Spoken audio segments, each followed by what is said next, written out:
Well, that's an auspicious start already. Yeah, my audio totally dropped out there right when I was just about to start the stream. Yeah, that's a scary start. Hey, everybody. Good morning. Good morning. Now I got to refix all my stuff. There we go. Welcome to the stream, everybody. We're going to get into it. We're going to play some games. We're going to play out some Fallout 76 and see what's up with it. Apparently, lots of cool stuff. Patch 22 has come through. We've got legendary perks. We got all sorts of stuff over here. I got the patchy notes over here. We're gonna check them all out. We've got, of course, the new Armor Ace, which is the season 2 of the stuff going on. Then we're gonna go ahead and look at the one Wasteland thing, which is dynamically adjusts the level and stuff like that. We'll take a look at that. New season board rewards, daily ops. We definitely want to check those out. And, of course, the legendary perks. Now, I have like 20 level ups. I don't know if that has any effect on it or not. I guess we'll find out in a second. Yeah. Yeah, so you get it at level 50 and then up to 6 slots in total at certain level milestones. 75, 100, 150, 200, and 300. If you already have high-level characters, they will immediately have access to one legendary perk slot for each of the above milestones they've reached. For example, level 250 will have 5 legendary perks. Wow. One legendary perk can be equipped to each slot, and you can unequip them at any time in exchange for 1 perk coin. More perk coins below. Yeah, lots of cool stuff. Plus a bunch of design updates. Let's see. Oh, fast travel is free to the Foundation of Crater. Cool. A bunch of combat stuff. We'll get into all of that. Crazy ton of bug fixes. Wow, that's like bug fixes for days. Man, I'm liking that. I'm liking all them bug fixes. That seems pretty good. Now, remember how I said last night that I was going to actually update my Fallout 76? I forgot. So I updated it this morning. So it's good to go. I'm sitting in the game right now, or in the startup screen anyway. Waiting for it to connect. There we go. We're going to get into it. Now, you can all help out the stream, everybody, by hitting that retweet button right over there. Hit that second button and go in there and feel free to join us. And if you can see and hear me, everybody, put a 1 in the chat so I know that it is working, because I was having trouble with my audio when I first started there. And then I had to stop and restart again. It's always something. Thank you to Microsoft for breaking my stuff, to make sure that everybody can see me. Let me know. I'm just going to dive right into it. We're going to play some games. I'm going to pretend like this is just working just fine. Let's do it.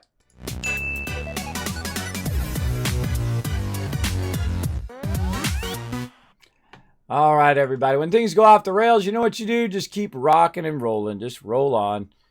It's always something. It's always something. Why is it so difficult? Hey, that looks like... I thought that was Preston. Let's see. Daily ops uplink. Secure uplinks and create and eliminate the threat. To take on challenge repeatable randomized encounters by joining daily ops, level 50 recommended. Tricentennial pack leaving. Already have that. Thank you very much. Celebrate Appalachia's creepiest cryptoid by visiting the Atomic Shop to pick up new themed items. We'll check that out. Armor and Ace. Join Armor and Ace battle in the subjugger by completing challenges to rank up and earn rewards. Oh, look at that cool, like, video game thing. Cool. Oh, and foosball, too. Cool. I like it. I like it. That looks cool. Let's go look at this one first. Let's see. Mothman bundle. Creepy Mothman player armor.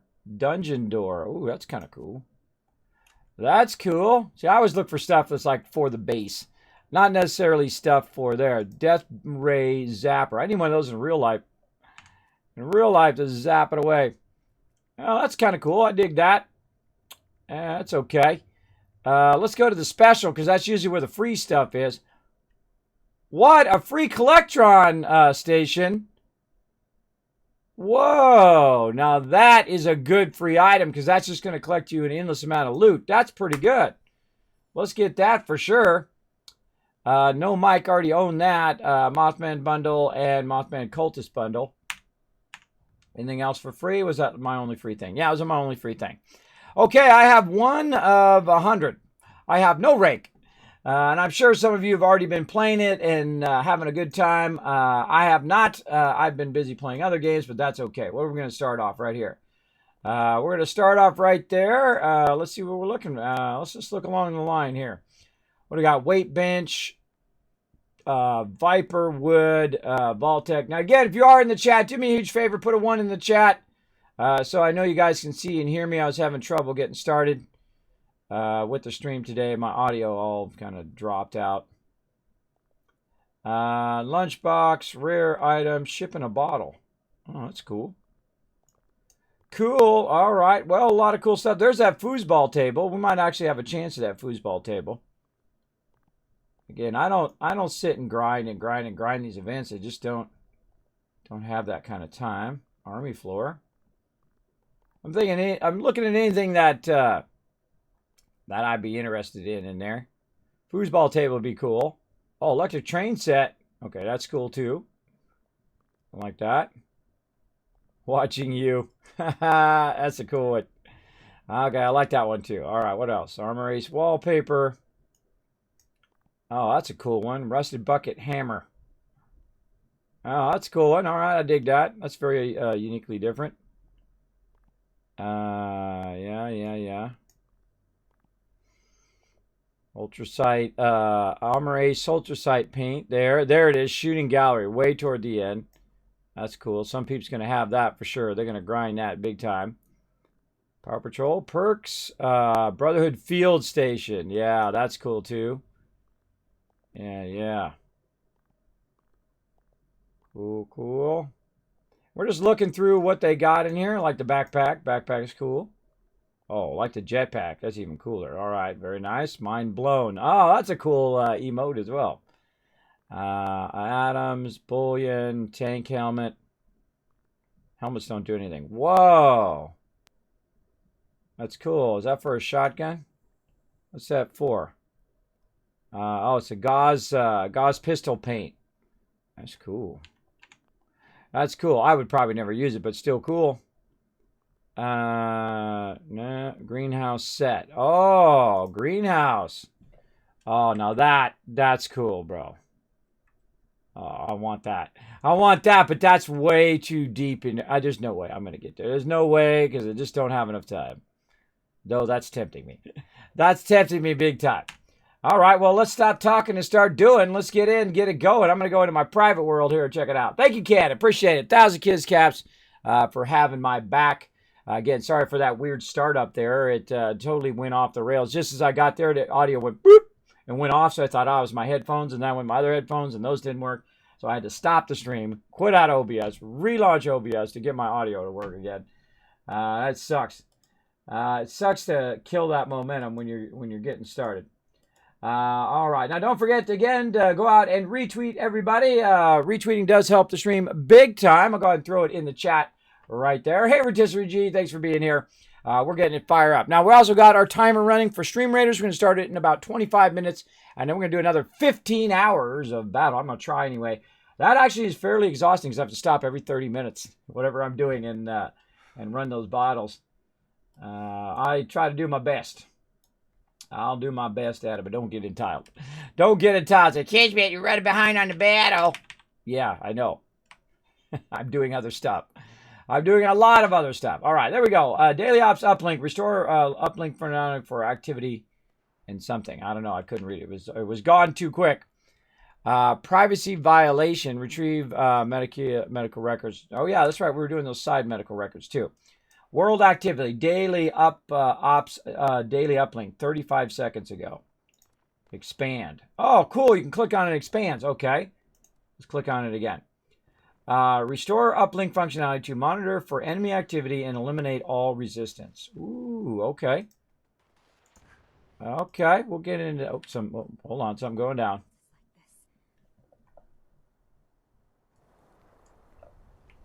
Where'd my rockets go off? I heard my rockets go off somewhere.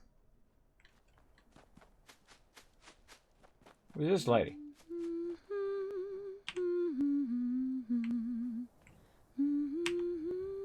Sits and hums. An oil spill. I have never. You get a free collecting robot. That's pretty awesome from the Brotherhood of Steel. I'll have to switch out my robot. All right, let's get up here into the Tycoon Water Factory. We're going to do our standard stuff, and then we're going to get into all of this new stuff. Let's see. Let's see if there's anything else. Wow, actually looking pretty rock solid right now. Pretty rock solid. Did I even do my... I don't even think I did my legendary. The double legendary points. I don't even think if I even did it. I don't think did I switch them in. Oh, I did do it. Okay, cool. I did do it. Sometimes I forget where I left off. All right, let's go over here, and we'll go ahead. See, this was so nice about having my stuff over here. I can use... I mean, this, they have one in there, but the other one, they don't. I think they should probably add those to all of those stations. All right, wait, hold on. I'm doing this wrong. I got to turn this around. Let's do all our basics before we get into all of that, or we'll get sidetracked for sure. Let's start with these very heavy weapons. And get rid of those. Okay, that's probably too many, but I have crazy tons of legendaries that literally every time I log in, which I should be logging in every single day, every time I log in, I should be just getting rid of these real heavy weapons. I got 10 left.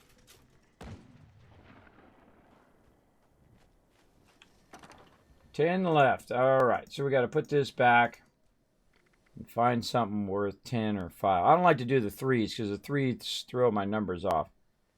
But let's see if these are worth at least 5. We'll try those. Got to a point, by the way, where I just literally started selling this stuff. Yeah, those are 5s. Okay.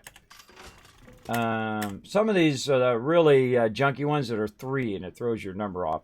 Or they're worth an odd number as opposed to, I mean, 5's an odd number, but still, it's an even number when you put 2 5s together, if you know what I mean. It maximizes your legendary script. All right, well, there we go. Put that back in there. Oh, I saw that cryolator in there, too. Okay, I would definitely want to try that cryolator out. That looks pretty fun. Looks pretty fun. Definitely gonna check it out. Thank you, Behind. Thank you so much for dropping the Dragon Hammer, crushing that follow button, becoming part of the Wasteland Tycoons, or the Teamwork Tycoons here in the stream. I'm a little out of it today, everybody. A little out of it. I didn't really want to get up this morning. I really didn't want to, but I said, you know what? I want to check out what's going on with this new event. And then I thought, okay, now I'm up. Now I'm up. I want to see what's up with this event.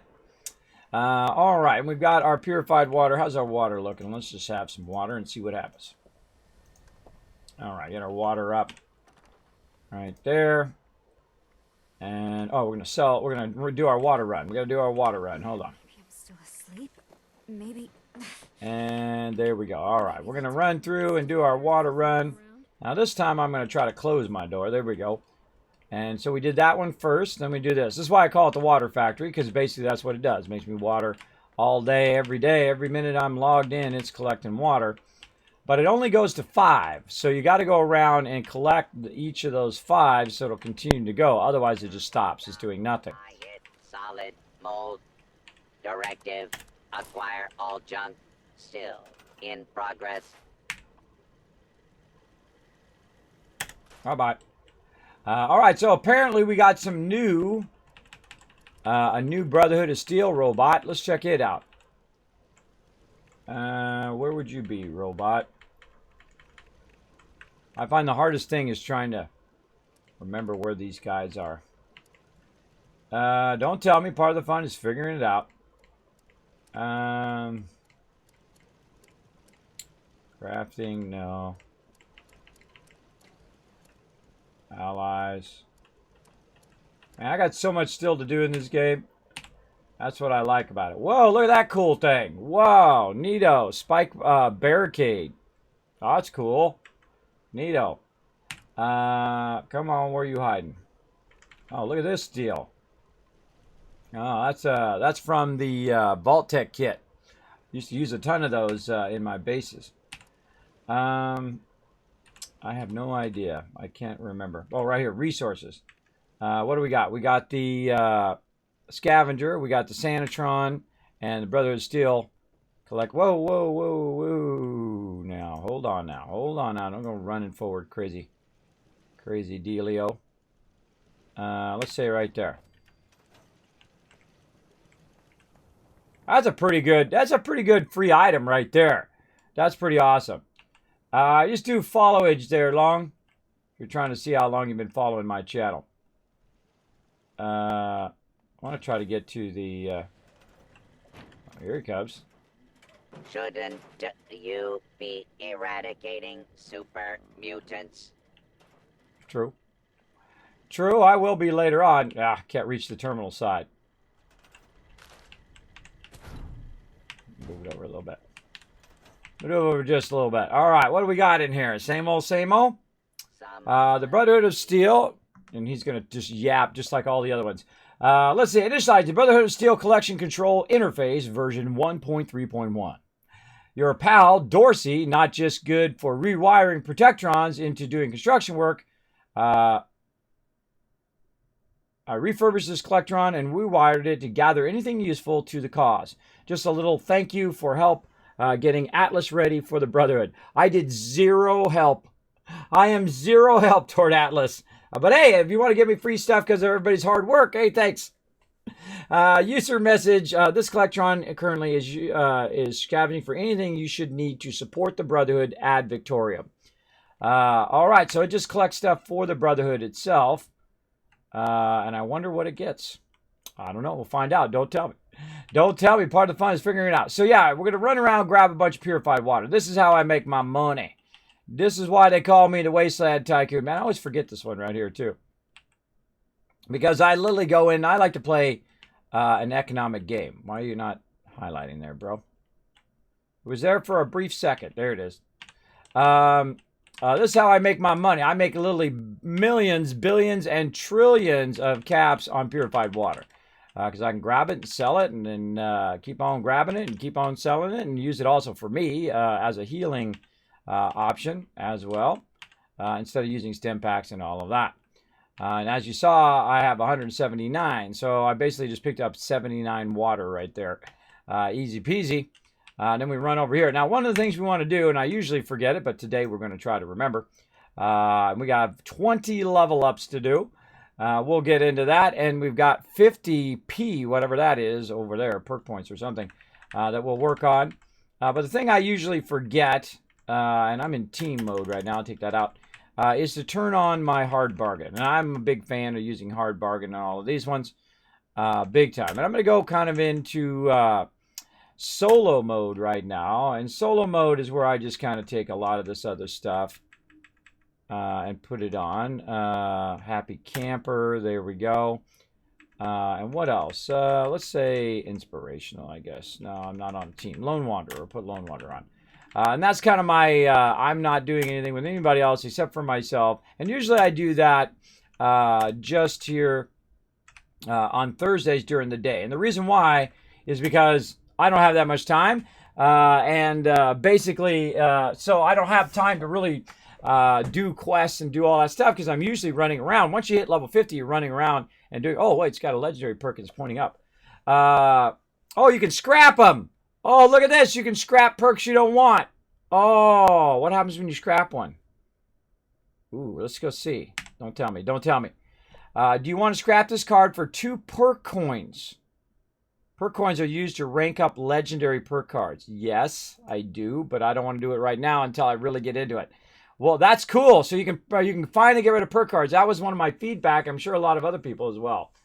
Yeah, it's been following 3 years and 3 months. Wow. I remember 3 years ago when I came in and you taught me how to make money with purified water in Fallout 4. Well, there you go, Long. Well, there you go. Another tycoon was born in Fallout. That's right.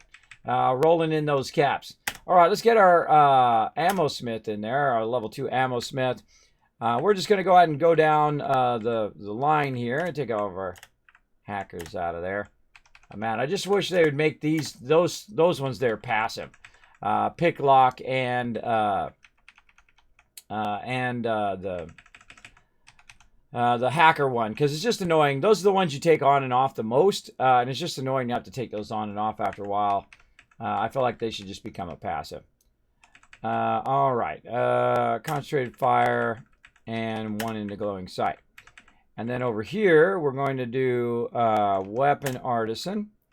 And we're going to do our, how much we got? We need another one off. So pharmacist. And fix it. Good. Now these are all this is like my crafting set. Eventually they said, hopefully by the end of the year, they're going to add different sets that you can do. So you can just, do sets. It'd be awesome if it was just right over here, right? Just take your cursor, right? You take your cursor and just like click, click, click, armor set, crafting set, battle set, nuclear winter set. Whatever you wanted to do, you could just click it over there on the side or however they're going to do it. They'll probably have like a menu or something down there to do it. But it'd be nice to be able to just have it automatically redo those cards all the time. That would be nice. Also notice I've got my super duper on. So we got all that going. Now if we have any food that we can use for better trade rate, which I seriously doubt, like grape mentats or something like that. I seriously doubt I have any of that. Oh, I do. Wow. That was just pure lucky, everybody. That was no intentional at all. All right, there we go. +5 charisma. And for 10 minutes, I have better trade rate. So now I've coupled all of that together with my purified water. And now it's 895. Boom.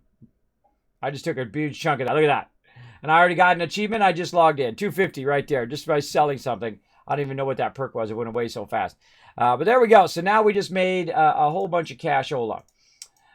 Just by doing purified water. And then same thing happens in here. Now, you can't do it at the level that you can do it in Fallout 4 because you can't do that full trade mode that you typically will do where you queue up a bunch of things, you buy a bunch of things, you sell a bunch of things. Though, if you do use up all of the caps, you can buy stuff, but it's at a reduced rate, like a 10% rate. And so you can go like buy bulk plastic and you can buy all of the recipes, which is typically what I do. And you buy a bunch of recipes and then the caps go back up again and then you can sell more purified water and so on. And try to do it, but it's going to be at a diminished rate. And it resets every 20 or so hours so you can get more caps. Now I have about 4,000 caps right now, 4,600. I don't really worry about caps all that much. It's really not my thing anymore. I don't have to really focus on it because if I need caps, I know how to get them, right? Just like I just did. Or I can go to my little Kismet cash run spots that I have. Now let's go ahead and make some soup. They still haven't added sliders to those yet. They need to add sliders to those so you're not sitting there pressing it 5,000 times. Let's have some soup here and some steak. There we go. That'll get our action points back up again. And so we got that going. And this is something I do usually on Thursdays is just to go through and just make sure everything's up to snuff, right? Everything's just like repaired and everything's good. And it's double repaired. Yeah, all that is already double. It's already, see what it does a one level of durability and then it does another level when you have the 200% perk on. Same thing with your weapon. Now my weapon takes a lot of damage because I use it a lot, but nope, still good. Both my weapons are good. I'm using a Ultra Gatling laser, which I didn't take enough time to get more fusion cores because I'm bad and was busy doing 1,000 other things. And also my 50 cal going. I'm going to definitely have to farm some serious fusion cores at some point. Let's go ahead and take a look at our fusion cores by bringing up our primary weapon here. Gatling laser. How many fusion cores do I have? Oh, I'm not in my power armor. I was like, where's my power armor thing? Got to get my power armor so it tells me. They did like Mass Effect Andromeda. Well, there you go. There you go. Don't tell me anything. We're going to just explore today. Part of the fun is exploring. I have one fusion core. One fusion core left. The wonders of fusion core. All right. Now, I don't think I have any extra in here. No, this is 50 round. That's okay. We'll take that out. How are we looking? We're just at 4,050 round. And we don't need to make any right now. And then also, what I do with all this ammo is I just get rid of it. It's not worth me saving. And since you only have a limited storage, I feel like the biggest thing in this game is they've got to get that storage fixed. I don't know what's taking them so long to fix this storage, but they definitely need to fix it. Because it is just, especially when you've been playing the game for a while, and I knew that it would happen very quickly for me, because I'm a super looter, I loot everything. But for a lot of people, that's the biggest frustration of the game. Look at my fusion cores are really low too. That's the biggest frustration in the game is that you don't really have that much storage. Even if you do have Fallout First, which you have an endless scrap box, which is awesome. I like that, but this part just fills up with legendaries, or it fills up with whatever particular thing that you're collecting in the moment right there. So let's go to our chemistry station as well. Speaking of stuff that's collecting, let's go in and smelt down any of this extra ore to reduce our thing. And this is kind of the stuff I do to reduce. I'll take a minute. Again, this stuff needs sliders. You know, this needs like, okay, do all of them, right? That definitely needs it, just like all your other crafting. Oh my God, that's going to take forever. Okay. Yep. I don't make the games, I just play them, everybody. I don't make them. Nah, there's nothing I can do. There's nothing I can do about that. All right, fertilizer. Now, one of the things to really do is do this vegetable stuff, because you're going to end up with a lot of rotted food and stuff, is to convert those vegetables into, oh my God, that one too, into fertilizer. That's where all my inventory space was going, right there.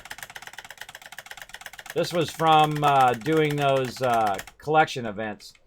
Had a lot of that stuff on me and in my bank. There we go. Now, also, you notice up there, that is called Super Duper. And that means some of that was doubling up and doubling up again. Now, what it's done is it converted that all into scrap right here. Look at that. I'm at 126 right now. And so if I scrap it and store it, that was about 10, 15 weight that I don't have anymore. And it's also not in my regular stash. It's now in my scrap box, which is part of Fallout First. And it's now out of there. So now I have more room in my inventory and in here.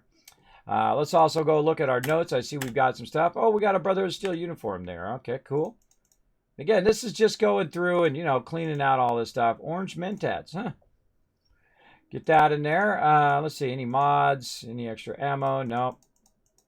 Oh, did I just get another fusion core? How come it? No, I have 3. I just missed that one before.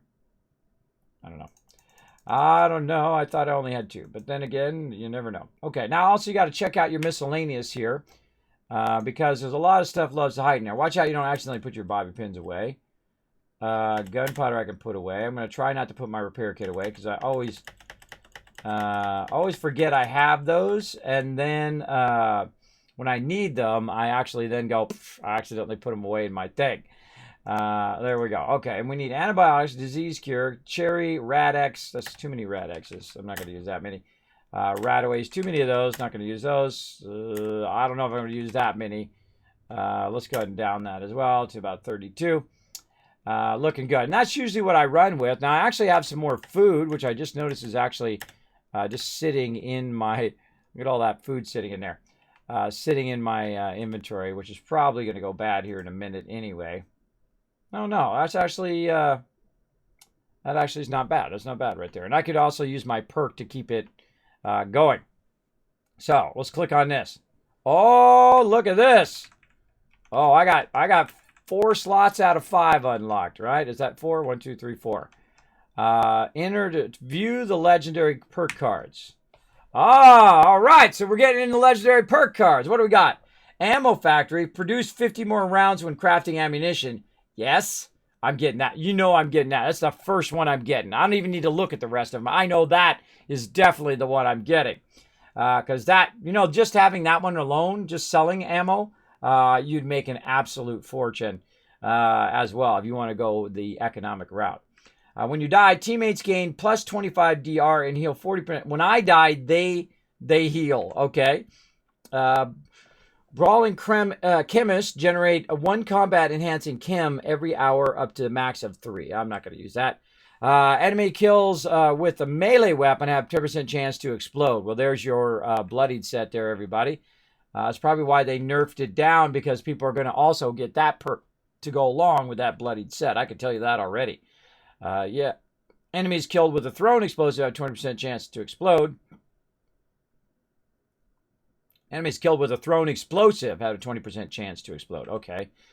Electric absorption, 10% chance enemy energy attacks recharge your power armor's fusion cores. What? What? Hold on. Let's look at that one a little bit more. 10% chance, 13%, 16, 20% chance. I use a lot of fusion cores. That's pretty freaking cool. All right, hold on. Let's go back to this one. 50%, 150% more rounds when crafting ammunition. Yes. Thank you. Yes. This one, more healing when you die. Okay, I die a lot. So, hey, that would actually not be too bad. I like that fusion core one. That's a good idea. While unarmed, 5% chance triggered. I'm not going to be unarmed. I can just skip that one. Enemies killed with a ranged weapon have a 10% chance to explode. Oh, that's a fun one. I probably will use a ranged weapon for sure. Now, see... Now, here's the coupling right here. So you couple this with a certain type of set, with a certain kind of weapon. So if I'm using an explosive shotgun, and it's just blasting everybody, right, with a 2-shot explosive shotgun that's reduced by 90% weight, just pipe dreaming here, and going in there and I'm shooting them, they're taking a lot of damage. Same thing with a heavy Gatling weapon or something like that. They're just going to be just blowing up left and right, which I feel is going to be super fun. And some of this stuff is going to be way OP, and you know they're going to come back later and nerf it. You just know they are. Range sneak damage increases damage to target by 10% for 10 seconds. Okay. Plus 50% poison damage when wearing matching set of armor. Poison resist when wearing a matching set of armor. Funky Duds. Funky Duds. I guess if you're in a certain spot, I guess you'd use that. 20% chance for melee VATS attacks to do area damage. That's not bad for melee. Unlock skills 0 terminals and unlock +3 lock +3. Auto unlock skills 0 terminals and +3 lockpicks and hacking skills. Hold on now. Auto unlock skill 3 terminals and locks. Yes, thank you. That one is really good. That's the auto unlock. That's the thing Hey, wait a minute. Hold on a second. I've been saying that for years. They just did the thing I just talked about. Wow, that was like foreshadowing there, everybody. Look at Kismet. That's why they call me Kismet, everybody. That's the very thing I said they should make it where it is passive. Is a passive skill. Well, there we go. We get the legendary, and now it's a passive skill. I'm getting that one for sure.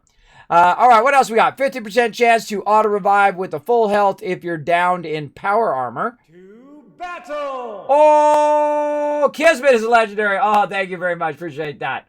Thanks for coming in, Elder Tiger. Great to see you, Matt. Take this double biceps. Boom.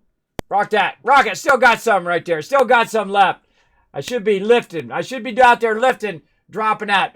One of the times I put a Wasteland Tycoon tattoo there. Temporary one, of course.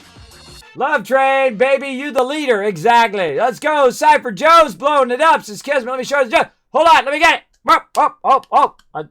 I think I got it. There we go. Thank you, Cypher, for coming in with that 3 months of sub love. Got your new sub badge. Our little baby dragon breaking out of that egg. He's gonna back you up. Makes the dragon dance. All right. So far, they're crushing these legendaries. They're crushing it. Good job. Good job on this update so far. Liking these legendary perks. These are good. These are good. They thought these through. So 50% chance to auto-revive. What's it at maximum? At full health, you're down in power armor. That's pretty cool, too. Do you get auto-resed? I wonder how that works in Nuclear Winter, though. I don't know. That seems pretty cool. While in power armor, sprinting consumes 20% fewer points. 50% fewer action points while in power armor. That's a maybe. Blocking a melee attack restores 1 HP and 1 AP for 15 seconds. Oh, that could be actually useful if you're really heavy into melee.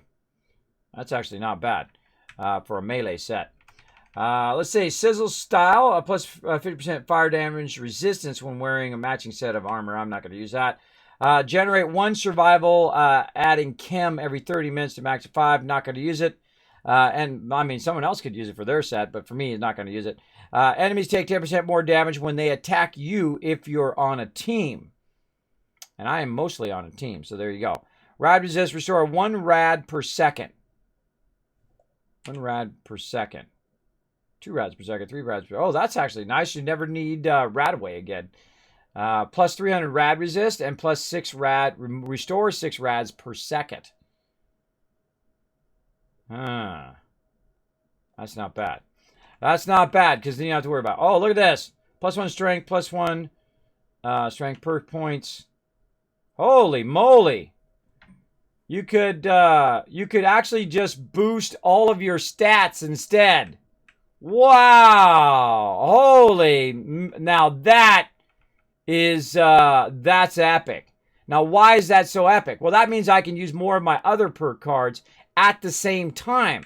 So if I wanted to use a bunch of agility cards, a bunch of legendary cards, even though I don't have the perk points, I get 5 more agility and put in a bunch more of those other agility points or a bunch more of my luck points. So I could, in theory, be the Wasteland Tycoon style, where I'm doing very heavy charisma, strength, and intelligence, but then go in and also boost all my other ones up. Holy man, because that's, you got to think, that's 4 perks. What are my perks at right now? Hold on, I'm going to back out. So that's 4 more perks, 5 more perks. Yeah, all my other ones could be plus 5 right now. So that would put that at 11. 5, 6, 7. That would be 7. That'd be 9 and 9. So 9, 9, 7, and 11. And then all the rest of these would be 12 because I have my intelligence at 15, which is usually as high as you want to go. Intelligence 15 would be awesome. So now I wouldn't do it unless I was going to go all the way to the plus 5. For sure. See, and then you could, what you could do is say I went into strength, right? I want to get max strength and max charisma. I could take points out of charisma and put them in other stuff and put it in strength. So I get the charisma and the strength bonus, so I'm at max on each of those. Okay, that's freaking cool. I like that. Though I do like a lot of those perks in there, so it's going to be hard to choose. So those are the legendary perks. Awesome. And what else does it do? It gives me, so it gives me perk points. Plus 1 luck and plus 1 luck perk points. Yeah, so it actually allows me to do more cards. Awesome. Okay, that's really awesome right there. So if you have a certain set that you want to do. Now, the thing is it permanent when you put it in there? Because there's one I know I'm going to use for sure. Hands down. And that is, let's see, which one? Or actually, let me think about it for a second. For this one right here, Master, I know I'm going to do that one for sure. Because I hate switching those in and out. So let's do it, everybody. Let's go ahead and say that one. How do we unlock it? I have no idea. Let's go back. All right, we got to choose perk. Enter to choose perk. There we go. Okay, choose perk, Infiltrator. That'll be the first one I do. Go. Okay, awesome. Now can I take it back out? Unequip. Spend perk coins to unequip this. Oh, okay, so you can unequip it and put more in, but you got to have the perk points. Oh, this is cool. So this is what they call a vertical leveling, where now what people are going to do is they're going to grind these perk points so they can either try stuff out and take it in and out, or level up these certain cards. Now, can I level up these cards? How do I level them up? Rank up, enter. And it takes 50 per card, and I have 50 now. So I can auto unlock skill 1 terminals and plus 3 lockpick and hacking skills. So that just auto does it. So I can just I can unlock any hacking and any lock, but it doesn't auto unlock. So this eventually will auto unlock them all, and I never have to do lockpicking or hacking again. And that's nice. I like that. Am I going to level that up right now? Probably not. Let's go ahead and check another perk. And again, another one I know I'm going to do for sure is this one right here. More ammunition. We know we're doing that one. That's easy. That's easy. All right, what else are we doing? Let's take a look. If I die, my teammate gets stuff. I don't die that much, so I try not to die. Don't need melee weapon. Energy attacks. This one's very tempting. Range 1 for sure, because that's going to 10% chance your peeps are going to explode. Range sneak attack, damage target. Range sneak damage increases damage by target. That's a really great stealth one right there. Not going to be doing melee. Sprint and consume less power. I like this idea, this one, where you auto-res, But am I really going to die that much in my power armor? That's the question you have to ask yourself on auto res ones. Are you going to die that much? Don't have to worry about rads anymore there. That's a good question. See, now, right now, I would say, I got 2 more slots, I guess. 2 more slots. Yeah, I got 2 more slots to try. So these 2 are a given. I know I'm using those for sure. I would probably say this one's a high chance. Fusion core, maybe. That's more of a maybe. See, the options are, the 3 options or 4 options would be rad resist, would be power sprinter, because this way I don't burn my fusion cores, and I'm always running. I'm always running in my power armor. That's why my fusion cores typically burn out. But I already have a perk that already does that right now. But I could take that perk off and put another perk there instead. And I got 20 level ups, by the way. And I noticed that you can actually scrap these perk cards now. So that means that I have 20 more perk cards I can get that I can scrap to put toward that thing, which is sweet. All right, so over here, I'm using it right now, full charge. Sprinting and power armor consumes no extra fusion core energy. So I already have it going, and it's only 2 perk points. So what else would I put in there? What else would I put in there if I wasn't using that? I could use ordnance, traveling pharmacy, which I think I already have on. I already have that on. Maybe sturdy frame, but doesn't weigh that much. And I'm usually in the power armor anyway. I'm not carrying the power armor. Not using melee weapons. Not doing punching. Not using my shotgun. I could be using my bandolier. Could be using my bandolier right now. Actually, I should be updating my bandolier. Why am I not using my bandolier? These are heavy guns. I wonder if that's actually affecting my Gatling gun. It is a heavy gun, I guess. It's really for my 50 cal. Speaking of my 50 cal, we got to get that going back in again. But yeah, we got strong back. I could put 2 more points into strong back. That would be nice. Oh, man. Decisions. Now, the great thing is you can choose not to do that particular thing, too. So you can go back and do it again. There we go. I think this is awesome. I love this setup. I really need to start playing this again, but never quite get round to it. I know. I think Legend card used less AP than the Fusion Core. I think the Legendary card used less AP rather than Fusion Core. Oh, right. Let's look at it. Let's look at it again.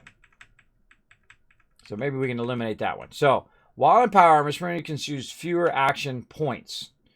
Yeah, 50% fewer. See this, while sprinting with the other card, which is a 2 perk card, it takes no additional action points. So it actually eliminates this card. So now if we think it through, what's better? Using 2 perk points toward a card that gives you 100% fewer action points, or do I want to use a legendary card that does 50% fewer action points? I think if we think that through, that actually legend card is useless unless you don't want to spend your perk points over there. I'm not going to use the revive, so let's go ahead and just eliminate those 2. So what do we got left? Rads would be awesome, or just using straight up, give me 5 perk points. That would be awesome into that thing. And see, I also have rad removal with rad sponge. But see, I don't like to use rad sponge except for on myself because other people are in the bloodied set. So when I use rad sponge, what it does is it pulls off their radiation, which screws up their bloodied set. So that makes that kind of useless in groups too. I would definitely probably do this exploding one. Let's do the exploding one. Let's lock that one in. What do we got to be here? Level 200. I thought it said 300 as well. I guess those show up when you get close to them. Because that's kind of...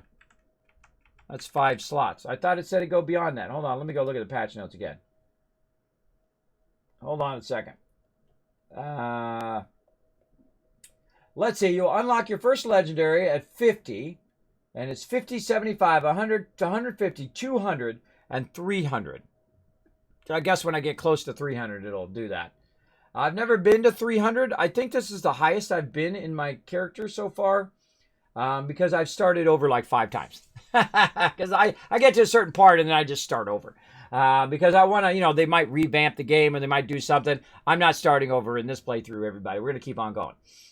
Game looks so different than when I last played. I should get back into it. Yeah, I feel like the game launched when Wastelanders came out. I feel like everything before that was just an experiment. They were just trying things and they're trying different stuff and trying to see what they could do with a Fallout online game. And they tried, PvP, and they tried survival mode, and that didn't really work out. And then they said, okay, well, let's try nuclear winter, and people kind of like that. So they said, okay, let's put some resources into that. With everybody wants voiced NPCs, so we can write that into the storyline and the lore of Fallout 76 by saying, okay, now it's been a year and everybody's coming back to the Wasteland, and we now got voiced NPCs with dialogue choices and full dialogue too, like you have in New Vegas, right? So it's full dialogue, as well as you have all your perk checks and things like that. Like me, I have high charisma, so I just convince them to tell me all their secrets, which is awesome. I love doing that. Plus, I have high intelligence and high strength, so I could just say, hey, do what I tell you to do, person, like that. Or I could say, hey, I'm super smart. Watch as I figure this out for you ahead of time. I have 15 intelligence, too. Normally, I have very high charisma, so I can also basically share out a bunch of stuff. And I'm really tempted to put charisma in that last slot. That's what I'm tempted to do. Now, I probably should put it in the slot over there when I hit 200. But I'm really tempted in putting it in this slot right here. But let's see if there's one more that I really want to do. I don't really need that many more charisma ones, though it would be nice to have the ability to share level 4 perk cards, which is pretty awesome. How do I know it's a level 4 perk card? Where if you go 3, 6, this is 6, then you go 12, and then you can go up to level 5 if you're 15. Because for every perk card that you do, it's 3. So 3, 6, 9, 12, and then 15. That's why you need 15. That's why 15 is the magic number. So you could share a level 5 perk card with somebody. You're like, well, Kismet, what would be a level 5 perk card you would share with somebody? A great example would be in intelligence. You would go in and you could share your level 5 makeshift warrior if somebody was crafting something, or you could share your level 5 gunsmith. What else would I do a level 5? Well, there's not too many more level 5 cards. Except for makeshift warrior and gunsmith. But there's a few more, like demolition expert's a good one. You could share that with everybody, so everybody's explosives are doing 60% more damage. So if you're all like in a raid together and everybody's throwing grenades, guess what? Everybody's doing 60% damage. So if you think about it, that's 60 times 4. That's a lot of damage, bro. So that's a great use of that very high charisma. And I like to make everybody else more awesome. I feel like that is my role in the group, is to boost everybody so they're more awesome. A lot of times I'll use a lot of my perks that I have in charisma for the benefit of everybody. My favorite one right here is Team Medic. Team Medic, and we'll go ahead and just take a look at it. Inspect X. Basically, whenever someone uses a stem pack, the stem packs also have heal nearby teammates, right? So if we're all close together, and we say we're fighting Scorch-Beast Queen, and somebody uses a stem pack, they have a chance of healing everybody else. Now, when I share it, everybody has that perk on. So that means that anybody who uses a stem pack heals everybody else in the group. That is really super powerful when you are doing the highest end content, especially when you're taking on like the metal sheep squatch. That's a real tough one. You got to use a lot of stim packs in that one. Or if you're doing the one where you collect all the stuff and you get the death claw and you follow it around. Something paradise, I forget what the name of it is, and so on. Some of that real high content, or you're doing Scorch-Beast Queen or whatever, that is really, really useful. Now you're like, well, Kismet, have you done the Colossus? Hey, Kismet, have you done all of these things? No, I'm not in a giant hurry. I don't like right now. There are people who are burning through this content as quickly as humanly possible, and in about a week or maybe even in a day, they're going to say there's nothing to do. And I don't like to do that. I'm still doing stuff from the beginning of the game too. So I take the time, or I'm still doing stuff from Wastelanders. I haven't finished all the quest lines and done all the stuff because that's how I get the maximum value for my dollar bills. For my dollar bills, my real life dollar bills, not just the dollar bills or the caps in game, and my real life dollar bills. I don't rush games. I don't rush. There's nothing that someone's gonna say is, oh, Kismet, man, you're level 970. Congrats, bro. You're the best ever. Da da da da da. And you got through the content in 5 hours. Congrats. No, people are gonna go, you got through the content in 5 hours? Jeez, bro, get a life. Log out. You know what I mean? That kind of thing. I mean, if that's your thing, go for it. I mean, hey, you got that kind of time, more power to you. But for me, I feel like that's always a downside. For me, I'm going to scrap so many of these cards, bro. I'm going to get rid of so many of these cards that I never use. I know I'm never going to use them. So I definitely going to scrap. I'm going to go to Scrap City here in a minute. But let's go back. Okay, what are we going to choose? We got to make a choice on those legendary perks. Let's go. What is it going to be, everybody? What is it going to be? Oh. Okay, now what would it be if I was going to choose it? I would say recharging my fusion core is a pretty decent one, but how much does it go to? It's a 20% chance with 4 points in the legendary perks, so that would be 50, 100, 150. So it'd be 150, 150 of those points to put in there. I don't know. I can get plenty of fusion cores. I got plenty of fusion cores. So the only other thing I would think I would get would be the rad removal. This one. And that seems pretty decent because I do get radiated quite often, especially when you're in the nuke zones. You know, you nuked and you're out there and you're collecting flowers and whatnot. And it will make it where you don't have to use your rad sponge. But I could also just put it into charisma, and then I could put on rad sponge because that's what I need. 3 more points to do rad sponge. So it'd be plus 300 resist, restores 6 rad per second. Let's go look at our rad sponge. So if I put it in charisma instead, which I know I'm going to do at some point, I know I'm going to put in charisma just to see how I would work with that. And so that would be 3 more points there. And what I would do then is take some of those points out. And as I leveled up that perk card to get 15 charisma, I would then take 2 points and I would put it into something else. Most likely, I would put it over into something like agility. So I could have my action boy. What else do I want in agility at the same time? I mean, that's the thing. See, I don't even know what I would add to most of this. Maybe having lead belly on all the time would be nice, but what else do I need? See, that's the thing. What else do I need in certain things? Like one gun army is nice over here. So your heavy guns have a gain stagger chance, 12% chance of crippling. So your heavy weapons there. And then I have another one, which is, where's my other perk? Farmer right there. That one I use a lot. Stem packs may generate edible meat tissue. Okay, no thank you. Mysterious Savior. That's a fun one. Luck of the Draw is good. 4-leaf clover. Each VATS hits. I don't use VATS that much. I guess I could put my Good with Salt on all the time. I could have my Bloodied Mess on all the time. So if I had, say, 9 luck, I could do 1 gun army, Bloodied Mess, and Good with Salt. So yeah, luck is looking good. And I like my farmer. So if I go 9, 10, 11, 12 in there. So if I did 5 more points and took 1 point out of charisma into luck. So that other slot, I would need to do 5 more points. Then take 2 points out of charisma, or 1 point out of charisma, put it in luck. And then do a luck legendary, which would then take my luck to 15. So I'd have 15 charisma, 15 intelligence, and 15 luck, and 12 strength. That's pretty hardcore, bro. That's pretty hardcore. Because I feel like every legendary perk that they're kind of telling you there, it can also be done with your normal perks just by using more stuff. Except for the ammo. The ammo and the unlock one. These ones, you don't have a correlating other perk card that you could use instead. Like exploding enemies, That I have, it's only going to be 20% chance too. That I already have one, and that is Bloodied Mess down here. Which, come on, go down into my perks. All right, take it off. What are we doing? Okay, why don't we just get out then? Okay, then we'll go back in. There we go.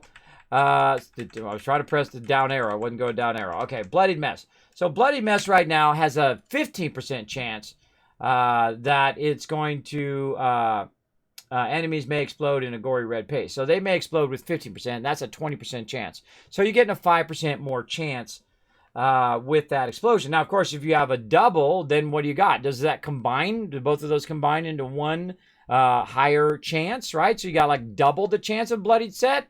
Forget about it. Imagine a Bloodied Set with basically, let's see, that'd be a 35% chance of stuff exploding in your Bloodied Set. So your Bloodied Set would actually be better now than it would before. So they nerfed the damage, but they increased the chance.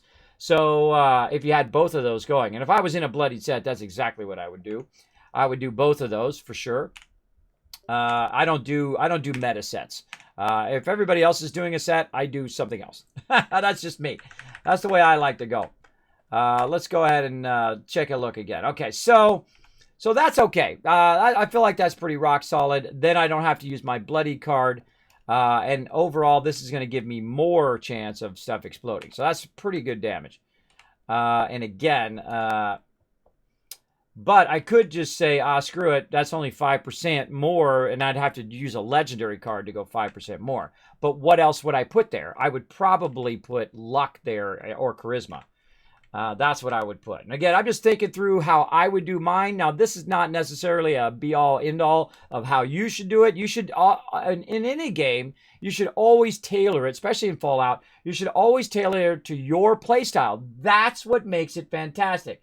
Don't just make a bloodied set because everybody else is making a bloodied set. If you're a sniper, you want to get your snipes on, right? You want to get all your sniper thing on there. If you're trying to do a stealth build, then boom, you want to do stealth. Maybe you're doing a hybrid stealth and sniper build. You want to definitely gear it toward you. If you're doing melee, you definitely want to go heavy melee perks and so on. But I feel like none of these other perks I would really use other than this rad removal. And it's kind of like a passive rad removal where I don't have to switch the cards in and out. But, you know, if I just went in and did all the strength and all of this, I could also just have that rad sponge. We're going to go look at rad sponge. Hold on. Let's go look at that again. Let's look at rad sponge. And see, this is what's great about knowing game mechanics. So you already know that there's a card that does that same thing as that legendary perk. Let's see. Our rad sponge, right now at 3 points, is when affected by rads, you periodically heal 200 rads on nearby teammates.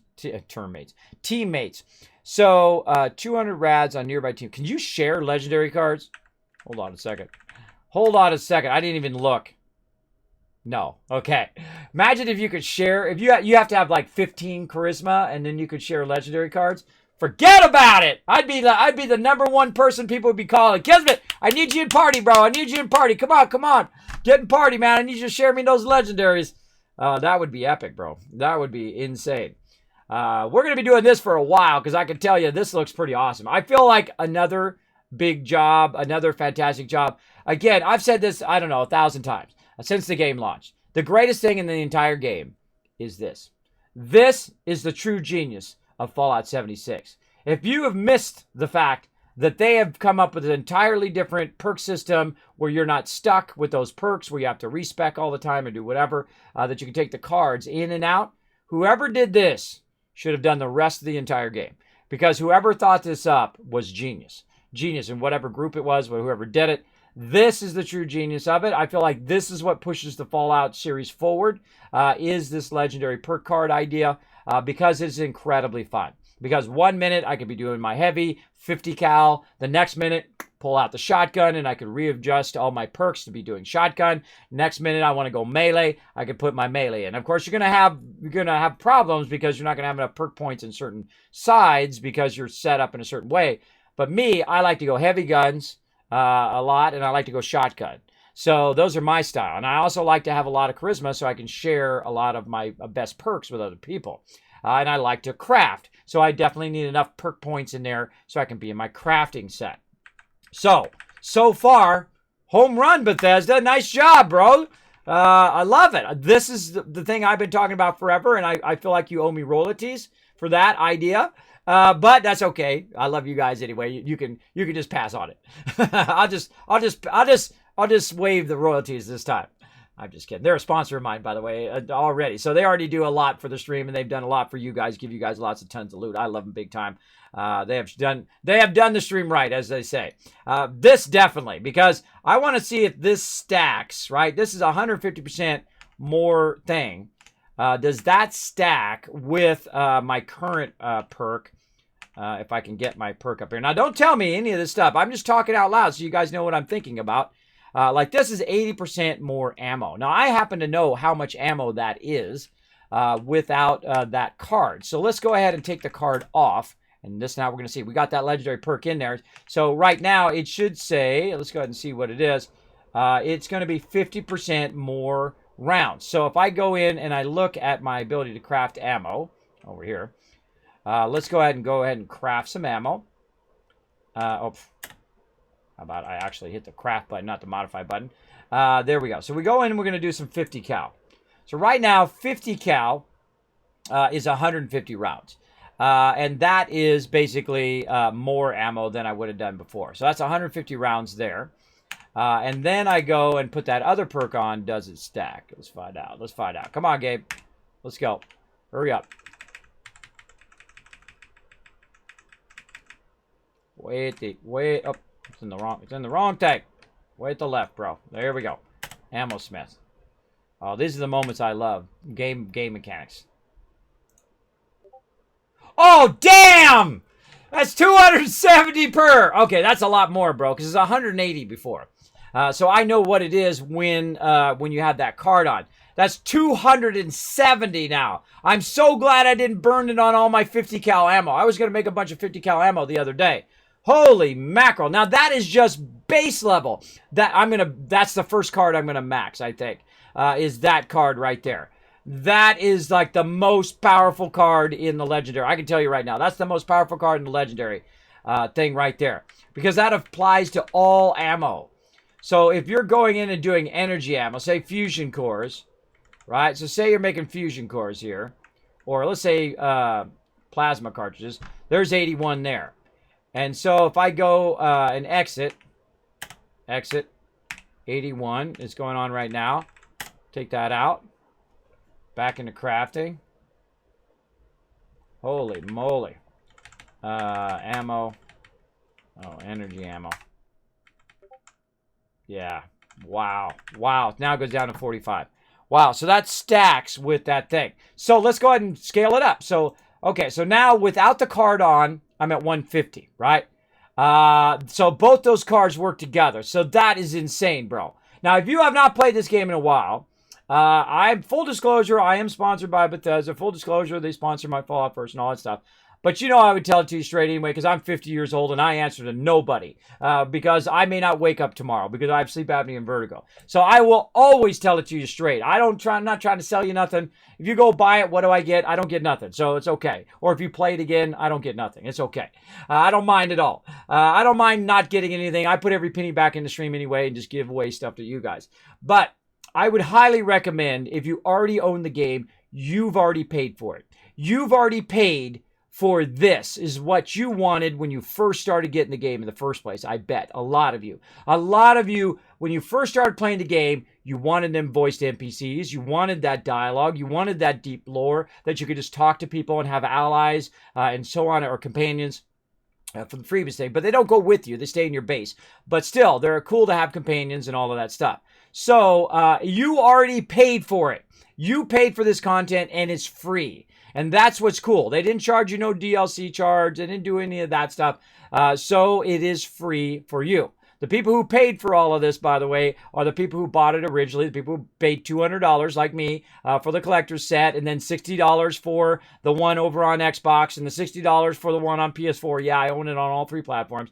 I paid for it myself. I didn't get that for free, and so on. So you definitely want to give it another shot because you paid for it. So you get the value out of your game. I highly recommend giving it another playthrough. In fact, I recommend starting a brand new character. And here's why. When you start a brand new character, everywhere across the Wasteland now, here in 76, you're going to see new stuff from the very beginning of the game. Right out of the vault, you're going to run into new NPCs you've never seen before. You're going to run into some people you've never seen before. In the newbie areas, you're going to find some mobs you've never seen before. You're going to see a whole bunch of stuff and stuff you can add to your camp that you haven't seen before. And if you haven't played in a while, they boosted the amount of camp space you can have. And they boosted the amount of storage space that you can have. It's not enough when it comes to storage space, but it's a lot versus what it had at launch, right? And I feel like it was mad. Do you guys remember that at launch, how small the thing was? You got to think that you're coming from Fallout 4, right? Which is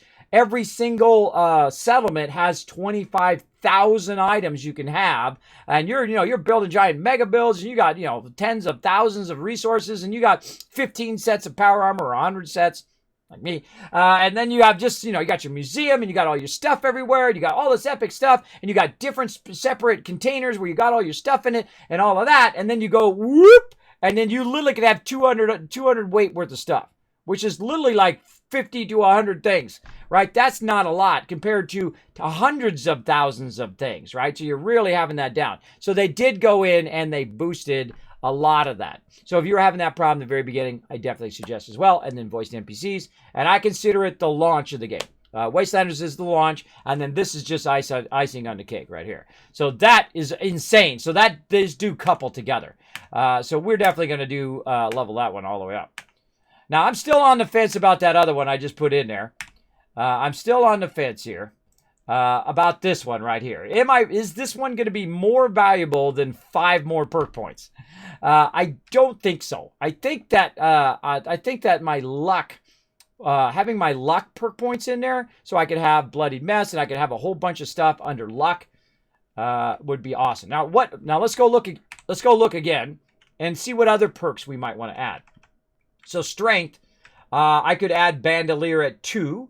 So if I put 2 more points into that, I could get that to 2. So I could take 2 out of Charisma, put it into Strength, and then I can get my Bandolier. And you're like, well, Kismet, what does Bandolier do? Bandolier reduces the amount of ballistic weapon ammo, right? Ballistic ammo, and then it's 90% less within. That's a lot of reduced ammo. I actually use a fantastic one right now for my fusion cores called Batteries Included. And actually, I should take it off because I only got a couple fusion cores. So let's just take it off for right now. And so you should look for anything that does weight reduction in this game, because a lot of times you're going to be having a lot of trouble with your inventory space, especially at the very beginning of the game. So strong back allows me more carry weight, right? Traveling Pharmacy reduces my stem packs and my chems. Does it really help me that much right now? Probably not. I'd be better off with Bandolier than Traveling Pharmacy. Let's go look. Let's go take a look. I'm at 117 weight right now. This is how you tell if the stuff is working. So you go in, I'm at 117 weight right now. So let's go in. And I'm going to go ahead and take out Traveling Pharmacy. And then we're going to look at it. Now we're at 138. That's a lot. That's a lot. And why is that? Because I have 32 stem packs on me. But if I was just running around doing just collecting and stuff like that, I would keep like 10 stem packs on me. And it wouldn't be that big of a benefit. When is that the biggest benefit? When you're running the raids. When you're running the raids and you're doing stuff that requires a lot of stem packs in the long run, then that comes in handy. So right now, it's pretty sweet. Now, right now, it's actually only at 2. So if I had it at 3, it would actually be a 90% reduction, even more, and I'd be even more down at 117. So I can add more ability to do it, or I can reduce the cost of the stuff, right? So I'm adding more with strong back, but I could actually reduce it by another 30%. Would that be more? Would that be more overall if I reduced it by another one? Good question. Let's see. Do I have multiple? See, now, one of the things is also when you're doing sets is you want to have an extra one of that thing sometimes because you only want to put one of that thing in that particular set that you're doing. So say you're doing Traveling Pharmacy. So you might put one Traveling Pharmacy in, and you might put one shotgun in. You might put one in. And then later on, you want to go really hardcore into shotguns or really hardcore. Then you're putting 3s in or 2s in. Sometimes it's not worth it to upgrade that card. Great example is your shotgun cards, right? Like Shotgunner gives you 10%. But if you do 2 stars, it gives you 15%, which is only 5% more. But if I got a separate shotgun card, like my other shotgun cards over here, Master Shotgunner, guess what that does? If I put that card on, which takes the same amount of perk points, oops, I just totally clicked out of there, like Expert Shotgunner, if I take my Expert Shotgunner and I put that on, that's going to give me plus 10% damage versus upgrading that card, which only gives me 5% more. So it's better off to use all 3 of your Shotgunner cards first because it's 10%, 10%, 10%, which gives you plus 40% versus upgrading one card, which should just give you plus 20%, right? It's a numbers game, right? So it's smarter to do that in some of these cards. So it's good to think that through before you upgrade them. Like Traveling Pharmacy, I have a level 2 Traveling Pharmacy card because it fits in with the rest of my set where I have my Heavy Gunner and so on. The same thing with Heavy Gunner, right? Heavy Gunner is 10% more. I can get 5% more if I want to, or if I want to try to, max Q my Heavy Gunner, I could then go in and try to get all that extra little bit of ammo. Totally not worth it because it's going to burn another point. So I can just get the next Heavy Gunner and the next Heavy Gunner and have 3 Heavy Gunner. That's plus 30% versus plus 20% if I was doing the same one. And that would take 3 perk points versus 3 points. You see what I mean? It's a numbers game. You get the general idea.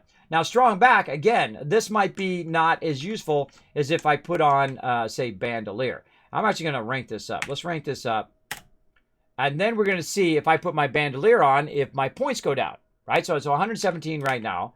And let's go ahead and put that on by taking our, we're going to take our, say, full charge off.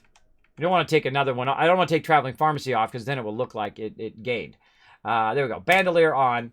117 is where we're at. We're at 97. So that actually is a useful perk. Now we're way down. That's woof. That was a pretty good drop right there, right? And that's only takes 2 perk points, and it does 90% less, as opposed to Traveling Pharmacy, which is 3 perk points for that. So I definitely feel like that kind of reduction is really useful because then because that will allow me to carry more stem packs. It'll allow me to carry more ballistic ammo. And right now, my ballistic ammo is actually my 50 cal. And you're like, well, Kismet, how can you tell? Well, here you go again, right? So you look at what your weight is, 97. I'm going to go ahead and take my ballistic ammo here, and I'm going to take it out. Now it went down to 95. That's how you know it's ballistic ammo. Now you can also look at it, and if you know about weapons like I do, then you know that certain ammo is considered ballistic ammo, certain ammo is considered energy weapons, and so on, energy ammo, and all of that. But that is how you know for sure. That's how you know for sure that is ballistic ammo, is basically because when I put it in there, it's going to go up and down on that weight. And it's reducing that weight. And I only have 2 types of ammo on me right now, too. That's another giveaway, by the way, is that right there. So if I take that off, let's go ahead and look at it again and take that off, right? And take out my fusion cores. Let's take out all my ammo. And now we're at 89%. Oh, wait a minute. Maybe not. Oh, hold on. Let's take that out. We're at 89%. Sorry, I mean 89 points. And then let's take out that Bandolier again. Yeah, no. See, it doesn't have any effect. Okay, so there's something a little funky there because the numbers were going up and down. But, this game is a little, you know what I mean? Let's put that on there, and then let's go ahead. Okay, we're at 111. We only have 1 type of ammo on. 111, Bandolier back on again. And then now we're down to 91. And the reason why we went down because I took fusion cores out. But you get the idea. So that's how we know that is ballistic ammo. You put 1 type of ammo on, you take it on and off, and you take the card on and off to see if it's having an effect. If it has an effect, GG, we're looking good. Now me, I would like to put all my weight reducers on.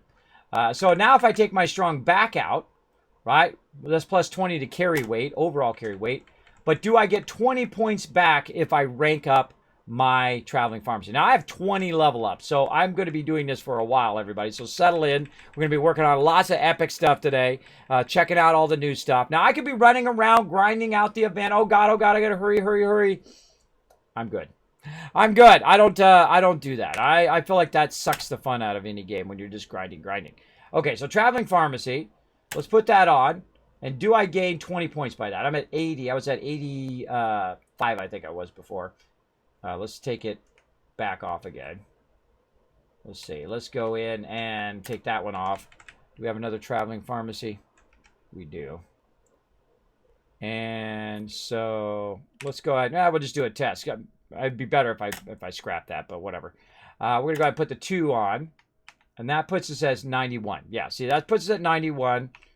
And then this one is going to put us at, take that off. And let's do a 3. And that's going to put us at 80. So that took 11 away. So that means that now I have 11 less weight, but is it as much as 20? It's not. It's not. So your actual reduction is not as useful as strong back, because strong back actually only takes 2 perk points, and it reduces it by so much. But I guess we can take a look at it in terms of perk points. So let's see. Let's take that out. Let's look at our starting thing. Our starting thing is 113. Let's look at it that way. So we start with 113. Then we go in. We attempt to go in anyway. 113. Then we put it on just the 2 perk points, because then it would be an even match. And then it's going to go down to 91. So 111. That'd be 11. Wow, that's actually 22 points.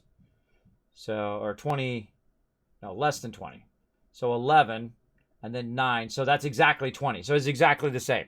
It's exactly the same. So that's a 20-point reduction right now, but that's because of the amount of stem packs I have on. If I have less stem packs on, then that amount is going to go up and down. So it's already matched.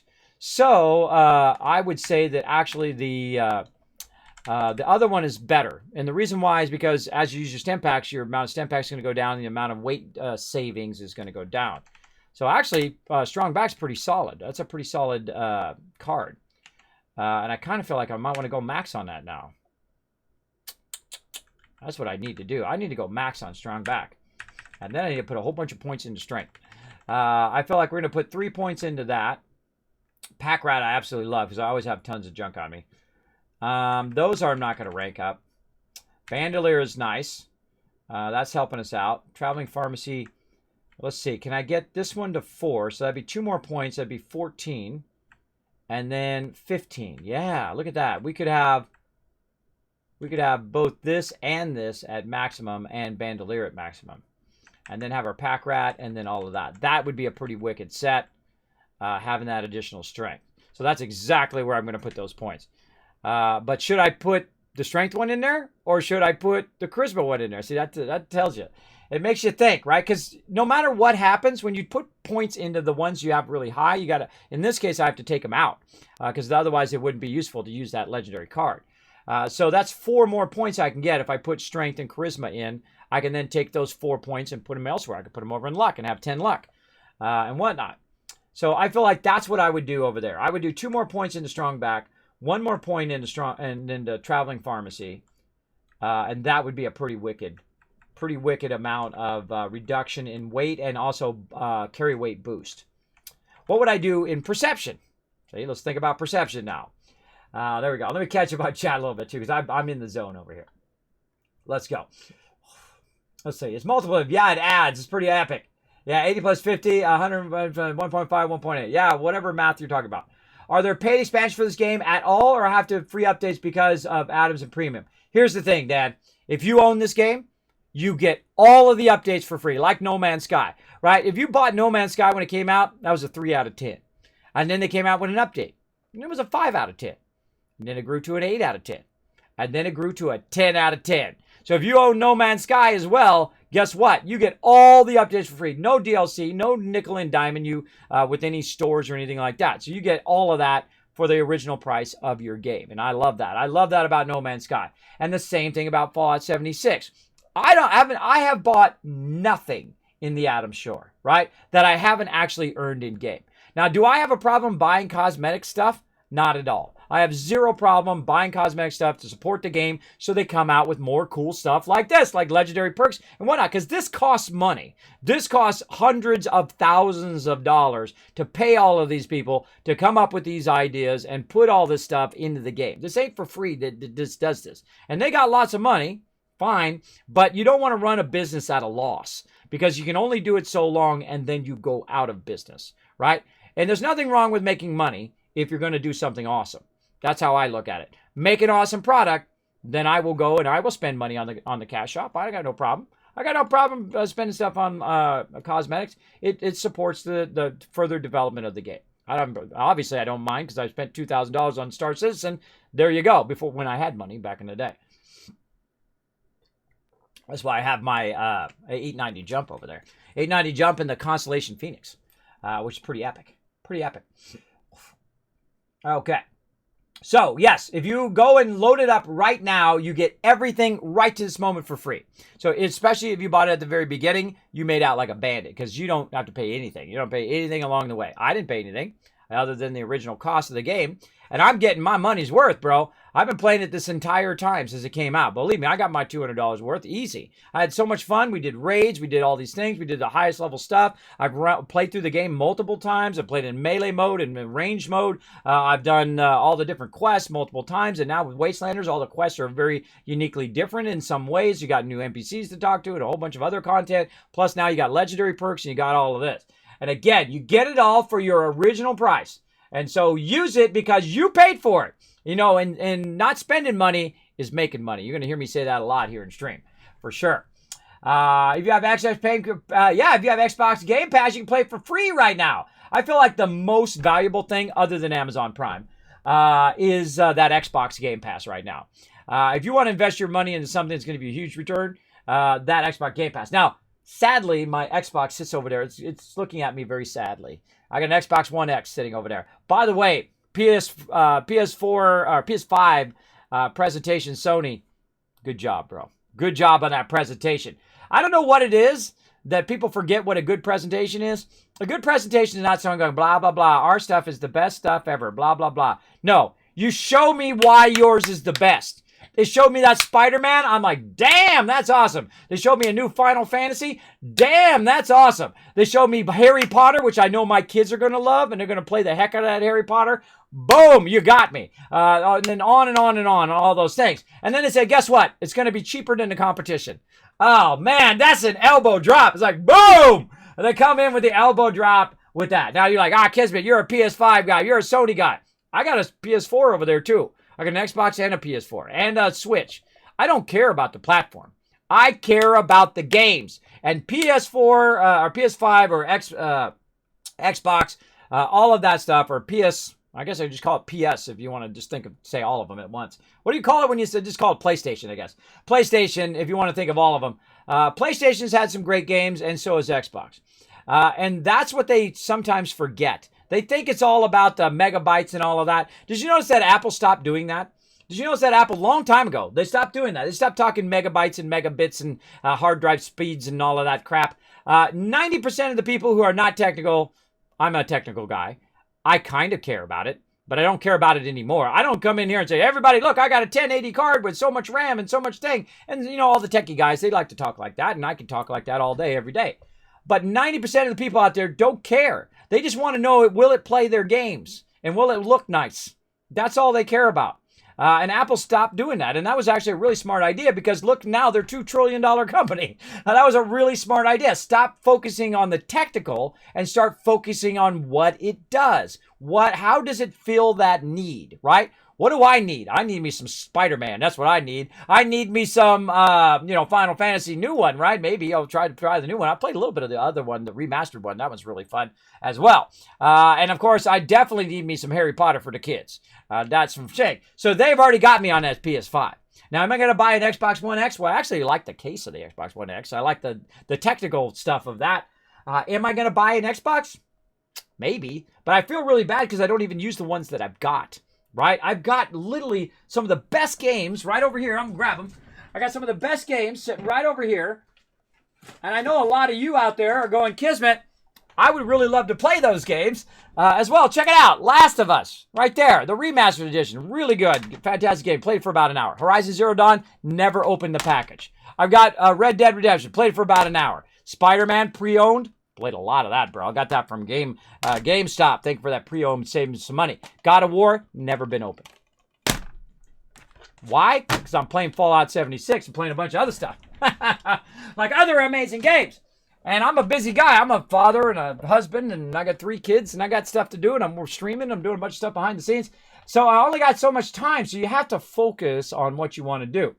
And I got the Xbox and the PS4 so I can play with you guys in 76. And we'll get back to that, but there's no gap between these seasons. So I feel like I'm not going to really play it that much because I'm going to be playing more on the PC so I can do the events and all of that. So there we go. And this is my primary character on PC. Now, if they added crossplay, that would be awesome. Then we can all play together. Wouldn't that be amazing? You know who added crossplay? No Man's Sky. That's right. Come on. If No Man's Sky can do it, imagine a massive coup that Bethesda would have if the following 3 things happen. Right? The following 3 things. I'm gonna give them the secret of winning everybody back over. Secret number 1: fix that limit of space limit. Fix that space limit. Give us 5,000 space in our thing. You got to solve that problem. I don't care if you got to reduce it down to 12 players. You got to solve the space limit problem. Now, I don't know if it's it's like a technical issue or whatever, but there's plenty of other games that can have literally tens of thousands of items. Fallout 4 could have tens of thousands of items. I don't like the way that the storage is set up. I feel like we should have separate containers where we can put all of our notes into one, which we don't see it in our other one, right? Instead of having one central stash, we should have separate containers like we did in Fallout 4. It's very useful because you can put your armor all in one, you can put your ammo all in this other one, weapons all in this, and fusion cores and stem packs in this one. It was really nice because you could better organize your stuff. Instead of when you're putting it in the bobblehead thing, it shows up in your stash, which sucks because then I got to scroll through that every single time, and I hate scrolling through that stuff. It's just really bad game mechanics. It's just like not thought through. It's not thought through from a player's point of view. It's thought through from a technical point of view. How can I make this easy? We'll make it all into one stash. But from a player's point of view, it needs to be separate because it just requires more of our visual time and more of our things scrolling through that crap all the time. So separate things, that's number 1. They crush that, forget about it. Forget about it. They got it going on. Now, the problem is by the time I get to the second one, I've already forgot what it was. I'm not kidding. I just literally forgot what those were. So I only got the first secret. I gotta wait for my brain to kick back in and tell me what it was. I forgot what I was even talking about. Don't you hate that? Don't you hate that when that happens? See, I just tell you the truth. I just tell you the truth. I just literally forgot what my second point was. What was it? What was my second point? I don't know. And there's a third point too. I had him there for a second. I guess we'll never know. You're like, oh, cliffhanger, Kismet. Well, that's how it goes. I'll think of it later on, I'm sure, when I'm off stream. I'd rather buy a game, keep it forever, rather than have 2 months of Game Pass. That's why I'm in doubt. Well, hey, that's the thing. Well, you could go ahead and actually, when I do Game Pass, I do it for like 6 months or a year or whatever the maximum thing is. Because, man, you really save some cash doing it that way. Because you just save sometimes $20, $30, $40, $50 on some of those yearly things. If I feel like I'm going to use it, like going and, subscribing to like a Disney Plus or something like that. I know my kids are going to watch a ton of that.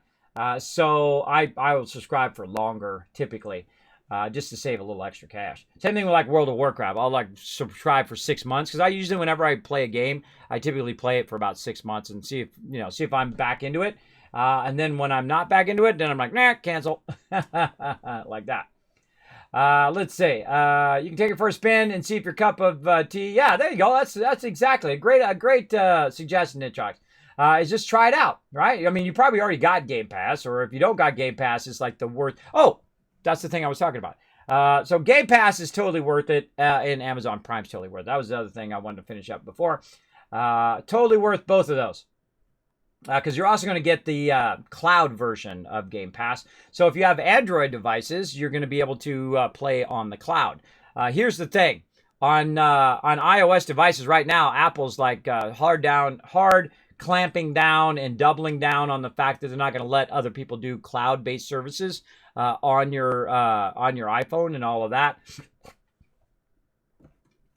Bad mistake. Bad mistake, I think. I think there's got to be a way to solve that problem. And I used to work for Apple, by the way, so I'm not that biased. Though I am biased, they make great products, and there's a lot of amazing people that work there. I love them to death. They did me right when I got sick, and they also elevated me to a level When you work with other amazing people, you get elevated as too. And then you try to elevate them, they try to elevate you, and so on and so forth. And that's what I love working. Man, look, that gives me goosebumps. I don't know if you guys can see it. It gives me goosebumps just thinking about that. See, I miss it, but I can't do it anymore. I'm not at that level anymore. I just have to be honest with myself. I'm just not at that level because sometimes I get real dizzy and I have to lay down. I can't do that in the middle of, a meeting, or I can't do that in the middle of working with a high-level client, or if I'm solving problems or whatnot. I can't just say, okay, team, your leader is going to go lay down for a couple hours while you guys solve the problem, right? So I have to be honest with myself and say, okay, what can I do? I can do this. I can talk to you guys, and we can talk games, and we can do all sorts of stuff. And then when I'm too dizzy, I'm going to go lay down. And it will never go away. I'll have it for the rest of my life. So I have to learn to deal with my conditions every single day. I guess if you need something, play now, Fallout 76. There you go. I have a question. I'm level 203 and cannot access legendary perks. Am I missing something? Do I need to do quests or something? No, legendary perks at the top of your perk quest up there. Actually, my interface is in the way right now. But it's right there. Hold on, let me turn my overlay off. There we go. See, it's right there at the top. That's why you just probably missed it. You just go to the top there, and you can use your mouse to click on it, or if you're on your console, you just use your arrow, your little hi-hat, and you hi-hat up there, and then boom, you hit it, right? You can use your space bar on PC and whatever your appropriate key is, like A or B or whatever it is, on console, and that'll get you to your legendary perks up there, like that. There you go. That's probably why you can't see it. Right there. So get up there and get it going. You're going to have lots of perks, but you're going to have lots of stuff. I remember grinding stuff in this game to get a car bed. Yeah, I have that car bed. It's a great one. There we go. Let's see. That PS5 showed really good. Yeah, see, that's the thing.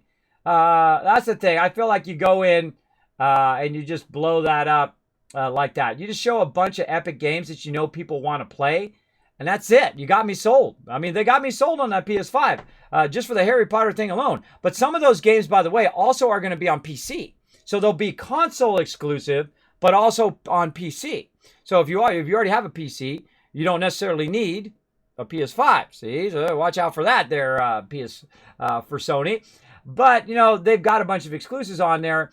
And the great thing about a PS5 is it doesn't require any update like Windows does, which screws up my entire thing every time I do it. It doesn't require any huge technical skill.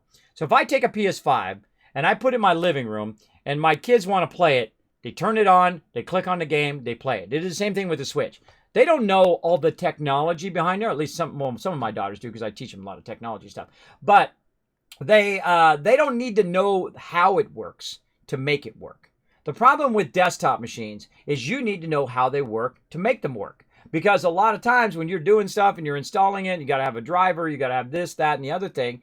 And that's why consoles are so popular, because you don't have to screw with it. Why is this iPhone so popular? Because you don't have to screw with it most of the time. If you have a problem with this thing, you press this button and hold it. Or actually, in this case, you press the side buttons because I have the newer one. But you press the buttons, you turn it off. Wait 10 seconds, 1,000, 2, 1,000, 3, etc. And you turn it back on again, and guess what? 99% of your problems are solved. Right there. Same thing on Android, same thing with your microwave, same thing with your fridge, same thing with your computer. Most of the time, restart it, boom, 99 problems solved. It usually has to do with a memory problem or something got screwed up in there and it just needs to clear the memory and then restart up again. That's pretty much it. That's 99% of problem solving. All the other stuff is hardware failures, software failures, those kind of things, which are hardcore. Those are hardcore stuff. Now, on an Xbox, you know what you do when it breaks down? Set it back. Say, hey, yo, bro, my thing's broken. I want a new one. I want a new one, or I want that one fixed. Okay. There you go. Right? You've got a warranty. If you don't have a warranty, then you're screwed. Then you got to go find your buddy who's very tech savvy to fix it for you. Maybe your hard drive might have died in your Xbox that you had forever, your original Xbox from way back in the day. And you need someone to go in there and help you, right? And that's fine. There's a lot of people out there who do aftermarket fixing of stuff too. But you got to think, if I fix my old Xbox, is it worth more? Does it cost me as much as it does to buying a new one? Right? Should I put that $100 toward a new Xbox or a new PS5? Or should I do it? I feel like Xbox really made a mistake, one with their naming. Their naming is really terrible. Xbox One, Series X, 5, 7, 3, 9. That's not easy. That's not easy to remember. Like, PS5, easy, right? Xbox One X, that's okay, right? Or Xbox One X, One X5. I don't know. Their naming sucks. The Xbox Series S, they're trying to steal that from Apple. I understand. Because, Apple does that S and SE and all of that, which is actually pretty smart. Because if it's an SE, it's going to be cheaper, and it's a good thing to buy for your children. Because if they break it after it runs out of warranty, which actually have a massive warranty, that Apple Care is always worth it, by the way. Because it is not just worth it because if the thing breaks, but it's worth it because you never have to worry about if it breaks. Right? When I give my kid a phone, who's 15, I have a $1,000 phone that I gave her. Right? That's $1,000 in the hands of a 15-year-old child. Right? That's a scary thing for an adult, especially when someone who don't got no money who spent 6 years paying on that phone in the first place, right? Or will spend 6 years paying on it in the first place, right? Or 5 years or 4 years or however long I do it for, right?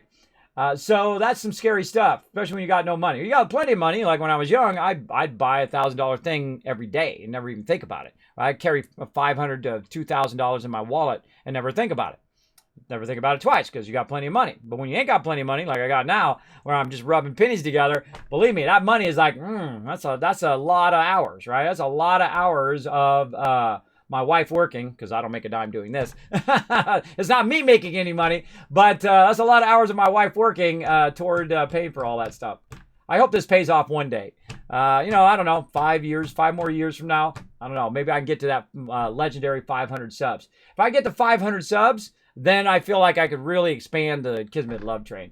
And that's my big goal right now, is to get that 500 subs, or to get back to 200 subs instead of 200 subs pretty consistently, and then get up that 500 subs. And I'm just going to put it all right back in the stream, giveaways, and try to, if I get to 500 subs, I think the big thing I would do is approach someone like Origin or Alienware and say, look, I want to do a giveaway. I want to give away to my awesome community that got me here. I want to go ahead and give away a machine. And that's what I would do. And just give away a machine. I don't need it. I'm fine. I got a machine. But hey, if they want to make me a custom one, I'm not going to turn that down. I think Origin's doing it right now. They really have some great PCs over there. And they also have it like customized. You can make it all you want. I would put, of course, the Wasteland Tycoon on the side. Okay, so we're talking lots of mechanics today. We're talking lots of stuff. There we go. You only have PC. I have two PCs. I have the Xbox One X, which is the higher level one, and the PS4 Pro and the Switch. Whatnot. Yeah, $1,000 phone. You know your phones cost $1,000. You didn't know that? These phones, they're subsidized by your carrier. So these suckers cost $1,000. This one right here costs $1,300. That's right, $1,300 phone. But it's more than a phone. Think of all of the things that this thing replaces now. Alarm clock, timer, camera, $200, alarm clock, $30, right? See, I add that all up in my head before I buy one of these, right? What else you got? Timer, $10, $5 maybe. Then whatever else, right? Whatever else you're using it for. Maybe you're using it for your accounting. Maybe you're using it as a web device. You're checking your bank statements and stuff like that. Maybe you're using it to buy stuff with. So it's replacing your credit cards, which I do all the time. You go to Subway, boom, I just wave that sucker over the top. I got instant Subway, baby. Just like that, right? So that's how it is. Now, it may not have cost you anything, but it does cost you money over time. You just don't know it. You just don't know it because they wrap that into your bill slowly over a long period of time. They're hoping they're going to get you 1 year, 2 years, 5 years, 10 years down the road, and they're just putting that money in there because they're going to get their money because that costs them money. Believe me, those carriers are going to get their money. I know. I've worked with the carriers. I work for Apple. I can tell you, you're going to pay for it somehow, some way, at some point. So it seems like free in the moment, which is great, but you're either locked into a contract or they want you to stay with them. Even if you're not locked in a contract, they want you to stay with them so long so they can put an extra $2 or $10 or $5 onto your bill, which is going to be in there somewhere because it's got a bill like this long with all the little crap in there. The thing that I always watch for, and this happened to me with, I'm actually not going to say the company, but this happened to me with a cable company. I'll just say it's a cable company, but I'm going to tell you not exactly which one. I don't typically call out specifically companies. I'll just tell you it's a cable company. Here's what happened. I had a bill, right? It was the same. I have a spreadsheet that watches all of my bills because you got to watch out for this. It goes the same, and all of a sudden it went up by $2, and then $5, and then $10, and then $50. So if I wasn't watching that, it would have went up $50 per month. And then right? And I'm like, what the heck? $50? And I called them up, and this is their excuse. This is their excuse. Now, the total bill was like $150 a month. So it went up by $50. So now it's $200 a month. And I call them up, and I say, whoa, what the heck? It went up by $50. And they said, oh, well, it's because of taxes. My taxes went up by $50 by basically like 25%. I'm paying 25% more taxes on your service alone. Not all the services, but just your one service went up by 25% taxes. Now, I can tell you two things happened there. One, the person I talked to didn't know what the heck they were talking about. So they were a bad representative of that company. And two, I ain't paying no 25% taxes on top of the taxes I'm already paying. I don't think so. I would cancel that service in a second. And that's exactly what I did. I said, I'm never using your service again because you guys tried to slip that in. I know exactly what you tried to do. You tried to slip that pay raise in of $50 to my bill and thinking I wasn't going to notice. That's not cool, bro. That's underhanded, shady stuff, and that stuff should be prosecuted. But I'm not a lawyer, and I'm not going to deal with it. You know how I say? I just cancel that service, get another service. Screw 'em. Screw 'em. And that's exactly what I do. So watch those bills, everybody. Watch those bills. Make sure they're not creeping up, because that bill creep happens all the time. All of a sudden, you're paying, say a total of, say, $600 a month in your regular bills, and then all of a sudden, it's $605, and it's $610, and it's $650, and it's $700, right? All of a sudden, all of your bills start creeping up. A lot of companies do that. They'll start creeping your bills up. I call on it every time. I said, hey, my bill went up by $10. Why? You tell me exactly why it went up by $10 every single month. If you did an increase, fine. Let me know you did an increase so I know that it's not an error.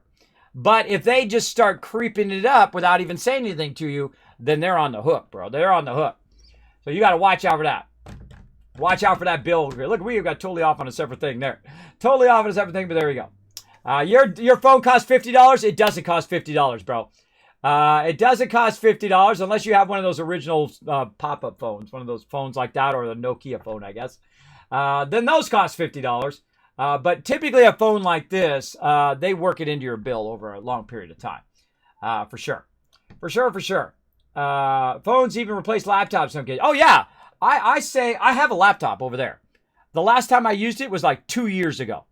I don't use it. The wife and kids use it. It's really for them because I have computers also, so I could use those. But I use my phone probably 70% of the time. My iPad, maybe 10% or 20% of the time. And then my actual computer, 10% of the rest of the time to do anything else. To do like email or stuff like that or spreadsheets or whatever. Do 10%. But I could probably replace all of that 10% time on my desktop machine or laptop machine with my iPad, doing spreadsheets and doing bills and doing all that stuff, just by adding a keyboard.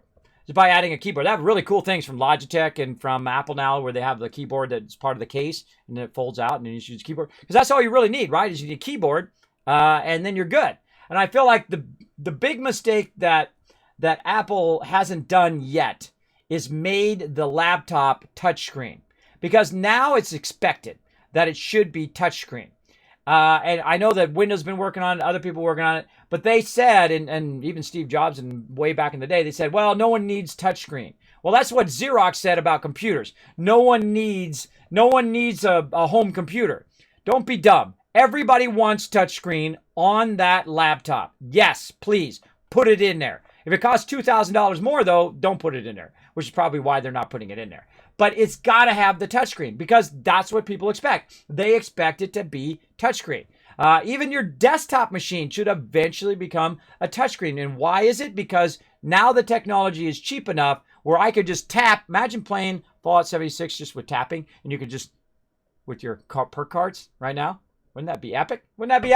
That would be awesome, bro. Imagine the combination of mouse, keyboard, controller, and touchscreen while you're playing your games, right? That would be an epic level. Why not give us it all? Hey, you could use that roller ball that reminds me of Missile Command. You could use that too. Use that as well. Use a little touchpad. Hey, I don't like the touchpad because after a while, it really rubs against my finger and makes it feel weird. I love the mouse because the mouse is very precise in what you want to do. It's one of the most genius inventions of all time, I think. But eventually, having the ability to do your finger, this is the biggest and original pointing device that has ever been made. And that's how Apple made its money, by the way, by figuring that out, that this is the number one most amazing device that you can have. It's your finger. And you can go ahead and use your finger and tap stuff and do all sorts of stuff. So there you go. There we go. Once it's paid off, I should have gotten a new one, but I really didn't feel like I needed it. I feel like the best deal going right now is the Apple payment plan. That after a year, you can trade it in for the new one, right? And so you're paying on it anyway, so it's like you're leasing it for like a year, and then you just give it back to them, and then they give you a new one. Now me, I'll probably use this one for a while. And the great thing about Apple products too is this lasts 5 years, right? You buy an Android product, guess what? 2 years, baby, you're replacing that sucker with a new one. Me, I go easy 5 years. My daughters are using ones from 5, 6, 7 years ago. My youngest daughters, I don't give them a full phone because they're only 12. When they hit 15, then when their 15th birthday, then they can have a phone. Because they still need to learn responsibility first. They need to learn that first, and then they can, once I feel they have more responsibility, they're older, they have a more awareness of crazy, stupid people in the world, then they can have that kind of phone. And then I still will restrict the phone so that they, they don't have to deal with all of that stuff until they get a little bit older. And then I'm straight up with my kids when it's age appropriate. I will tell them straight about stuff, right? About boys, about the world, about crazy people, about people who don't care about you, but pretend to love you and don't really care about you. Everybody, put a 1 in the chat. You ever had a relationship like that? You thought the person loved you, and then you realized that they're just using you, right? Yeah, those are some scary relationships. I had to get out of one of those before I met my wife. I had to get out of one of those. It was because I was super successful at the time. The person just wanted to be with me because I had lots of money. Didn't care about me. Didn't care if I lived or died. And I found it out one day. I just figured it out. Whoa, hold on. This person doesn't really care about me. They act like they do, but they really don't. And that's a really scary realization when you're with somebody. Now, me too, I wasn't really in love with that person. I liked that person and it could have grew to that, but I doubt it. I doubt it. So I wasn't that heartbreaking, but there's a moment in which you realize that somebody else is not on your team, right? Like me and my wife, who I've been with for 27 years. I am my wife's number one thing in my life, above all other things. If she calls me right now and says she needs my help, I'm going to leave. I don't care if I'm at work. I don't care where I am. I don't care if I'm accepting the Nobel Prize. If my wife needs my help, I'm setting that Nobel Prize and say, I'll be right back, everybody, and off I go. That's got to be your priority when you're with somebody else. You got to set them as number one. You're not fighting against each other. You're in a team. You're working as a team. You're solving problems. That's what me and my wife do all day long. Kids break something, I got to solve that. Kids need to get here to there. We got to do that. We need to get food. We need to get this. We need to do that. We need to, stretch that penny so we have, $10 to pay those school fees or whatever it is, or $100 to pay the school fees. We got to find some way of making those things happen as a team. Me and my wife never fight about anything ever. I mean, we kid with each other back and forth. My wife steals all the covers. But other than that, we really don't fight over stuff because we don't need to.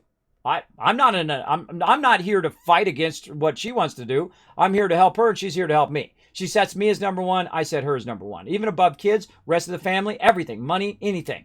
That stuff is irrelevant if you think about it later, especially in my situation. Where my situation is, I could die tonight.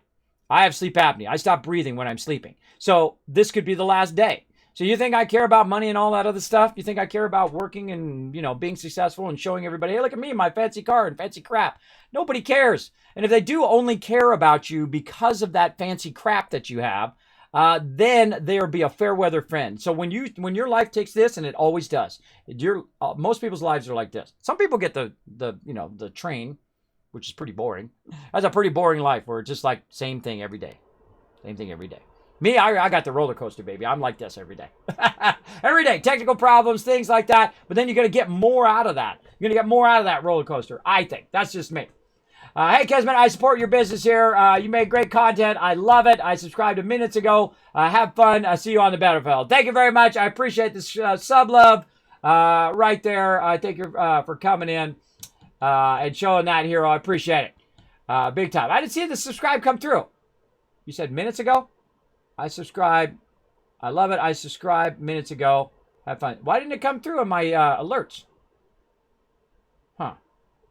Didn't come through on my alerts. Weird. All right, let me turn my overlay back on. There we go. Yeah. Well, thank you very much for that. You have sleep orders? Yes, I have sleep apnea, and I have constant vertigo.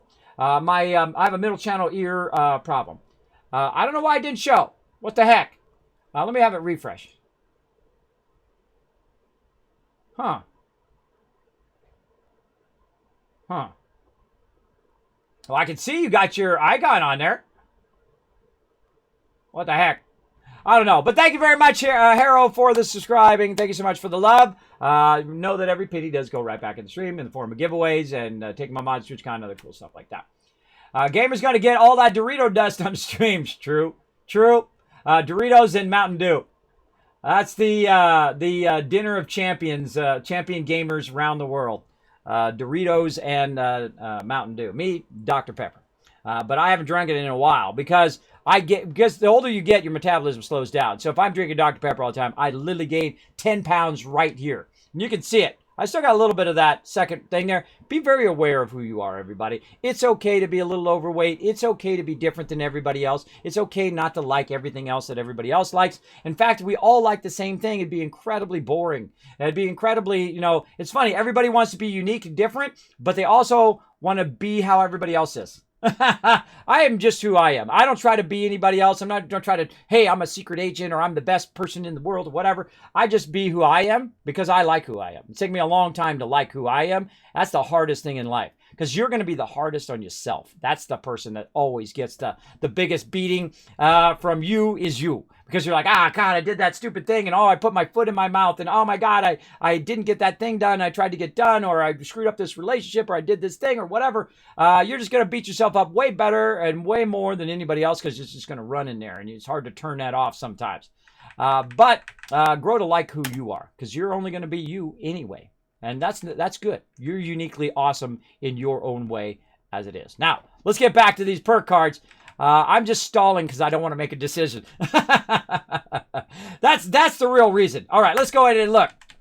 It's not going to go away, so I still have to make the choice. See, that's the thing about choices. Choices don't go away. You have to, a lot of times, you still got to end up making that choice no matter how much you delay doing it. So I'm kind of going between rad resist and restore 1 rad per second, which is pretty decent. I guess it's okay. 300 rad resist and restores 6 rads per second. Where the other one does 200 rads in a boost, and also I could share it so everybody would be removing the rad resist. But do I want to remove other people's radiation, which is probably a no. Because now a lot of people use that bloodied set, so if they're in group with me, I don't want to accidentally remove their radiation. So that's very tempting. Very tempting. But I kind of want that strength set. So it gives me some new options with my strength set. Am I going to use thrown weapons? Probably not. Do I really need to charge my fusion cores? Probably not. Do I want it to revive me when I'm down? Yes, but not at such a low rate. If that was a 90% chance, I would totally get that. I would totally get that. But I feel like that rate's too low for me to burn that on one of my legendary slots because you only get so many. You only get 5. I feel like it's got to be charisma. It's got to be charisma. For sure. And then what I'll do is I'll put it into charisma, go to 15 on charisma, and then I'll take those points and put them over into the other thing. And you're like, well, Kismet, that's going to take up some of your cards. True, but I have 20 level ups right now. So what I'm going to do now is take a look at my charisma. My charisma is now 13. There we go. So now it's 13. Oh, it doesn't show up there. Oh, I found a bug. I found a bug, because Kismet always does. Right up there. So my charisma doesn't show as 13 now with that legendary perk in there. It only shows it in here. I find all the bugs, everybody. I find all the bugs. So yeah, that needs to be fixed, but it doesn't show 13 right there for my points. All right, so I'm going to go ahead and pick a perk right here. I'm going to move a point from charisma, and I'm going to go ahead and put it into strength. There we go. Because now I have 12 charisma, which allows me to share my cards, in theory. Let's go see.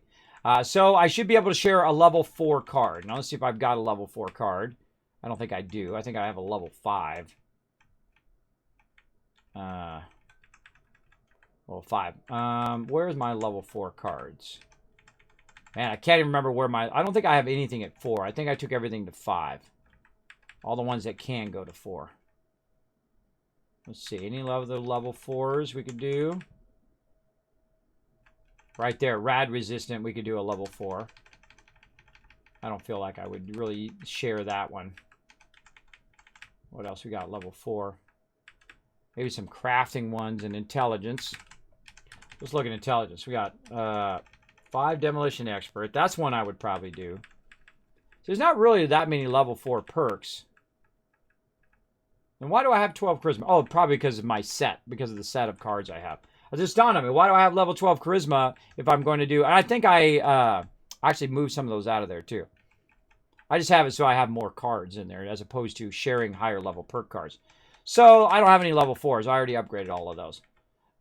So even if I didn't want to share it, it's really not necessary. So, but I do want to have enough to put all my cards in there when I'm in a set. And so I'll boost that, and now I can go ahead and upgrade my strong back, but I don't have the perk card to upgrade it. So guess what we can do? We can go ahead and use one of our upgrades to buy, to get strong back. So, and also, by the way, why is this backwards? Why is this backwards? It starts with agility. It should start with strength. When I'm switching through the filter, it starts with agility, which is the opposite end of special. That's it's just like, I don't know why it starts with that. It should start with strength. But we're going to go through all the whole entire thing. There we go. Strength. Oh, God, I missed it. There we go. Let's go back. Go back. Okay, now let's go here. Now, also, I could just go Z, by the way. I could go the opposite way. But I normally use C to switch through. So I guess I could go Z and then it would go to strength, I guess. I don't know. It just seems backwards to me. That's just me. Like, see, look, there's luck if I do Z first. Because normally you're on, like, cost. Or you're on no filter. And you go Z, now you're on cost. But if you go C, which should be forward, right? Should be forward in the selection. That should be strength. And so on. And now it's working. There we go. Or now it's right because I was already in the other thing. But there you go. You get the idea. Let's go ahead and find our strong back. Give ourselves 10% more carry weight. All right. Then we're going to level that up. Oh, I got my sound off. I think I have my sound off. There we go. Okay. Now we're going to put... Now make sure to put it back on again because every time you upgrade it, it takes it off of your thing. So you got to put it back on. Strong back. There we go. All right. Now we're at a total of 275 non-power armor. And see, the cool thing is, too, by the way, is that affects your power armor. You don't think so? Well, here's how you test this kind of stuff. And I was talking about this earlier. How do you test how much ammo you're making? How do you test if cards are working or not?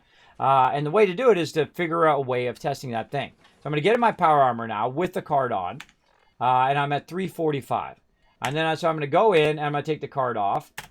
And it should drop by 30. And it does. See, right there. Oh, my power armor is running out of fusion cores because I took my fusion core out. So it does work. So that's now going to go from 315. And I put that on. To 345. So that does work with your power armor and without your power armor. So that is actually a really powerful card if you think about it. Right? More than adding perks to your power armor or getting the excavator armor or whatever. That actually is a universal boost in space. And so that's why I'm going to gear that one up. So I definitely need 2 more perk points over here. Now, let's go ahead and go over here to Legendary. We've chosen our Legendaries.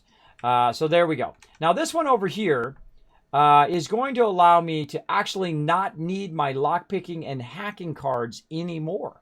So I don't need those anymore, right? Because if I go in and I look at this card, inspect, auto unlock skill terminals and +3 lockpicking and hacking skills, which means I, in theory, no longer need the lockpicking and hacking skills cards, in theory. We're going to go chest it and see. We need to find something that we need to unlock. Now, it just happens to be so lucky that I happen to be right by a place where it usually has that. Let's see if anybody's unlocked it right over here. Maybe that's why I'm still having these headaches. Maybe. Damn, caps. Looks like there's almost $200 in here, though. Oh, it's already open. It's usually that box right there, I think. Yeah, so now here's the thing. When you're looking for something, hard to find. Hard to find. Now, we need to find something where we need to unlock the door or unlock the storage. And I'm sure there's a bunch around. Let me try to think of somewhere Where would it be? Maybe at Flatwoods. Let's go look at Flatwoods real quick. And we're going to see if we can... Oh, wait. No, I know. The power plant. Power plant. Correct. You don't... shh. Bambi on crack. Shh. Don't tell me. The part of the fun is figuring it out along the way. But thank you. I'm going to purge it. I'm going to purge it. Sorry. Don't tell me. Don't tell me. Part of the fun. I'm just going down the road. Going down the road. Part of the fun is discovering things in game too, I find. If I wanted to know the answer, I would say, hey, tell me the answer. If I don't say tell me the answer, then I'm just saying it out loud so I can walk people down the road, and when we figure it out, then it'd be good. But I know exactly where. Also over here, by the way. Also up at the dam is another place. But I definitely know it's over here at the power plant. Let's go to the power plant and check it out. There we go. The autocomplete part of Massive Infiltrator is a bit dangerous, though. My team and buddy has become wanted twice because of accidentally unlocking stuff while in public team. Oh, yeah. When you go into someone's... that's a great way to make people get flagged for PvP. Is to lock your door on your base and someone comes up and auto-opens it. And then you get flagged. I already knew that one. I could already think that one through. Let me mute her. And so... they're definitely going to have to fix that. Now, here's the way to fix it. Take out all the stupid PvP out of the adventure mode. Take that out. It's dumb. Nobody wants it. Take it out. Or at least very few people want it. The bulk of the community want that out. All of it. Out. Take it out of the adventure mode. Leave it in nuclear winter. In fact, bring back the survival mode for the people who want to do survival mode. Go for it. But for me, take that completely out. And here's what you do. Hold on a second. There we go. Here's what you do. You take that out of the game, and then you go into all of these points here, and you just make them like settlements, right? I don't have to PvP battle to get those. You just make them into settlements. You can take them over. You can use them for that amount of time. If you go offline, boom, somebody else can get it.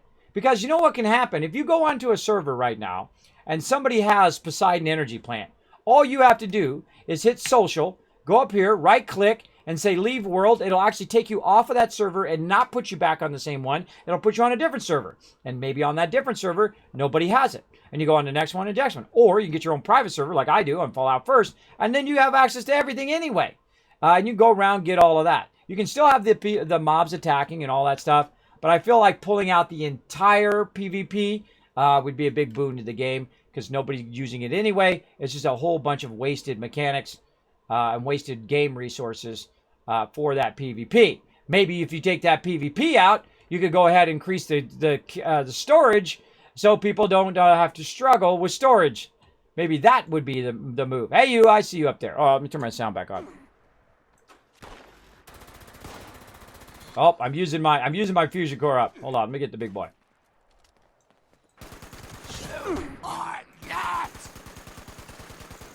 Where are you? Over there. No, I'm not you. Get out of here. Get out of here.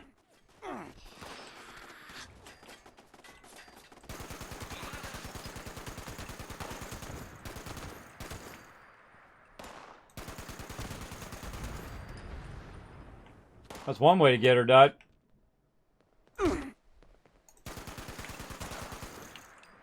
Wow, these are level 50s. But they made it where the mobs scale up to your level. Look how long it takes me to reload. Come on, reload already. These are level 50s now. They're normally really low level. So those definitely scaled up to my level, or at least somewhat to my level, the max level. I don't know. I'm still on the fence whether I like that or not. I like it when I'm running with somebody else.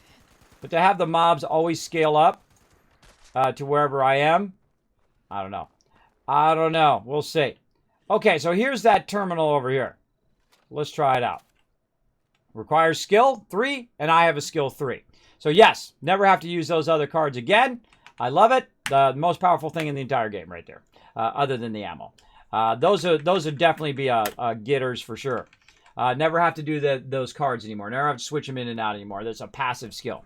That's for me, by the way. I'm the one that's been putting that in there for years now to make that into a passive skill. Now, auto-unlocking stuff, do I really want to put a lot of points into that? I would probably put more into ammo and into charisma then I would put it into auto unlocking. Auto unlocking, I don't care. I could, because I'm the terminal master, bro. You ready? Watch this.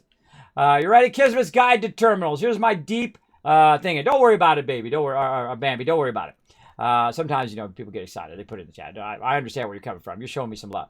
Watch this. Ready? Kismet's Guide to Terminal. Click the first one, the second one, the third one. Right? If you don't get that, just hit tab. You're out. Right? It doesn't lock the terminal. Then back in you go again, if it decides to. There we go. Then you do the last three. One. Works about 90% of the time. Just doing that. Doing the first three, the last three, the middle three. You just, you know, after you do three, you go out, you do the last three, go out, do the middle three, go out. And then if you don't get it then you go through and you do all the text, or you do it by the numbers and all of that stuff. But 90% of the time, I'll do that. Sometimes it's as high as 95%. Sometimes I'll just do the very first thing I click. That'll be the terminal. One day I did it like 5 times in a row. We were running the nuclear silo. And I literally just did it 5 times in a row. Oh, apparently that was a score thing too. Unlocking something with a score thing. I'm going to come back over here and get a ton of fusion cores later on. But yeah, so that is a passive skill. GG. I like that a lot. That is a really good addition. All right, now I'm not going to take over the fusion core and whatnot. And by the way, I don't even go in this thing anymore. You know what I do is I have a built blueprint. Hold on, let me see if I can cancel. Hold on, let me cancel my thing. I got a built-in blueprint after I capture this. Oh, I'm not. I don't own it right now. But I have a blueprint that I just put down, and it's already got a fusion generator in it. And I just run it right over there, and then it'll start the fusion core processor up. I don't even have to power up the power plant. I just ignore that quest altogether. And then boom, I got that. And then guess what it does? When you power this up with it, it'll actually backchain across here. And then you can go ahead and put your lead right there, and then just run a line from here to your lead. And then I got lead running too. Just from actually you powering the power plant. You're powering it, as opposed to turning it on and going through all of that quest and whatnot. And that's fun too. That's a fun quest. A little awkward sometimes because sometimes it's a little glitchy. But overall, an easy way of doing it. So, but we'll do that. I'll do that offline because typically I collect stuff offline. Because otherwise you're just sitting there sleeping in my bed, doing nothing, waiting for those fusion cores to be made. And I made like 150 of them a while ago, just letting that run and run and run. And that's one of the cool things about Fallout First is you don't have to share it with nobody. You can have all the fusion cores for yourself and whatnot, unless you want to bring your crew in. And you guys can come in, by the way. If you want to make some fusion cores on my server, if you're on PC, feel free to come in. Make fusion cores all day, every day. Unless I'm doing it. Don't do it when I'm doing it. But I'm not doing it right now, so feel free to go in and get it going on. There we go. So I also make it where if you're new to the game, you're just starting off, and you're like, Kismet, I can afford Fallout First, but I don't want to deal with all the other people in the world. Welcome to come in, start a brand new character, come out of Fallout, out of the vault, run around, have a great old time. If you want to just play it solo, you don't have to play with me. You just use my server, run around, do what you want to do.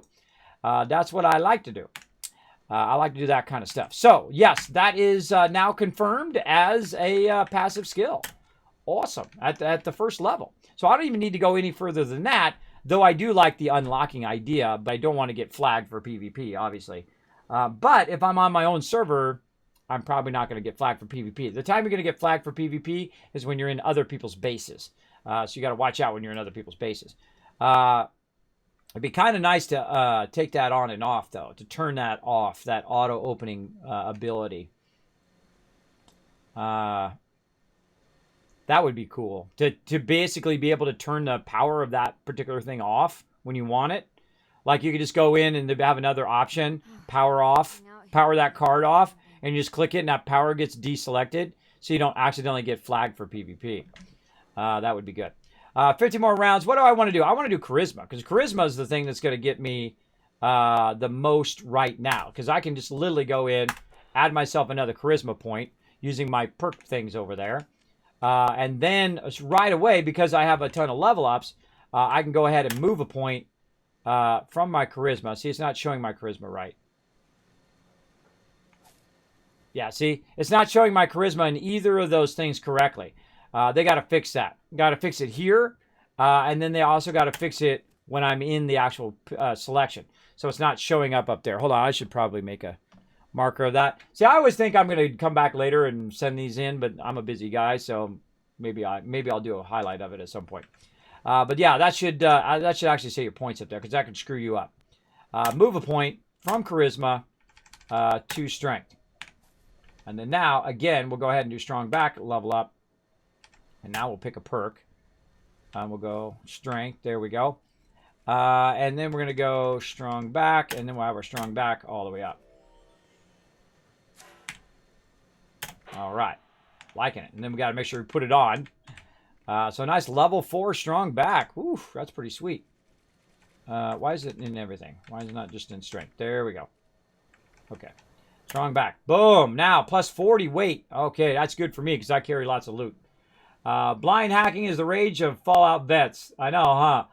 That's the only time I got flagged for PvP, by the way. Is by, I saw a thing and I was looking inside there and I was like, oh, wow, cool. Look at this whole entire, room that they did. And I went and I unlocked the room and I went inside to see it, right? To show it on stream. And I was flagged for PvP.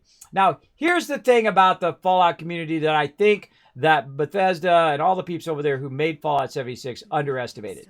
I went and said, okay, I'll just go onto the survival mode and I'll just have someone kill me so I can get out of the mode.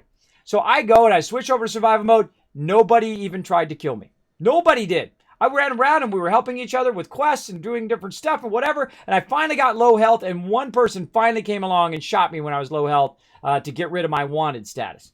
I mean, that's how the Fallout community is. The Fallout community wants to help each other. They want to rebuild the hearts and minds and capture the hearts and minds of the Wasteland and rebuild it. And it gives you a hope for humanity as a whole that there's enough people out there who actually don't want to watch the world burn. Now, there's a lot of people out there who do want to watch the world burn. Those are all the gankers and the jerks at the beginning of the game who are just trying to make the game miserable for everybody else. But there are a lot of people out there, and that's what's great about the Fallout community. I feel like most of those people are the outliers or not really Fallout fans, true Fallout fans. True Fallout fans, I find most of the time, 99% of the time, want to work together. They want to do what we're doing right now, which is have a game where we can all play Fallout together and it benefits everybody together, right? I feel like that is the Fallout style and the Fallout community style. And there's some people in there who are outliers, who just, want to watch everybody die and be jerks and gank everybody and do all that stupid stuff. Stupid 10-year-old stuff, for sure. Not me. Not me. I want to work together. How do I find fusion generator plans? I can tell you exactly where it is, but I'm not going to. I'm not going to tell you. Here's what you do. You go around, you look in every single vendor, and you will find it eventually. And there's also some storyline that you do that leads you to a vendor that can find it. But I want you to go like this. I want you to be in game, and I want you to look at the vendor, and I want you to scroll down and go, oh, there's my fusion core. Awesome. Boom. A fusion core generator unlocked. There you go. I want you to have that moment. I don't want to steal that moment away from you. That's why I don't even spoil like Fallout 1. I won't even spoil that. I don't spoil where power armors are or anything like that. I say it's in this area.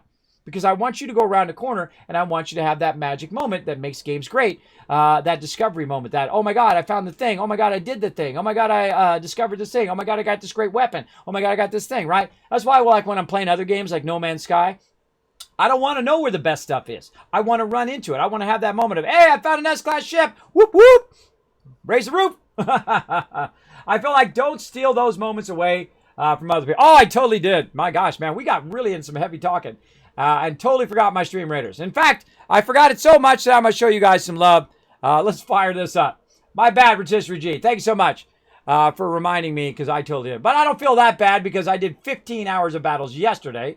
I did 15 hours of the battle before that. I'm going to do 15 hours of battles today, too. I think I did the day before that, too. 3 days in a row.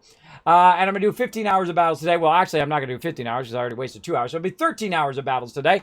My bad, but we already looped the map once, and now we're going to loop it again. And we're on tier 42. So I'm kind of feeling that you guys got a lot of loot so far from me. That's for sure. So let's get it going. But thank you very much for that reminder. I do get into the zone, and I forget. Oh, wow. We don't have much room. Imagine you had 200 units right there. That whole entire thing would be full. So come and join us, everybody. Stream Captain or StreamRaiders.com. Follow that link in the chat. A little side game that we play called Stream Raiders. Very fun. Everybody in the chat's playing it. You might as well come and join us. Okay. Let's keep it going, everybody. So we're looking at our legendary perks. And I take my time. I don't run and do events and stuff like that. I take my time. Have some fun.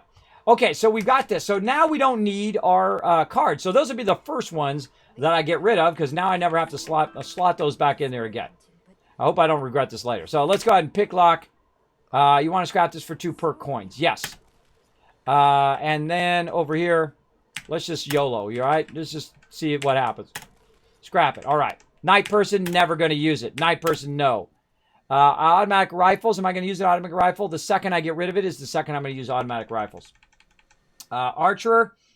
I did want to try the Archer thing out, but I feel like I'm not going to use it. So let's screw it. Let's just get those perk points instead.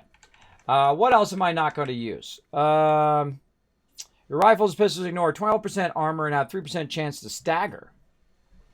That's not bad. That's not bad. Am I going to really use it? No. I'm not going to use it. I know I'm not going to use it. I should just be honest with myself and tell myself I'm not going to use that. All right. Bandolier, I've got an extra one. Don't need it. Out of there. Bear arms. Heavy guns weigh 30% less. Hold on a second now. Hold on a second now. I could probably put that on right now. And that's going to reduce my weight. I'm at 91. One of the great things about this particular weapon that I have on right now, this 50 cal, is it's 90% reduced weight. It weighs 1.8. That is awesome. Because then you can carry crazy tons of ammo and you're not going to get overweight. That's why I'm only 90 and I have a heavy 50 cal. And then also, well, it's not that heavy because it's 90% reduction. But I also have a very heavy Gat laser on me, which is 19 points. And I'm using all of these all of these weight reducers so I can carry more stuff. So when I go into a raid and I need to carry 200 stem packs, I'm on it, right? I have to mute those NPCs. They never shut up. So that I might use. Shotgun, yes. Full charge. I think I already have full charge, don't I? Spring and power armor. Oh, I took my full charge off. Oh, I took my full charge off there. Oh, I need to put full charge back on there too. Pack rat, usually, I mean, I'm usually collecting a lot of junk, but I haven't been collecting a lot of junk lately. So let's take that off. And let's put our full charge definitely back on again. And then I want to put one more point into traveling pharmacy. So you're always thinking of your set. How is your set, right? Heavy gunner. So I have 30% more damage in my heavy guns. My ballistic ammo, my 50 cal ammo weighs less. My stem packs weigh less. I get 40% carry weight. And I sprint a lot in power armor. So I want that there. Though I do collect a lot of junk, usually, but I'm not doing it anymore. And the reason why I'm not doing it anymore is because I literally don't need it, number one. And number two, it just fills up my inventory. And it's kind of annoying, though I can put it in my stash because I do have Fallout first. All right, what else over here am I not going to use? Let's go perception. And so what we're doing is we're scrapping our points so we can get 50 more, so I can get more charisma, so I can put another point into strength. Let's see, rejuvenated. What am I not going to use? I'm definitely not going to use that. Let's scrap that. Not going to use this. Never going to use that. Chemical, nope. Nuka-Cola, maybe, but never. This is quenching first. Fireproof, nope. Nope. Nope. Nope. Nope. Yes. Nope. Nope. Not going to use it. Not going to use it. Well, I got a bunch of those. Iron stomach, nope. Lead belly, yes, but not lead belly 1, lead belly 3. This is nice, man. This is like cleaning out your trash, right? Clean out the trash you know you're never going to use. Oh, that is really cool. There it is. 58 points I've got already. All right, let's go use it on our legendary. Man, I'm liking this system already. I feel like this is a really good idea for all the peeps who did that. So, confirm, rank up. Oh, I need it goes from 50 to 100. Oh, hello. So it goes 50, 100, and I bet a 200 at the highest level. Ah, okay. Well, then let's upgrade our ammo. Let's, you want to start with the cheapest ones and work your way up. I find. There we go. 75% more rounds. Now we're going to have like 300 ammo we can potentially make. Now, here's the thing about that 300 ammo, by the way. Let's go look and see how much it is now. And because I can also put my other perk card on temporarily, which is over here, my ammo smith, and it stacks. It stacks with it. So if I go over here and I should probably craft up a ton of ammo in case they take that away later on. But let's go in and, I'm not crafting. No, I'm not doing that. I'm over here making ammo. Making ammo. So over here, instead of 270, it is now 315. But here's the thing. Because I have my my other perk on. Let me get out so I can remember the name of it. Brain. Super Duper. Since I have Super Duper on, I could in theory make 600 ammo because it has a 30% chance of doubling it, right? So if I make 300 ammo, it could be 600. And it actually procs quite well. It actually procs a good amount of times when you're making stuff. So I could be making 600 ammo per round. And that would be awesome. Because then I'm not so worried about all the time running out of ammo, which I do because I use about 5,000 ammo every time I log in, every like 2-3 hours. Sometimes within an hour, I'll use 5,000 50 cal. So very nice. And I also want to upgrade my stuff to ultra sight ammo instead of doing the 50 cal ammo I'm doing right here. And I'd love to be able to have ultra sight ammo. And let's see. What is the ultra sight ammo? I forgot which one is ultra sight. Down here at the bottom. Ultra sight ammo. So I don't think I have 50 cal. Oh, I do! Oh, I forgot I unlocked that. Oh, 630 times 2. Times 2. I don't think it's supposed to be that. I don't think it's supposed to be that. That should be the same amount as the other one. Why is that twice as much under there? That feels like an error. Because why would it make 630? That's a lot of ammo. That's actually more ammo than if I make the regular ammo. See, regular ammo should be cheaper and you make more, and then the better ammo should be more expensive and make less. That makes no sense. That makes no sense that that's 630. But then again, it does take a violet flux. Ultra sight's not that hard to get. Violet flux, you got to nuke. You got to go collect a bunch of violet flux. You have to get so much, and then you have to stabilize it and whatnot. That takes some work. But that is a crazy ton of ammo. 630 right there. By the way, let's just do it once. Let's see if we proc. Nope. Didn't proc. All right, let's do it. Let's do it another time. We're just gonna do it one at a time. Ultra sight ammo. Let's do another 50 round.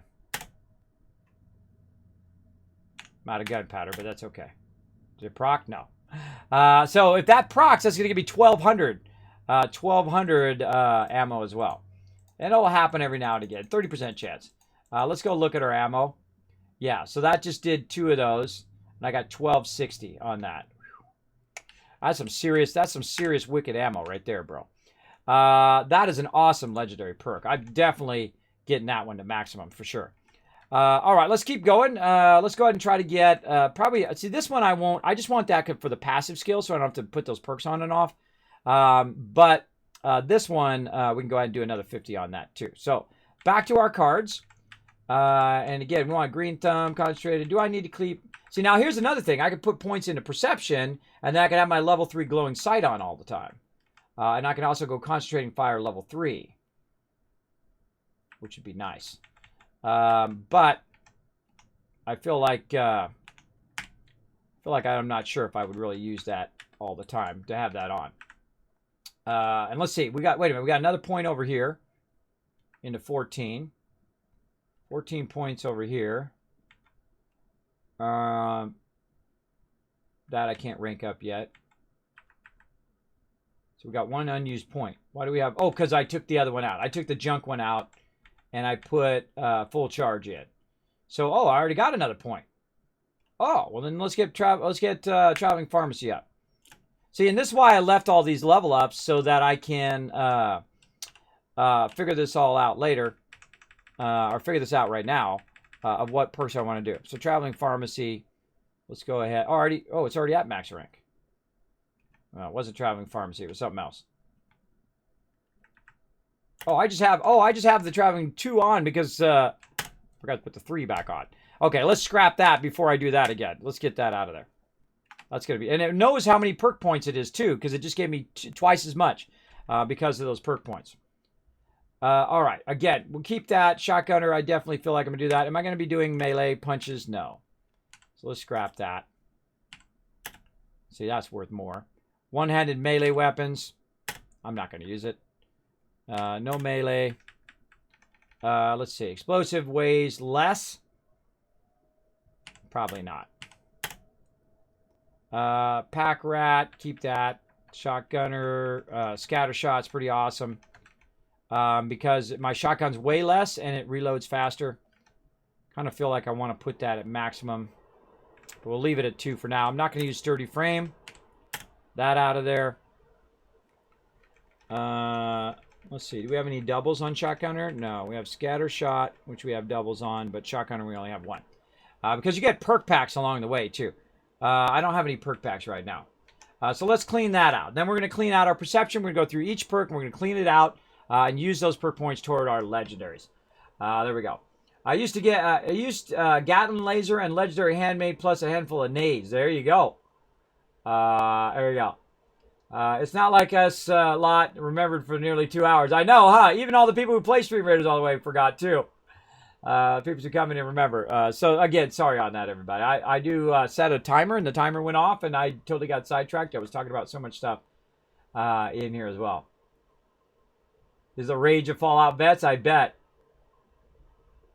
I bet it is. I love that. And that's my thing. I one who said that years ago, that they need to make that skill a passive. They added it. They owe me royalties. But I'll waive my royalty fee for right now. Because Bethesda's awesome. They're doing a great job on this game now. They're really doing it. Am I going to use automated rifles? No. Get rid of it, Kismet. Don't hang on to it. Am I going to use Grenader? Maybe. See, I've got those already all the way up. Fire in the hole, Grenader. Am I just going to go full-on ham on grenades? I should one of these days to see if I really like it. Rifleman. No. Commando, no. These I will use. For sure. Butcher's Bounty is good to get extra meat and all of that. Especially when you're doing meat week. All right, over here. What are we doing? Natural says no. Some of these I just absolutely know. Gain 25% bonus for 2 minutes when a player revives you. No. Sunkissed. Nope. Got a bunch of those. Thirst Quencher. Drinking any liquid has a 30% chance to reduce a chance to cause disease. No. Lead Belly. One of my favorite perk in the entire game. And in the entire Fallout series, by the way. Lead Belly. Why? Because the second you have your Lead Belly at maximum, you never have to worry about radiation from eating and drinking again. Incredibly fantastic perk. Also, I got slow metabolize right now. All food does that. And you gain an increased benefit from being well-fed and well-hydrated. So it'd be nice to put some points into that, too. Because every point I add to Charisma is a point I can add somewhere else. And that's pretty nice. Right now, I'm not even using some of these points. And I feel like the other thing I probably would do would be Luck. Because Luck has some really great stuff. Like better criticals, Bloody Mess. You have 4-leaf closer. You have Good with Salt. You have Luck of the Draw, which repairs your weapon. So you don't have to repair your weapon as well. I guess Mysterious Saver too, but it's kind of a bummer that that's not the other Mysterious Stranger. It's just like when you get rezzed. And Super Duper, I could probably get rid of that. I'm never going to use a level 1 Super Duper, I don't think, because I got a level 3 already. And I've got the perks on that I usually use right now, so I don't accidentally scrap the heck out of those. So there we go. Homebody, gained improved health and limb regeneration when you're workshop. Yeah, that's something you throw on from time to time, right? When I'm sitting in my workshop right now, just sitting here doing stuff in the chemistry station, so that's a good one. Another good one, too, is the 60% reduction called Happy Camper, or 80% reduction, sorry, 80% reduction in hunger and thirst when you're sitting at your base. So when you're building stuff at your base or whatever, you definitely want to put that on. You know else when you want to put that on? When you're waiting for fusion cores. When you're in your thing, throw that on. When you build a little camp and you're sitting there, you don't run your food and water as fast. And so you don't have to keep feeding your character all the time, which is awesome. So I leave that on when I'm ever in there. And then, if you want to just heal yourself automatically, great way to tell and see if it's working. Run down here, remove your radiation, and then see if it heals itself, and which it did. You can barely see it. There's a little bit of radiation here at the end, and then it healed that last spot because I'm sitting in my camp. So that's how you know it's working. Just like that. Easy peasy. How's the new update? We haven't done anything other than played around with our legendary perk points for the last 2.5 hours. So awesome. So awesome. Because again, I've said this, 1,000 times on stream. This is the biggest move forward in Fallout, the perk system. This is the AAA thing in the game. This is the most reason to play the game is because of the perk system. Because you can be one thing 1 minute and then be another thing another minute, right? You can be very heavy DPS 1 minute And then the next minute you're in very heavy collecting mode. Or you're in camp mode, which I'm in right now, camping and crafting mode, right? And that's going to be awesome when we have sets because we can literally just press a button. I'm in camp, I'm out fighting, I'm taking on the Scorch-Beast Queen, and I want to be more tanky, I want to be more stealthy, I want to be more this and more that. Just by switching around the cards, you can do all of those things. You can have that kind of very hybrid style of play, or you can be very specific into what you want to be. And that's the genius of it. And I feel like it doesn't get enough love for this genius idea. And I love the legendary perks. I love, right now I've got Infiltrator, which is the passive auto lock, or the passive +3 lockpicking, +3 hacking skills. And it made it a passive, like I've been saying to do for a long time. And now that I've got that passive, I will probably just leave it at level 1 for right now and start working up my other 3 first. Because more ammo is awesome, because I can kill more stuff and get more XP and get more loot. This one's pretty fun, so you have a 10% chance of exploding. Though there are some other ones, like I'm kind of tempted to taking that one back out and then putting my luck perk in there and doing that one instead, because I get an instant +1 to my luck, which means I can put another perk in there right away. Do I really care if it has a 10% chance of exploding? I don't know. I feel like I might want to take that out. I still haven't committed to that one completely. And all these other ones, I really feel like I would never use them. Some are chems, some are melee. Maybe the recharging, but the recharging of this is so low on a legendary perk, a 20% chance. That's pretty low. If it was like 40%, maybe. I feel like that's too low. Poison, never use it. I'm not doing melee. Fire resist, no. Sprinting, I've already got a card for that. Rad, I would probably feel would be the other one, which is a high contender. But I just think the perk points themselves is my jam. You know what? Screw it. Let's just make the commitment. Let's do it. Let's unequip this. It's only going to cost us 1 perk coin anyway. Let's make the commitment to doing another slot. But before we do that, let's look through all of our stuff first. Okay, where do I need it most? Like right here, I got 1 gun army.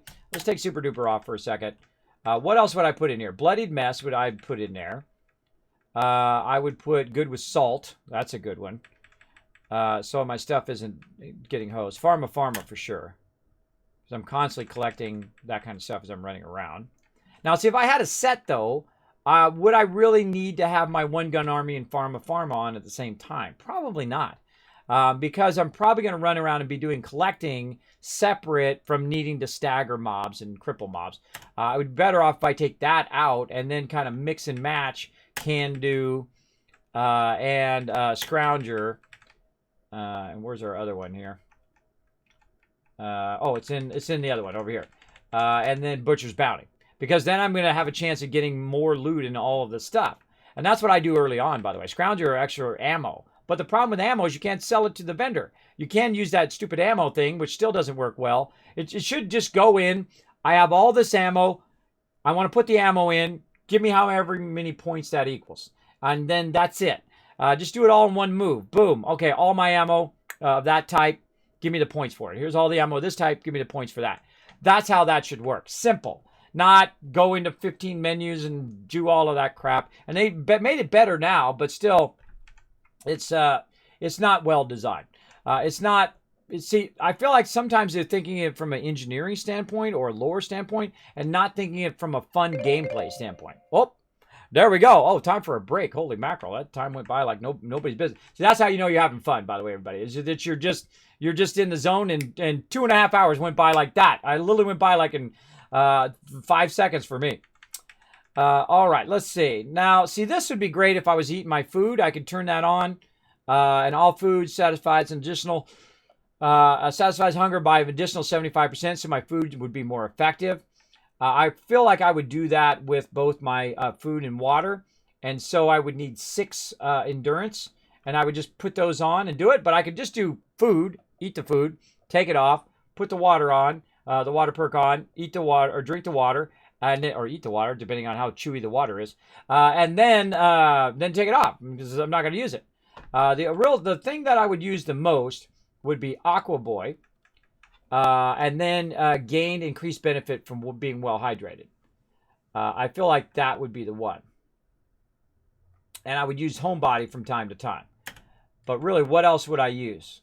Right? I would use this. I would use this. You know what? Let's go look. Let's go look and see what other perks we can get.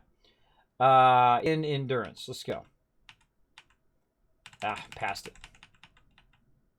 Okay. Not going to use that. Hunger and thirst grow slower at night. No. Already got that. No. Nope. Nope. Nope. Nope. Well, that, yes, maybe. Nope. Nope. Eating food is now 3 times benefit.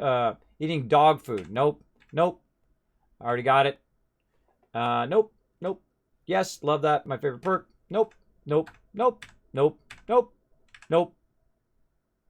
Nope. Nope. Rad resistant. Nope. Rejuvenated. Yes. Nope. Yes. Nope. Nope. Yes. Maybe. But I already got rid of it, so I don't care. Nope. So there's really no other perks that I would use. Even if because I have 17 left level ups. I could get any of these perks and take them to maximum right now if I wanted to. Like I could do a 4-star right there for rad resist. But I feel like none of those are worth it. I guess I was using a lot of alcohol to get that bonus perk. But I don't feel like I would do a playthrough like that. There's really nothing else I would use in there. So the only thing I would use would be my standard set, which would be Aqua Boy, and then probably Lead Belly. Those would be that would be my standard set, right? Like that for just when I'm eating, so I get less radiated. But then I guess I could have Lead Belly on, so I'm not getting radiated, and then have slow metabolizer. But I don't really need Lead Belly now, because I can go ahead and eat food and just go and walk to my radiation thing. And so it's useful early game. Later game, not so much.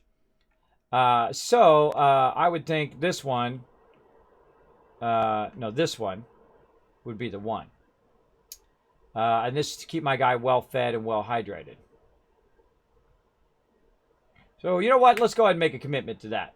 Let's pick a perk. Go in. And double up that one. Let's max that one out. Where are you at? Right here. Rejuvenated. Kind of feel like I already had that before, but oh well. Might have accidentally scrapped it. Okay. Right here. So rejuvenated. And then what would I do right now, though? What would I do while I was running around? Probably Aqua Boy. And then nothing else. See, I don't have anything else that I would use in that set. Really. In that moment. So once we have our sets, I will just switch when I eat. But it's kind of more convenient to not have to switch, but it just will. Favorite survivor shortcut just because it cures everything with one shot. True. True.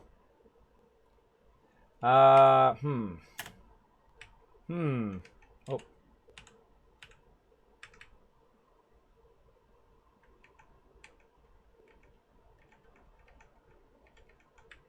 Yeah, the only other thing I would think would be this here, so I don't keep catching diseases all the time.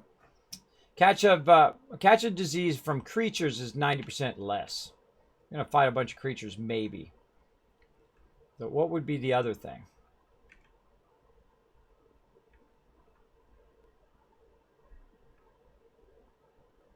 I don't use chems.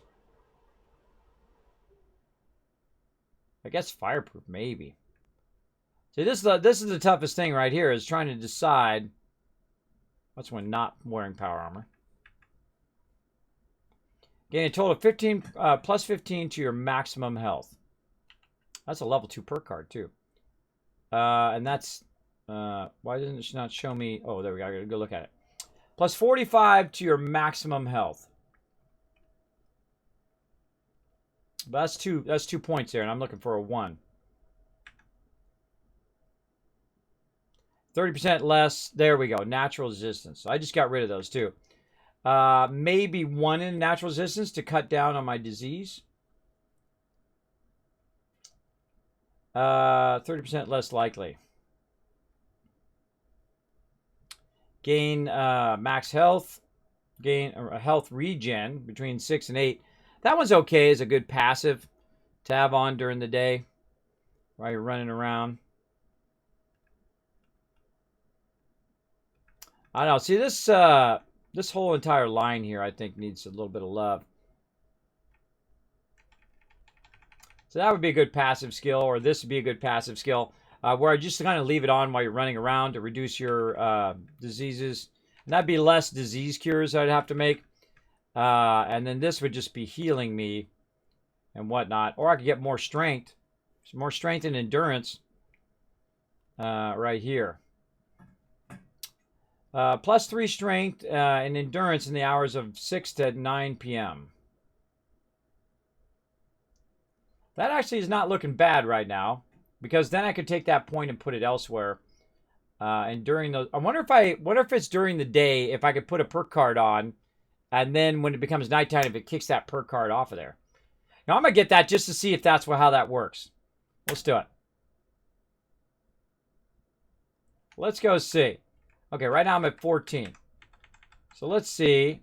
I don't think it adds perk points though. I'm just gonna go ahead and just put that in there. All right, so it gives me +1 strength, +1 endurance. So if I go in and I look at my stats, I'm probably gonna have it there. Special. Yeah, I'm gonna have 16 strength because I'm getting +2. I'm getting +1 from something else. And I got endurance, but it's not that it allows me to do more perk points. It just gives me more strength and more stuff, which of course affects my melee damage. That's melee damage, and I'm not going to do melee damage, so I don't care about that. I do care about my action point drain, though. Oh boy. Let's just leave it on for now. Leave it on for now. And go with that. Again, there's a lot of options there. There's a lot of options there for that extra one. I don't feel like I'll put any more into endurance. I kind of feel like I should take one out of endurance at this point. I kind of feel like I should move that elsewhere. What else would I put over here? I put glowing sight at 3. I always like to keep green thumb on because I forget about it. Concentrated fire at 6, and then this one at 3. So that'd be 6, 7. That'd be 7 points there. Yeah, so let's keep going. So what we're doing is we're kind of clearing out cards that we know we're not going to use. Your disease cures have a 50% chance to cure disease on nearby teammates. Not going to use it. Not going to use it. Nope. Nope. I got a level 3 there, which I use from time to time. Now work much more quickly. I definitely use that one on my set. Teammates hit by your flame weapons regen more health. I thought that actually stopped working. I thought, does that work again? Did they fix this? You can go ahead and just let me know in the chat. This level 50, everything smells of PWI, boss? I have no idea. Oh yeah, I change my mind constantly. I already did several times. Let's see, friendly fire. Am I really going to use that? Oh, my headphones are dying. Nope. Don't need a double of that. I actually got that on right now. Hard bargain. Get rid of those. Inspirational. Already got a bunch of that going. I like magnetic thing. I don't use alcohol in game. Rad sponge, yes. That I only need occasionally. Probably not going to use it. Squad maneuvers is great. Travel. These are all great. I feel like the charisma line is actually my favorite line because it has a lot of perks that really help a lot in the long run. By the way, also it's good to take this whichever one, field surgeon, and share that early on because if you have 6 charisma, you can share that one early on, and everybody's 10 packs are working faster, which is nice, which can save people's lives later on. Speaking of, I actually want to put that on. What can I take off right now? Hard bargain. Let's put that on before I forget. Okay, now into an intelligence. What do we got? We got plenty of extra armors here, so let's get rid of those. And we're already ready for a battle. That was 30 more minutes went by. Bam, just that quick. Let's do it, everybody. Boom, we got a whole wall of peeps. Now, again, remember, we're going to be doing battles all day long, so don't worry. If we run behind, we're going to just do battles and battles and more battles.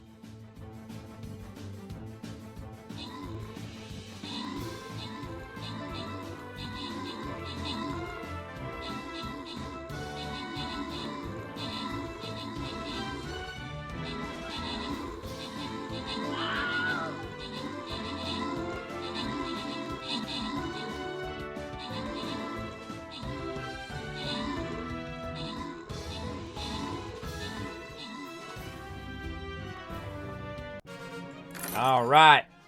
Grant some rewards. Jiff getting, Jimbo getting some love. I'm MVP. Look at me go. We don't count me. Subi, you going in. 22 assists. Nice job. Rocking it. Ooh, more gold for you guys. We're going to get you guys so much loot, bro. We've been bringing in the massive loot here in Stream Raiders. If you have not been playing Stream Raiders with us, you could have all your stuff. Oh, it's Headless Horseman. Cool. You could be having a lot of your units leveled up right now, bro.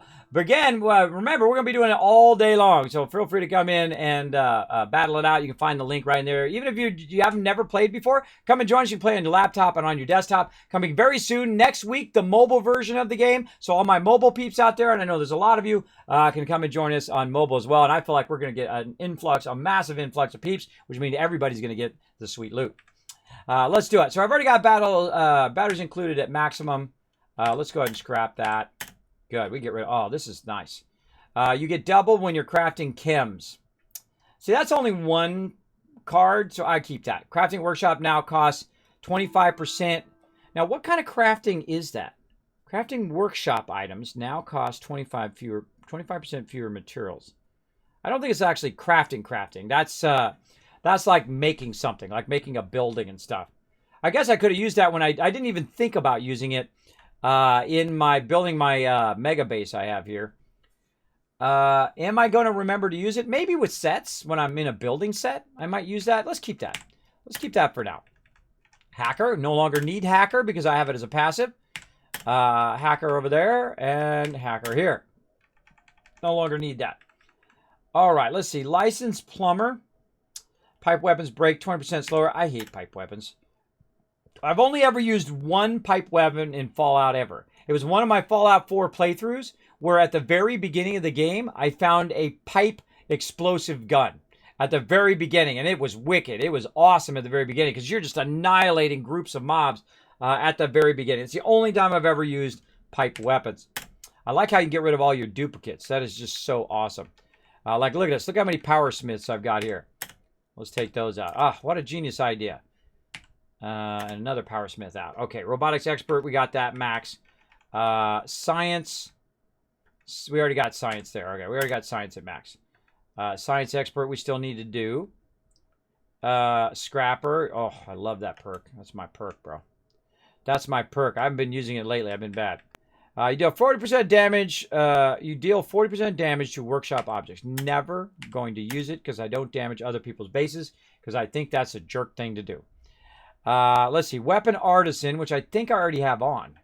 Yeah, I have Weapon Artisan on right now, so I don't need that extra one. Any of these other ones I have on right now?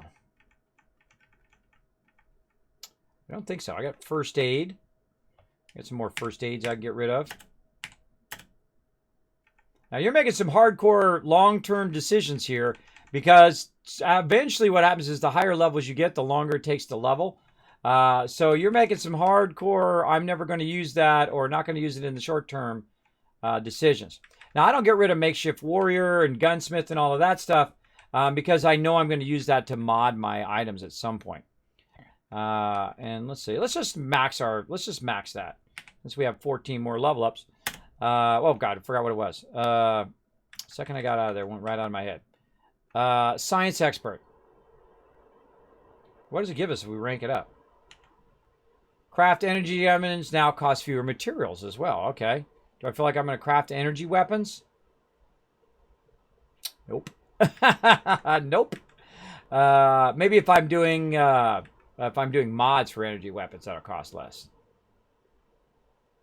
You know what? Let's just do it. Let's just make that commitment. Let's go find intelligence. Science expert. Right here.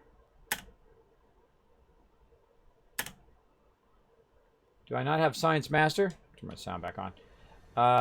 Let's that. Where's my Science Master at? Oh, I haven't done my Science Master yet. Look at me slacking. So Science Experts. And then I need my Science Master. Oh, look at me slacking. Science Master. Here we go. That's the great thing about having lots of level ups. And Level that up. There we go. See, I have lots of intelligence, so I can put all that science stuff on it at one time. Which is why I would level all those up, because I would want to put them all at the same time. Look at this. Your crafted energy guns have improved durability. Nice. Like it. And then this one has guns cost less materials. And this one, you can do level 1 guns. You can craft energy guns. Okay. Those are looking good. Those, I definitely would keep all of these perks and put them on and off as I need it. So let's go with that. Now, what are we going to do over here? What do we got? Ammo Smith, which I've already got. So I can go ahead and scroll. I got 2 of those. Scrap those. Falling below 20% of health will automatically use 10 pack once every 20 seconds. Never going to use it. Enforcer. I usually like to keep that at 2. So I can use my Action Boy. But it'd be nice when I was using my shotguns to have my Action Boy and my Enforcer on. Huh. I'm going to decide that later. Automatic pistols, no. Never going to use it. Automatic pistols, no. 4% fall damage. I'll use my power armor, thank you. Gun runner, your decreased speed when you have a pistol. Never going to use it. Home defense, already have it at maximum. Sprinting consumes 40% less action points with no power armor. That I do use from time to time. Packing light, your pistols weigh 20% less. I'm not going to use pistols. Stealth boys last at twice as long. Not going to use stealth boys. Not doing a stealth build. Food and drink weights are reduced by 30%. That's not bad. Oh, they said waking from deep sleep could be... Your armor breaks 20% slower. Never going to use it. You're out. This is unreal. All right. See, that's why I keep it muted. She's over there talking in my ear again. Let's see. Better criticals. Definitely would use that if I could. Keep that. Don't use mutations. So those are gone. Junk shield, while a good idea in theory, it takes up my luck slots, and I would rather have something else instead. This is also a good one in theory, but let's just not die. That'll help too. Mystery meat, not going to use it. One gun army already at maximum. Psychopath, kill any vats to 5% chance to refill your... Oh yeah, that's like what was that? The Reaper. That's like the Reaper. That actually is a good perk if you're using critical vats criticals, which I rarely ever do. Reload your 6% chance to instantly reload when your clip is empty. Is that for all weapons? Or is that just for pistols? It doesn't say very specifically what weapon it is. He's holding a pistol, though. And typically, this is a pistol perk level. Yeah, if I were to level it all the way up, it would take 3 perk points, and it would only be 18%. I can wait it out. Don't feel like I would use it. Keep that. Ricochet, that's always a fun one. That's a real fun one to use. Actually, I think that one should be in PvP. That's a really good PvP one. The unexpected reflect of damage. Again, only 18%. Not worth it. Out of there. Let's see. While below 30% health, gain a 50% chance to avoid damage. No power armor. Never going to use it. Let's see. Starch genes. Less chance for you to mutate from Raz or Radaway to cure mutations. I'll just use a Radaway and then just take it off, so I don't really need it. Super Duper. Never get rid of that one. That's my jam, bro. That's my jam right there. Okay, so we've slimmed down this, but are there any other perks that I actually want to add later on? Let's go ahead and just look at all the perks. We're going to get a nice little perk look and see if there's anything else that I would actually add to my perk set. Got it? No. This is really nice, this one here. If I had a 5 points into adrenaline, let's see where it goes to. Yeah, see, that's... See, if you're fighting a Scorch Beast Queen where it has tons and tons of mobs, this could really build up a lot of damage. That adrenaline, or if you're doing like a bloodied set or something like that, you could build up some serious wicked damage with that. That is like 60% damage on the top end for lots of kills. Maybe. That's a maybe. I might get that. Should I get it just to remind myself? Maybe. Never use it. Already got it. Never use it. Got it. Got it. Never use it. Got it. Never use it. That's for crippling. That's crippling damage. I might use that, but not much. That I already got. That I might put up a little bit and use that in a certain set when I'm collecting. See, this would be when I'm collecting and I'm running around my heavy weapon. That might work. VATS criticals do 20% damage. That definitely, I already own 2 of those. I would use that. Slugger. And by the way, I can tell what I would actually use because now that I've cleared out all those excess ones that I don't have, I would go in and I took all the excess ones out. So if it says own down there, then it's something I would probably use. Slugger, no. Blocker, no. Bloody Mess, maybe. No. Nope. This is not bad, but I don't have enough perk points to put that on, even at 15 strength. So I probably wouldn't use that. I would prefer to have the inventory space. Again, if I had a lot of luck, I might put that at maximum. Never going to use that. Caps collector, we didn't bother to get this time, and we didn't get it by accident. Normally I get it by accident, and then I use it, or I get it in a perk pack. I feel like I'm going to get that in a perk pack at some point. So I'm not going to grab it. That we've already got rid of. No. That we might level up later. Kind of tempted to level up that right now and then maybe later. I mean, how many workshops am I really going to make to where that card is worth it more than upgrading my legendaries, right? That's what I'm thinking right now. If I keep that card, would it be smarter for me just to scrap it and say, screw it, I'll just go collect extra resources when I'm making bases? I don't make that many workshops. I feel like that's the smarter move. Just to screw it, get those extra points for my legendary points. That's a really good one when you're doing stealth builds, by the way. Crack shot, not going to use it. Critical hits now only consume 85% of your critical meter. Oh, that's not bad. I feel like over time that's going to be pretty. It's only 50% of your meter, which means that your meter goes up twice as fast, right? So your critical meter is twice as fast at max stack there. This I definitely will get later when I do collecting. That I'm not going to use. That I already have max. Avoid 10% of incoming damage at the cost of 30 action points per hit. See, there's no perks in here that I'm really looking to get.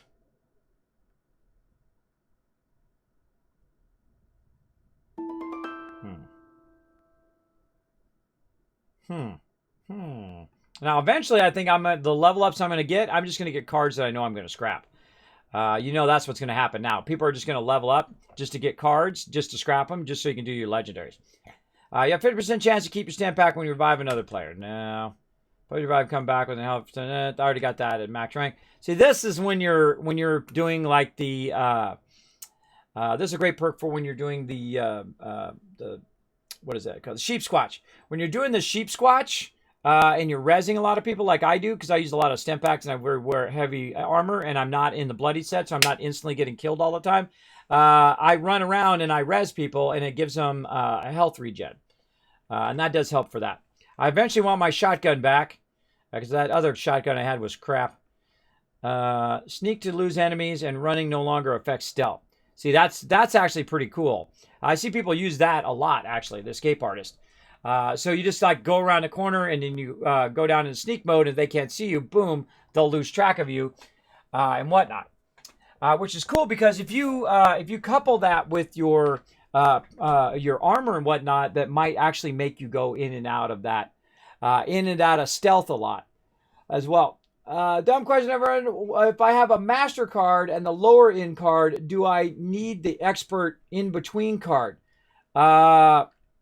Yes, I would. Here's again, if you missed it earlier, I was talking about that very thing. Well, something along those lines.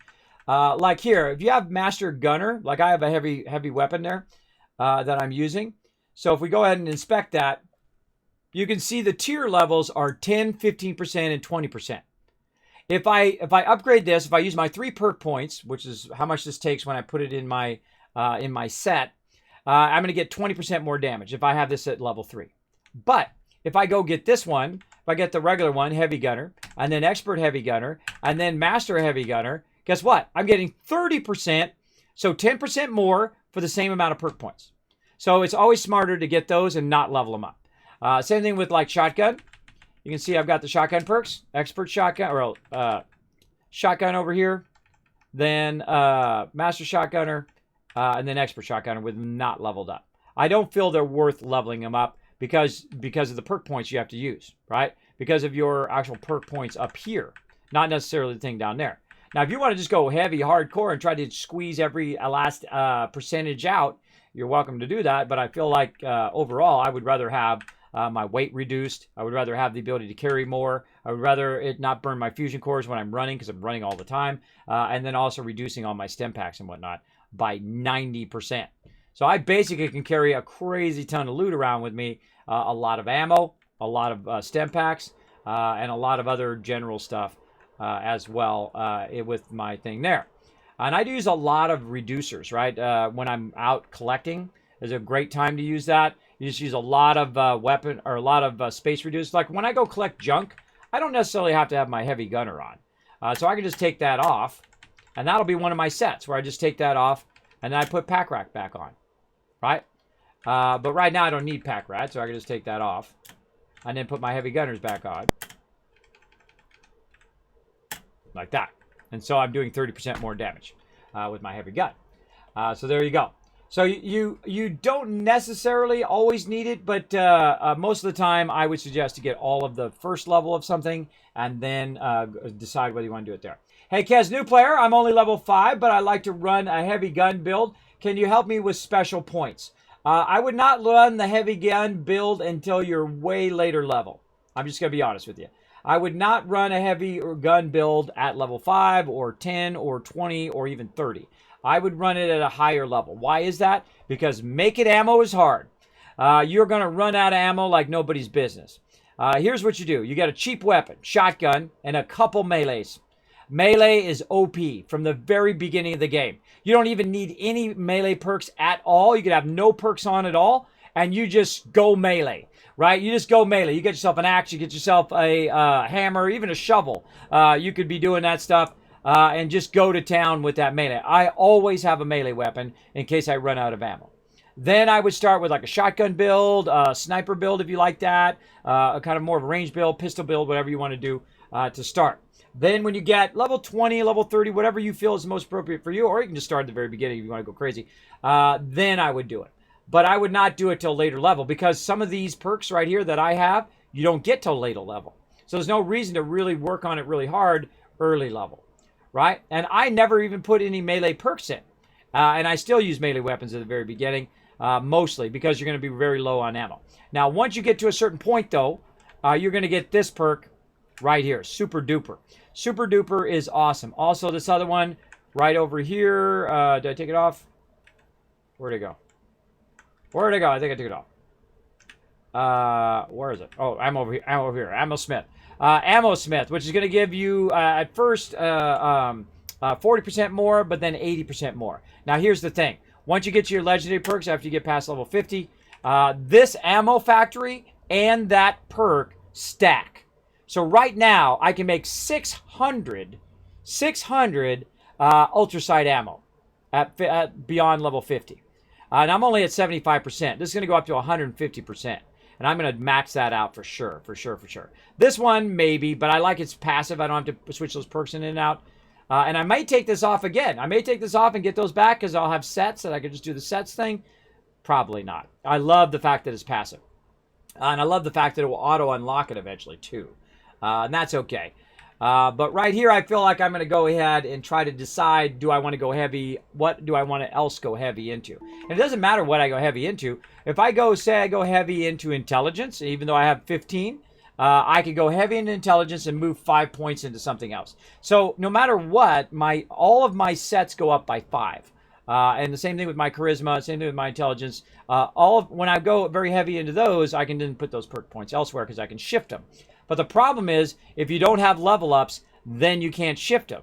I can shift them right now, which is the best time for me to level this stuff up because I have actual level ups. And the higher level I get, the harder it is to level. But it's really not that hard. Just run around with a bunch of your friends and do a bunch of events, and believe me, you'll be leveling like nobody's business. I was what feels like just the other day, I was level 40. And now I'm a level 100 and something, 150 something. I don't even look at levels. Past level 40, I find any fall. I'm level 160. Any fallout gets pretty easy. Now, this whole entire stream, we've been doing nothing but perk points this time. So this is what I strongly suggest. Spread out your points. Don't just put a whole bunch into Heavy Gunner. Put out your points across that. Then definitely go into Ammo Smith as soon as you can because you're going to be making tons of ammo. And then, of course, the best one in the game for crafting, any kind of crafting, Super Duper. Make sure you got that at maximum. Make sure you got at least 3 luck points so you can put that sucker on and fire that up. Looking good. So we were looking at perks. That's what we're doing. We're looking at perk cards. All right, where did we leave off? I'm trying to decide, is there anything else I really need in here? Enforcer. I'm just going to go through real fast here. Let's see. Got that. Oh, there's Grim Reaper. See, I like the Reaper point. So there's actually two different ones that do the same thing, that kind of the same thing. This is a kill, where the other one, I think, is... what was the other one for VATS? Can't remember where it was. I would normally not use it. I think it's in luck also. Let's go over here. What is the name of it? I can't remember. We'll find it. Or we won't. Again, I don't typically use those. Those are for like a heavy luck build or a heavy DPS build. All right, we'll go all the way. We'll look through it, and if we run into it, we run into it. But you get the idea. So that's not bad. Not bad in all of that. But again, I feel like there's not really much else I would really add to my sets. We're at Grim Reaper. Nope. Bat swaps targets on kill with 10% damage to your next target. That could build up over time if you're doing a lot of bat stuff. All right, what's it go to? 30% damage on your third target. That might not be bad. I'm sure you could work that into a set. Nope, don't need it anymore. Nope. Already got it. Got all that stuff. Not using melee weapons. See, now that's not a bad one. So you revive people and they get a bunch of action points. But I don't really think I would use that all that much. See, a lot of these perk cards, you really wouldn't use that much. How often am I not in my power armor? I like to use the jetpack in the power armor. Though you can get a separate jetpack, by the way. That's why I like the power armor, because it has a jetpack. I'm old school. I know I wouldn't use that. I know I wouldn't use that either. See, a lot of this stuff I definitely wouldn't use. Your chance of catching disease from food is reduced by 30%. I can just get well rested and well fed, and that'll reduce my disease down too. Create energy resistance, but not in my power armor. So not going to use that one. Nope. I mean, this is a good passive there that's just kind of boosting your health or healing you. And heavy guns, this is a good one here too. Reloading my guns faster. But will I really use it? See, that's the thing. I'm already got max perks. Would I use this over something else? Probably not. I already got that maxed. Why is that not maxed? Oh, I don't have that maxed. Oh, probably because of my set. I only want 2 in there versus 3. What's the difference? 30% AP regen. Man, why don't I have that maxed? We're going to max that. That's when I'm running around. Oh, because it takes 4 points, not just 3. That's why. That's okay. We'll do it. We'll commit to it. We'll just use less of other stuff. So pick a perk. Where are we at? Lone Wanderer. I love the fact that it remembers where you were, by the way. That's also awesome. Kids, this is awesome. Very helpful. Thank you, Ragsy. Yes, I feel like this is really super helpful. Because you're going to be making hard decisions right here. Because the second you commit to those legendaries, that's a lot of your points you're burning up. That basically comes from you leveling up. So it's not like you can go back and get those points again without starting the entire game again. Starting a brand new character. So you got to make some smart decisions. in there. But I love the fact that you can make up for mistakes. You can shift your stuff around early game. Early and then late game, too. Crack shot. Your rifle's not going to use rifles. That I've already got max rank. Will repair itself. No. There's a lot of those perks that will repair your weapon or repair your armor automatically. I feel like the luck of the draw is great when you have an explosive weapon because the explosive weapons break faster. That's the only time I would typically use it, and it doesn't really work that well. This I use when I need to boost everybody's charisma so they can share higher perk cards. That's a really good one when you're doing team events, like when you're doing raids. That one's really great for that, so I'm going to keep that one for sure. That's for crafting. Sprinting consumes 20% fewer action points. Already got it. No melee weapons. Silence, no. Pistols, no. Energy resistance, no. Power armor, nope. Nope, not going to use it. Not going to use it. There's my buddy right there. There's my buddy. I want my buddy back. Committing. Let's commit to at least one of those. All right. All right. I feel like that would be the next one I would get. And so I'm going to just get one of each that I think I might get down the road, and that'll remind me. And then all the junk ones that I get, I know I won't use. Again, this one's not bad. This one here, for endurance, that one I might use as a passive for less disease, because I hate having to make more disease cures and whatnot, or using my antibiotics. Though if I spend enough time, I could make thousands of them and then not have to worry about it. So maybe I should do that offline. Well, I shouldn't make thousands of them because my inventory would get full, but 100 of them maybe, or 20 of them maybe. Below 20% health gain, 20% damage, 10 damage in AP regen. I guess if you want to be a nerd set, yeah. That nerd set sometimes is very useful, by the way. That thing, you can really pump your DPS. Gain 1 intelligence and perception between the hours of 6 p.m. and 6 a.m. Sneak attacks with melee weapons do more damage. Nope. Max health, good passive if you don't have much in your endurance. Heavy guns gain a 4% stagger. See, would I rather have that on standby to use every now and again, or would I just rather scrap it and then have the legendary points? And I'm telling you, legendary points for sure. That one I use a lot. Nope. Not going to level that one up. Nope. All power armor parts chassis are reduced by 25%. I'm not going to be carrying my power armor that much. No. Maxed already. This is actually one of my favorite perks in Fallout 4. When you're playing a melee set, Pain Train is your jam. What you do is also there's other perks in Fallout 4 that get the distance between a mob and you, and it's really vital because you die a lot in melee mode. I played it through in the hardest way you can play it, in melee mode, the new survival mode. It took me 6 months to play that playthrough, and I did nothing but melee the whole time. It's hardcore, bro. But then again, I go a little bit slower than everybody else. I don't just rush to the end of the game. I could if I wanted to. But using Pain Train to run up and stun the mobs, or stagger them is awesome. So you stagger them and they're like, and then you're like, boom, bye-bye, sucker, and you wipe them out. This is actually a really good perk when you're in a melee set. So, but I'm not in a melee set right now, so I'm just doing this instead. Let's see. Using legendary perk cards, how many regular perk card slots can you add? You can add up to 5. Up to 5 per perk. So I can add up to 5 charisma perk points. I can add up to 5 of each thing.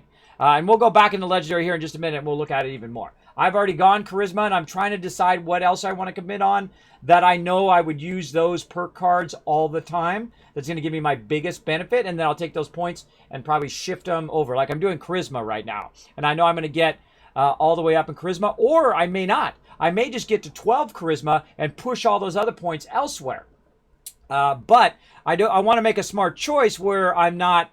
I don't have to use all my level ups on changing my perk points versus getting more cards. And if I get more cards, I can scrap those cards so I can get more legendary perk level ups, right? So there's a balance there that you got to watch out for. And I moved a few perks over on my charisma, but I'll probably let the rest of the charisma go all the way to 15 for now, and then come back probably later on and move those out when I kind of maxed on my legendary.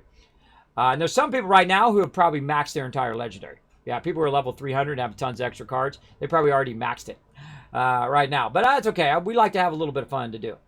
Power Patcher, I already own it at max rank.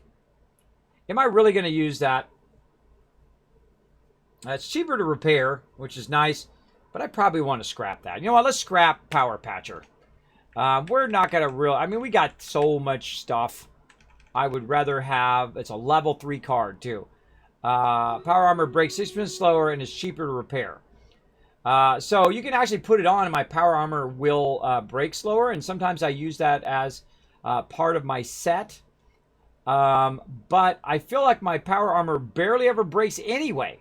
So you know what? Screw it. Boom. It's out of there. Let's make some executive decisions here. If I want it back again, I'll get it back again.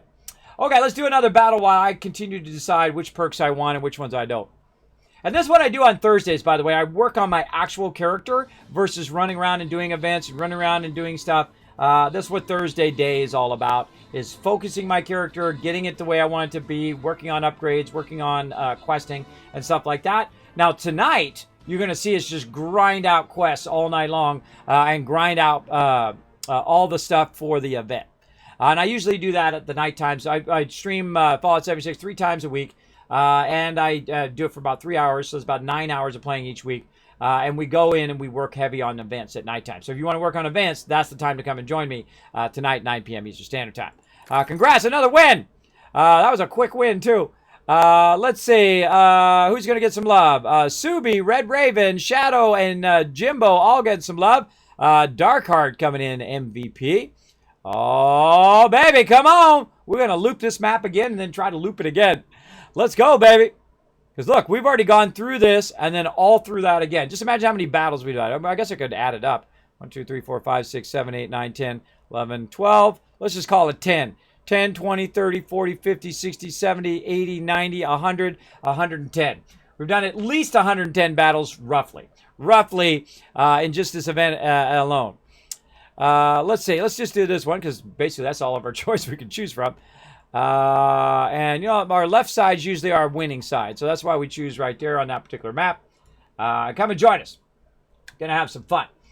Let's see. Kez, there's limits to the total slots, or can you actually add 35 perk slots in total?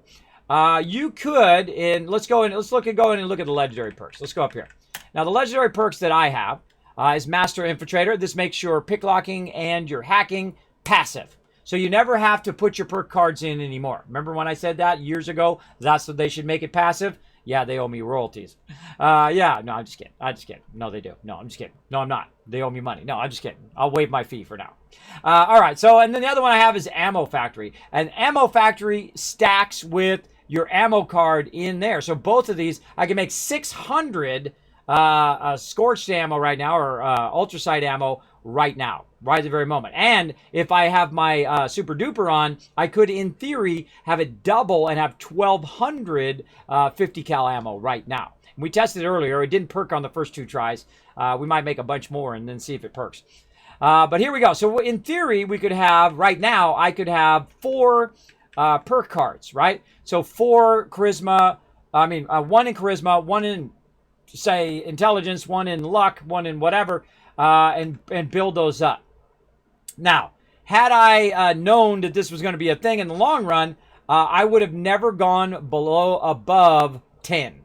If you're just starting the game, I would not put any of your perk points above 10. Now, why is that? Because later on, you might come back and decide, hey, I want to get the intelligence one and boost my intelligence to 15. Because I had my charisma already at 12, and I know I was going to go into the charisma one, though I could have just went into the strength one. Or I could have went into the luck one and moved the points from luck. But at some point, I'm going to have to move my points anyway if I want to boost some of the other ones. So I just decided to go charisma because that's my primary stat.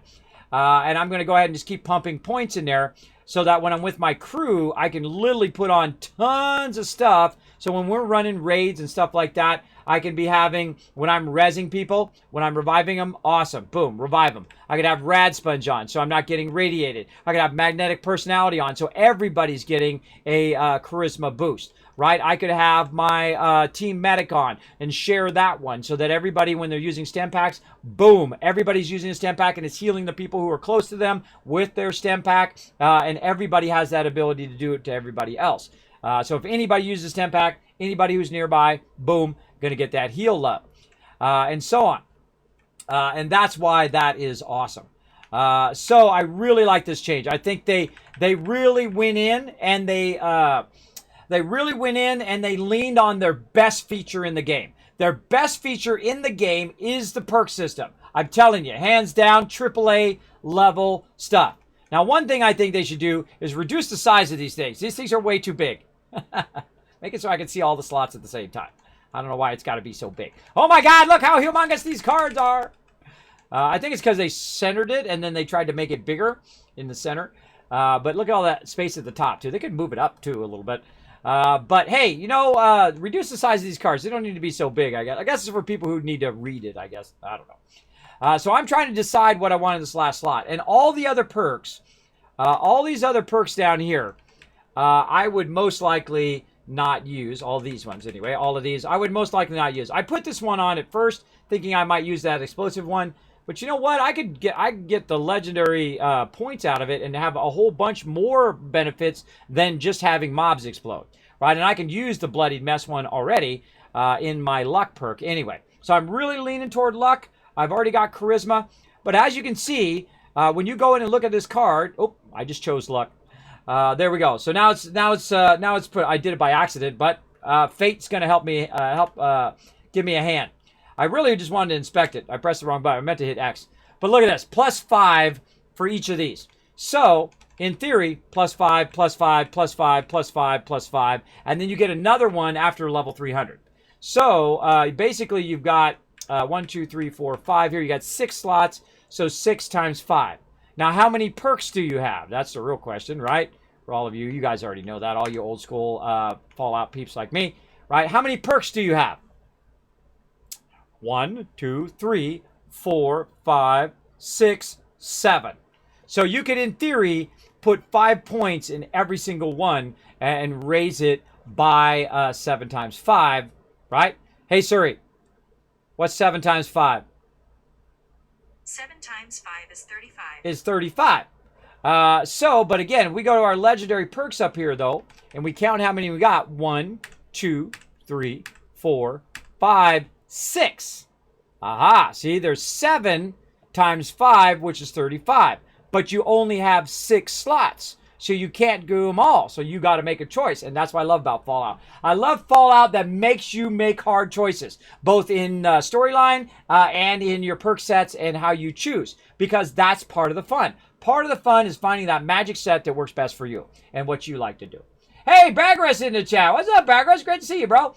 Let me catch you. Let me catch up. Kiz, the total limit. So the total limit would actually be 30 because you can have 6 slots in there. And if you don't believe me, I'll read it off from their update over here. And actually, let me put it in the chat too. Hold on. Let me put it in the chat so you guys can read through all these patch notes and whatnot as well. Right over here. Bam. Get in there. There we go. There's the patch notes and all of that. So legendary perks, you can add legendary perks. You get one at level 50. There's one. You get one at level 75, 100, 150, 200, and 300. And that's 6, and it says it in there. And up to 6 slots in total at certain level milestones. So you get up to 6 slots. So 6 times 5 is 30. You can have a maximum of +3, 30 stats. Now, is that pretty epic? Hell yeah! That's a lot more legendary points. I would feel that would actually be worth more than any other of those perks in there. Absolutely. To have 5 more legendary points where you could literally put 5 more cards in there if you wanted to, all level 1s, but you could put 5 more cards in there in that particular line. And that is pretty epic. That is legendary. That is pretty legendary, bro. That's blowing it up. I'm telling you, man. You can make some really wicked sets with this. It makes me want to start other characters so I can make other sets to test those sets out too. Like a really epic stealthy set, a really epic just straight up melee one-shot set. Like, I wouldn't do the exact bloodied set, but I'd make my own epic melee set. That's just me. You have around level 600 and 650 to max out 6 legendary credit cards, depending on how many times You spent points or shuffling. Yeah. I love to build talk. Me too. I'm into it. I mean, it would be. We've been doing this for 3.5 hours. We've been just talking builds and talking cards and talking legendary system. And because this is the most important thing to my character right now, is the legendary system and his perk cards and what I need to do to work on what I want to do with my character. What I want to do with my character: heavy weapons, be able to make more ammo, be able to help out my crew when we're running the raids, because now you can do raids again. I want to be able to do more explosive damage, AoE damage, especially when I get my shotgun back again. If I have my shotgun back and I can do a bunch of AoE damage with my explosive shotgun, and then AoE damage with my luck perks, and then AoE damage with my legendary perks, that's pretty awesome. That's pretty awesome because all that stuff stacks together. How do we know? Because we checked it on well, in theory stacks. We checked it on the ammo. Does the ammo also stack with Ammo Smith? And the answer is yes. How do we know? Because normally with the Ammo Smith on, I can make 180 ammo. But now that I've leveled this up once, I can make 75% more. I can make 270. And if I have my thing on, that's regular 50 cal ammo. And if I have my super duper on, I have a chance of making basically 600 ammo. And that's awesome. Because, man, running out of ammo sucks. Grinding ammo at the high level of the game, it's just grindy all day long. But I like it when they make it where I can choose that's the most important thing to me. That's what this is. What is the most important thing to you on your character? Me, not have to do the stupid perk thing back and forth. Being able to make more ammo, having more charisma, so when I'm in a group, I can put in more cards that help my group. And then luck for more damage and luck items that I use all the time for collecting, like collecting stem packs, collecting stuff like that. Also, I have one of my favorite perks in there for my heavy weapon, which is right down here, which is One Gun Army, which does staggering and cripple their limb. So when you're running the White Spring and you have a whole bunch of pharaohs coming at you, you're just crippling them all, and then they fall down on the ground. Everybody gets a hit. Everybody gets all the legendaries. There you go. I do the same thing with my explosive shotgun, which works fantastic. The shotgun actually works better, by the way, than One Gun Army, I find. Explosive shotgun plus the one right in here. Where is that? Where's that perk? Where are you hiding? It's actually in another thing. It's not in strength. It's in something else. I gotta remember where it is. Is it in here? There it is. Enforcer. It's right here. So Enforcer has a 10% chance of staggering and 20% chance of crippling that limb. Again, let's go ahead and take these off, and we'll compare it to One Gun Army.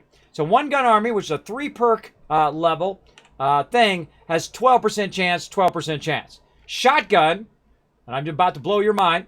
The shotgun perk over here, does 10%, 10% and 20% with just 2. So 1 less perk point does almost double the chance of crippling the limb, which is why I love the shotgun for crippling mobs. Because it takes less perk points, does a better job of it because it's a shotgun, it's AoEing everything, and it's an explosive weapon, so it's AoEing even more mobs getting crippled, and that's why I love the explosive shotgun, except for the biggest drawback of it is the explosive shotgun I had anyway was terrible durability, and it would just constantly break all the time. So I had to opt out of it. But normally I love the shotgun. Also, shotgun ammo, one of the cheapest ammos to make in the game, except for the plastic. The plastic does burn a lot of that. So there we go. But I don't I played on the PTS, so I know what I don't like from using the perks. Well, there you go. So yeah, max 6 legendary slots and 30 additional points. That's what I said. Here we go. I was talking about Kismet's comment on disease and mutations. Oh, okay. Let's see. A way to remove specific mutations would be nice. Yes, that would be cool. Deathclaw with Gronic Axe is something I would probably see in an old Fallout. Yes, that would be awesome as a companion, right? As a companion, for sure. Let's go look at him. Over here. View the legendary perks. Right there. Look at him with a thing. Wouldn't that be awesome to actually have that as a companion? Just run around with a Gronic Axe. Actually, I used to have speaking of Gronic Axe, I used to have a really epic Gronic Axe. Hello, by the way, JC. I'm sorry if I'm talking a lot today. Hello and welcome. I'm talking a lot today. We're talking about perks and whatnot. I'm trying to catch up on my chat. I'm falling a bit behind, but I will catch up. I had a Gronic axe that did a lot to robots. So when you're running the nuclear silo, oh my god, it was like a one shot. It was like, bye bye, boom, you're dead, boom, you're dead, boom, you're dead. Because melee's so OP that I don't even need any melee perks. I don't even need the melee perks to go in there and just wipe it out with just a Gronic axe with boosted damage to robots. It was a lot of fun, but they kind of nerfed it a little bit now, so it doesn't work at that level. But it was fun. Hairy death claws, yeah, big fuzzy death claws. That's what I want, fuzzy death claws. There you go, Wolfen. What else? Shadows. The fact that legend perks are so account wide. I like the fact they're account wide. I didn't even know that. Are they account wide? That actually kind of sucks. It's kind of cool, but it kind of sucks. It kind of cool is that you level up one character and then it helps you towards your next character. But I only have one character. But then again, if you want to do different legendary perks on different characters, I can see how that could be a problem. So, I don't know. Am I going to start another character? Probably not. Probably not. I'm going to try to push to 300 now because I want to get the other legendary card. The extra legendary slot. By the way, in regards to disease, you can always go to the White Spring Fountain, the little water fountain, and cure diseases. It does mean you have to go there through the loading screen. I never knew that. Oh, man. Hold on. Bagger's coming in. Give me a little drop of knowledge. Now, normally I like to discover that stuff on my own, but that is a good one. I didn't know that. I didn't know the little water fountain cures diseases. I'm going to have to make a note or I'm going to forget that. Hold on. I'm going to put that in my notes. I'm going to try that out. That's a great tip. I hate making disease cures because the problem with making stuff in this game, and they've reduced it, but it still sucks, that you can't go and just collect the stuff and do it later. You have to collect the stuff and make the disease cures in that moment. Otherwise, your stuff's going to eventually degrade. And I find by when I leave and come back or whatever it is, all my stuff is degraded down into junk. And it just makes it a waste. Yeah. Legendary slots are count-wide, so if you have a level 300, you unlock all future characters have 6 slots. Note that card levels are not account-wide, however. Oh, you just have slots. You have the slots, but not your cards. Oh, I see. I see. That's good. That's a good thing to know. I'm actually going to keep that also in my notes. So when someone asks me that again, and I know they're going to. So, if you have, you basically unlock the slots by leveling up. And then when you get to level 300 on one character, all of your characters have the ability now to have all 6 slots. That's cool. That makes me want to start some alts. That's why that's there, by the way. That is why that's there, to encourage you to make alternate characters. And that is smart. I'll give it that. That's nice. I like that. That's good. Bagras is like the most knowledgeable person I know. Bagras, what's your current character, your highest level character? I think it's like 400 and something. Or did you cross 500 now? Bagras has some serious high level characters. Bagras is hardcore Fallout fan like me. Now, if I didn't have wife and kids and a whole bunch of other games to play, I would be level 500 now too. Because I'm serious. I'm serious. What platforms are you using? I play on PC, Xbox, and PS4. Currently on PC. Primarily on PC, but I play on all 3 platforms. And what we usually do when we're not in the middle of an event, which we got tons of events just going, we will play like on Thursday nights, typically on PS4, on Xbox as well. But during the events, I just play on PC so I can keep up, or at least help everybody with it. Let's see. I thought you were getting close to 400 or so, right? My highest is 345. Yeah. Yeah, see, that's the smart thing to do, Bagras. That's what you do, man. You don't want to get burned out. You want to take a break and come back to it when you're grinding those events. That's a smart thing to do. That's why I don't play every single day. That's why you don't see me playing Fallout 76 every single day, grinding every single day, because I know what will happen. I know that I will finish all the content, I'll get all the stuff done, and then I'll get burned out on the game, and then I won't want to play it. And that's how games work. And I know that about games, and that's why I don't do it. Yeah. Yeah, tonight I will be doing more grinding and doing events and all that stuff. During Thursdays, during the day, I do a lot of discussion. We do a lot of doing side quests. We do a lot of core building of your character and things like that.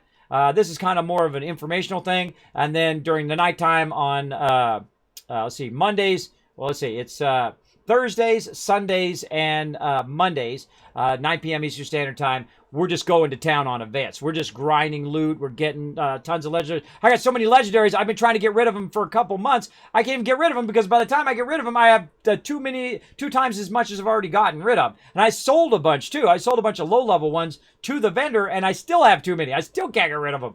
Yeah, but that's okay. That keeps having me a chance at that awesome explosive shotgun one day.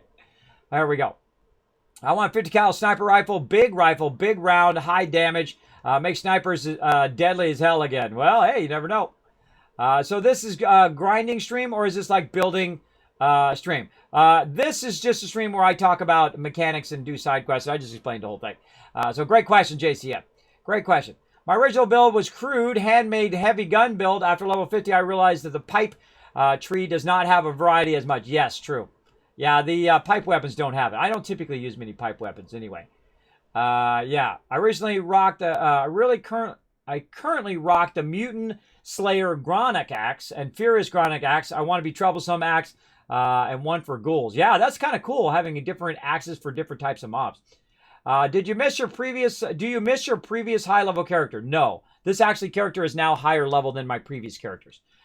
This character, I think I was 130 something, but I don't care about levels. If I feel like it's necessary, I will delete this character right now and start again. I will, because it's not my ego. It's not tied to my ego what level my character is. It's what's tied to my ego is nothing, because I don't have an ego anymore. I'm 50 years old. What do I care what people think? I don't care. I go do what I want to do. Right? That's man, that's such a freedom in that too, by the way, not worrying about what other people think. And eventually you grow out of that. It's like a child thing, right? Oh, well, you know, I'm in high school and I care about what everybody thinks about my clothes and about what backpack I have and my glasses and what kind of phone I have. I care about what everybody else thinks. Guess what? 99% of those people you meet in high school, you'll never see again in your entire lifetime. In another, say you were 18 when you graduated. Let's say 20, just to round it up so the math's easier. Say you lived to 70 years old or 80 years old. You will never see those people again in 60 years of your life.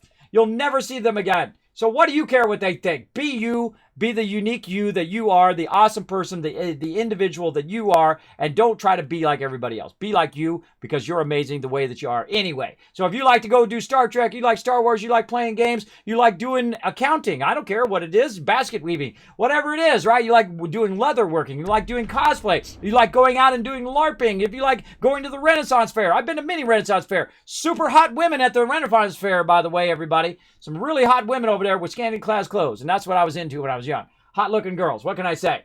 Hey, Renaissance Fair is a jam, man. Go over there, drink a lot, party, have a good time. A lot of cool stuff out there. Go for it. I do whatever I want. And I don't let anybody tell me who I am. Because the only person who's going to know who you are is you. That's who you are. And everyone's going to try to put you as a label. Kismet, you're old. Kismet, you're this. Kismet, this. You're an artist. You're this other thing. Right?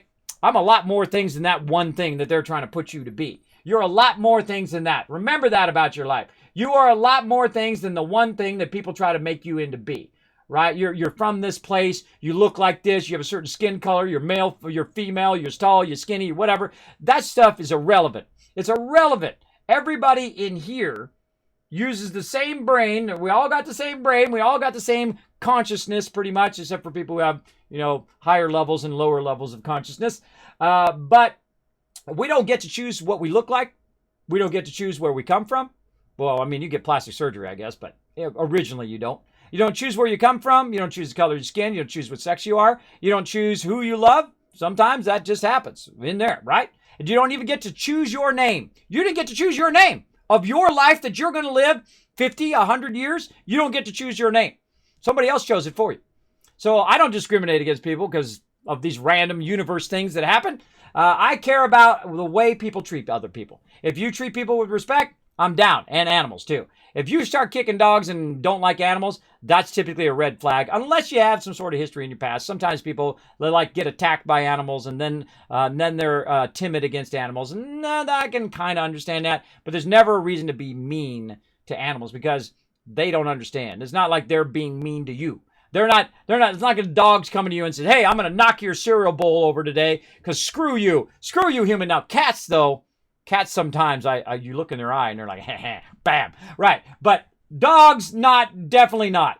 Most of the time, dogs are not mean unless the owner. It's the owner's fault that they're mean, not the dog itself. And cats are wonderful. Cats are beautiful pets to have, and they're wonderful most of the time. Some cats are completely crazy. Like a friend of mine's cat was crazy, but he was crazy too. So I think it was him that caused the cat to be crazy. So there you go. There you go. So I don't blame animals for sure. And people who don't like animals or who are mean to animals, those are red flags too. People who only care about you because of the stuff that you got, we're going to do some real talk here. Because you got a fancy Mercedes, I got a car right outside in the driveway. I bought it from the factory with my name on it. They custom built that car just for me. Who cares? It's a car. All right. When I was young, I thought that was an important thing. Look at me. I'm a fancy guy and I got all these fancy things. And those people won't be there when you don't have those fancy things. And that car's 25 years old now. Nobody cares. Nobody cares that I have a nice car that I bought from the factory. Who cares? It's not a big thing. You know what's really awesome? That you helped out somebody else, that you were respectful and kind. And in that moment, when somebody needed your help, you were there. And that's what the most important thing is. And that's just me. That's just my life. That's just my point of view. Now, again, it's your life. They're your choices. They're all on you. You do whatever you feel is appropriate. There you go. I love building streams. Yeah, me too. I'm into it. Fuzzy death claws are technically chronological until proven otherwise. There you go, Wolfen. Fallout Tactics is a strange game. True. I think they should come out with a plushie death claw for sure. And a plushie sheep squatch. Forget about it, man. That place would, but I keep forgetting to tell Bethesda Gear that. I got to remind myself yet again. I'm going to actually put it in my mod chat so I can remember myself. Contact, because they're one of my sponsors. Bethesda Gear about a plushie sheep swatch. Forget about it, bro. That's going to sell out like in a second. I'm going to buy one of those. And I got my buddy right over here. I got the best companion you're ever going to get because he doesn't judge you. You could be the biggest white knight or the biggest jerk on the planet. He never judges you. My buddy, Dog Meat. He's my pal. He's my pal. Look at that. And on the first try, I got the USA one. I wanted the USA bandana. Look at that. He's got his little goggles. You can take his goggles off. Like, what's up, everybody? He looks funny without his goggles. I'm so used to him with his goggles on, both in-game and in thing. I find Dog Meat looks funny without his goggles, right? It'd be cool if he had the armor, too, right? They have some of those models, by the way, that have the armor and everything. Got a cool waggity tail. Waggity tail. There you go, Dog Meat. Sit over there and watch my machine. He guards my Xbox and PS4, which I'm neglecting over there. There we go. 345. My other two builds are 250 each. Oh, man, you got some serious high-level peeps. There we go. 362. Nice, Victor. Nice. Though I wouldn't say you were higher level than him. You should just say I'm level 362 so you're not like bragging. I just throw it out there. I'm level 151 and 100 on another build, but I can't grind like nuts because of school. Hey, take care of that IRL first. That's what I do. I got a wife and kids and I got things to do. And I'm in no hurry. Like right now, there's a bunch of people who are in a hurry. They're like, hey, I want to be the #1 top, get all my legendaries up to #1. I want to get to level 300. I want to do all this stuff. Hey, bro, more power to you. It's your game. You play it as much as you want. Me, I'm going to take my time. I'm going to look at the legendary builds. I'm going to decide what I want to do with my character. But it is now tempting me because you talked about those other slots starting a second character. Now, if I started a second character, I would go heavy melee. Because I love melee builds and I love range builds as well. And kind of hybrid range builds. Maybe go a third one as a demo. Right? I see, I don't like having to have the fact that I need a mule character to hold all my stuff. I really don't like that idea that I'd have to take all my stuff, give it to another character so he can hold it for me. I've done that so many times in MMOs. I'll make, whatever max amount of characters you can make. Like, great example, Lord of the Rings Online, right? Lord of the Rings Online, we had so much stuff that all my officers had like 3 alts to hold all of the other stuff that we had. Man, it was so much stuff that we would keep in our guild banks, right? Our guild banks were little dwarves, because in Lord of the Rings Online, the dwarves were, or not Lord of the Rings, Lineage. In Lineage days, the dwarves were your bank. You would go up and you talk to the dwarf, and it would give you your bank stuff. And so we kept that going in Lord of the Rings Online, where we make dwarves, and dwarves would be the ones holding all the loot. It's like a carryover. You know what I mean? I'm level 34. I give 0 Fs anymore. Myself. There you go. Yeah, don't worry about anybody else thinks. You're awesome the way you are. And hey, you want the straight up truth? Kismet gonna give it to you. Because I tell you either way. Wait, I got a question. Does exploding when it procs, does the explosive damage hurt other mobs? Yes. Exploding hurts other mobs. And there's 3 types of explodings, by the way. You can have 3 stacks of exploding now. So you have your gun, which has this exploding. Say you got a shotgun, explosive shotgun. Or I actually found an explosive chain gun, which is really epic because you're just firing those at like a really high rate, and then it's just shooting off explosions everywhere. And then, of course, you've got your bloodied mess over here. Let's back up into that so we can talk perk talk today. Right here, your bloodied mess. So, I just wanted to look at it. There we go. Your bloodied mess is 15% bonus damage when enemies explode, right?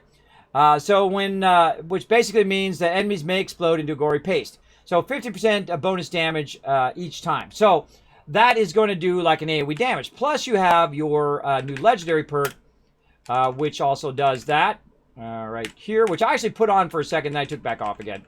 Right here, your fireworks for ranged. And then over here, this is your bloodied set right here, bro. For you guys who want your bloodied set, this is it right here. This is the collateral damage, man. I would go heavy into that. Heavy. And if I was doing a melee run, if I made another character, that's one of the first perks I would put in there. Absolutely. Because killing with a melee weapon with a 10% chance to explode means that everything around that's going to take out their damage, right? And so when you get up to the Scorch Beast Queen and there's tons of mobs and you're doing your bloodied set and you got your weapon, which is explosive, and you got all your other stuff, which is also bloodied as well. Maybe it's an ultra sight bloodied explosive weapon. Forget about it, man. You're going to rule. With this and then your other bloodied set stuff and all your melee perks, bro, you're going to be owning. You're going to be owning. So I don't want to hear any complaining about no nerfing of the bloodied set, because I have a feeling that you're going to be even more powerful now than you were before. So yeah. A great thing about also explosive stuff is it also procs your crippling. So if you're using your shotgun, you have a higher chance of proccing that 20% crippling when you got that as well. So pretty awesome. LARPing is fun, especially when you accidentally run the wrong way into caves into a group of tourists who have full plate cosplay gear on and start shouting left arm +8 damage at them before you realize that they are public. Now, I've actually never done LARPing, but I do have people who have done LARPing. I've actually been to LARPing areas with them. I've never done it myself, but there's like a big park. There's like a mile square park in California that people do LARPing in. And sometimes they have multiple LARPings of huge scale. I mean, massive scale. I mean, like 100 on 100 LARPing and battling each other, which I think is awesome. If that's what you're into, go for it. There's no, there's like a stigma about some sort of stuff, right? You be into stuff that's geeky or whatever, and you got to be the macho man, right? You got to show how macho you are. And when I grew up, you had to prove that you weren't gay. You had to prove that you were a macho man. You had to prove all of these things as a young child. You had to prove those to your friends because your friends automatically assumed that you were a wimp, that you were not strong, and that you were gay, right? And hey, if you're gay, no big deal. Hey, no power, more power to you. I don't judge people based on who they love. It's not my job to be in charge of who other people love, right? It's not me. I'm not in charge of that. Someone didn't come down and say, Kismet, you're in charge of that. That's why I don't judge other people. Hey, loving people is always a good thing, I think, in the long run. Finding somebody to love in your life that helps you up here mentally, in your mental stability, that always a good place, for sure. Because when I lost my job, or had to step down from my job at Apple, because of my medical conditions, I can tell you, I was in a bad place right here. Because here it is, my entire career, 30 years, down the drain. All that work, all that endless hours, that 30 years worth of work I put in just in my 20s toward that ultimate goal of having that dream job was down the tubes. And believe me, you got to have someone there say, hey, you're going to come back from this. We're going to make it happen. We're going to just keep going to these doctors. We're going to try to find a solution. That kind of encouragement, that's the world right there. And if you need that kind of love in your day, you come in here, you're going to get it. You're going to get it here in the chat, all right? You come in, you need a little bit of encouragement. Kismet going to drop it. And I don't care if people come in and say, Kismet, play the game, play the game. I'll do whatever the hell I want to do. This is my stream, and we're going to do whatever I want to do. And a little bit of what you guys want to do. But if I want to sit here and talk perks for 5 hours, then that's what I'm going to do. And that's what you should do in your life, too. If you want to be a lawyer, a doctor, whatever it is, a graphic designer, or a streamer, or a gamer, or a programmer, or whatever it is, I don't care if you want to be a marine biologist, whatever kind of cool thing you want to get into, go do that thing. Because every morning you waking up and you thinking, I should be this thing. Like every morning I thought, when I was a kid, man, I want to be a graphic designer. I knew it at like age 8. right? Because I saw the printing press and I'm like, whoa, what's this all about? This is awesome. I'm totally into this. And there's something that typically drives you on certain things that you'll discover in your life. Now, if you don't have a drive for something right now, here's what you do. Go do a bunch of stuff that you know you don't like. Go dig some ditches, work at McDonald's, work at these places where you know that you don't like doing that. And boy, is that going to motivate you to do something you do want to do, right? It's a huge motivator to know what you don't like, sometimes to find what you do like, right? For me, I was already lucky enough to find what I like to do. And I love to sit here and talk to you guys about real life stuff, talk about games, talk about mechanics, all that stuff. And you should always do stuff you love to do because it always helps you continue to do that thing. When I didn't want to get up this morning, I swear my eyes were like, oh boy, man, I've been streaming so long. I've been streaming 7 days a week, and I'm working a lot of stuff behind the scenes and trying to get my Love Train thing finished up and trying to work on videos. I'm re-uploading all my videos to YouTube, so that's a massive amount of time as well. And doing all of that stuff is exhausting. Plus, real life stuff, family, run around with family and make sure everybody's get fed and things are working and power keeps going on and off. And I got a leak now downstairs that they're fixing and they're working on the house and they're turning my power on and off. And all of those things going on simultaneously. You need something that helps you get by those tough times. So that's really what I do a lot of time in here. I talk a little kids talk. Unless you make a plushie of every creature in Robot in 76, and they would still sell out. I agree, Wolfen. I would buy a full set of that for sure. I like these kind of things. These kind of things are fun because you can put them up on your bed, you can put them up on your thing, put them around your computer or whatnot. I'm not a big collector of stuff, though I am a little crazy. And for those of you who are new to my stream, I'm going to show you how hardcore of a Fallout fan I am. Plus, I've played every single Fallout, tens of thousands of hours, since the very original one dropped. In fact, before it dropped, I knew about it because Interplay was one of the clients of the place where I worked, the people who made the original Fallout. So I spent $5 on some glasses. I couldn't find them anywhere else. The exact glasses, the round ones, right? The round glasses. These ones over here, and a lot of you know the story already. For TwitchCon, right? I was going to wear them at TwitchCon. So let me go ahead and show you my character. There he is. He's got the fashionable glasses. Now, they're not oval. They're round. They're round glasses. And for some reason, I couldn't find them on eBay. I couldn't find them anywhere. I couldn't find them on Amazon. Couldn't find them anywhere. I could find them in this one place in Australia at this costume shop. And so it cost me $5 to buy these glasses right here. Now, what's the big deal? You're like, oh, Kismet, $5. What a deal. It cost me $50 to ship them to myself from Australia. That's how hardcore of a fan. These cost $55, these glasses. Yeah, that's how hardcore, bro. So step up to my level, if you know what I mean. There we go. Plus, you know, I just I worked at TwitchCon and it was a huge hit. There we go. Story of my life, Elder Scrolls. I know, mule characters. I know. Yeah, any MMO, you end up with tons of mule characters. I know that in New World, I'm gonna definitely make mule characters if they let us, for sure. For my guild. Bloody would kill themselves when the energy explodes for sure. Maybe. Daily ops is easy. Well, I haven't got into. Don't spoiler on those daily ops. I don't want to know anything about it yet. There you go. Yeah, if your core is full, it will restore your HP. Oh, cool. You love a positive bug. I don't like. I feel like those are glitches, and those are taking advantage of glitches. I typically don't do that. Hey, DJ watching. Hey, Bo. Time for some battle. All right, we talked a lot there. We're gonna finish up working on our perks here, and then we're gonna look at anything else that we could get into before we run out of time. Let me get my thing over here too. So we've been working mainly on legendary perks. We're gonna probably do some daily ops tonight, as well as we've already seen a bit of the one Wasteland where it scales it up. Why is that? Why can I not hear it? Oh, my headphones died. That's why you guys can hear it. I can't hear it. My headphones died. It's been 4 hours. All right, I'm gonna get my other headphones. I'm going over here.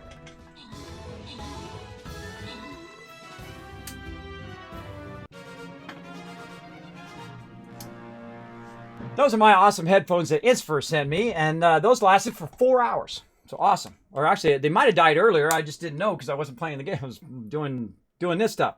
Hold on. Helps you put them in the right ears. See, I actually like the Apple ones. They're like perfectly made for me. They don't hurt my ears. For some people who have, based on their earlobes, it hurts their ears. But for me, it's perfect. Absolutely love them. They're just way too costly.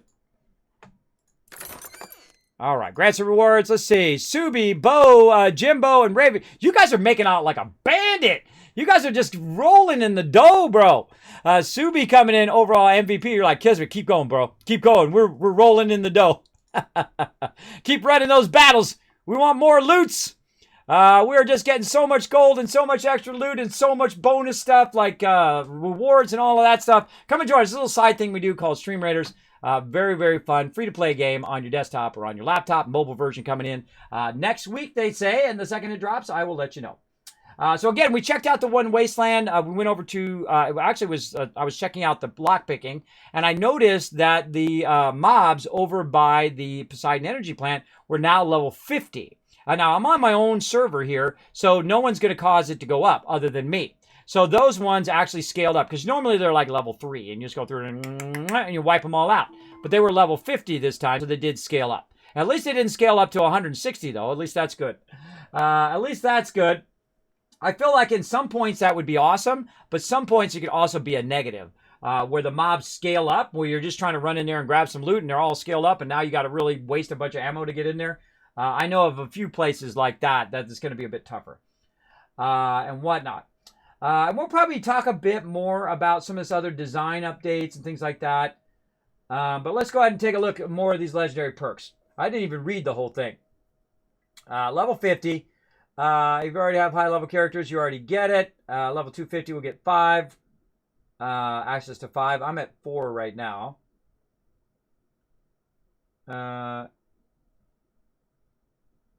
I like the fact that you can unequip them at any time for one card. Hold on. Now, the thing is does it retain... Oh. Hold on now. Does it retain its level up when you take it off? You want to risk it? Screw it. I'm going to risk it. Let's do it. Don't tell me. Don't tell me.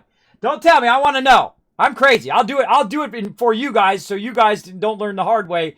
I'm going to do it now. I'm going to unequip this and see if it retains it, and I'm going to put it back on again. Take it off, and then I'm going to put it back on. I see, I love learning game mechanics. I don't care. I don't think. Oh my God, it does! It does retain the perk level. Forget about it. That's it. 10 out of 10. That's it. You can level up every single one of these and put them on and off as you need them.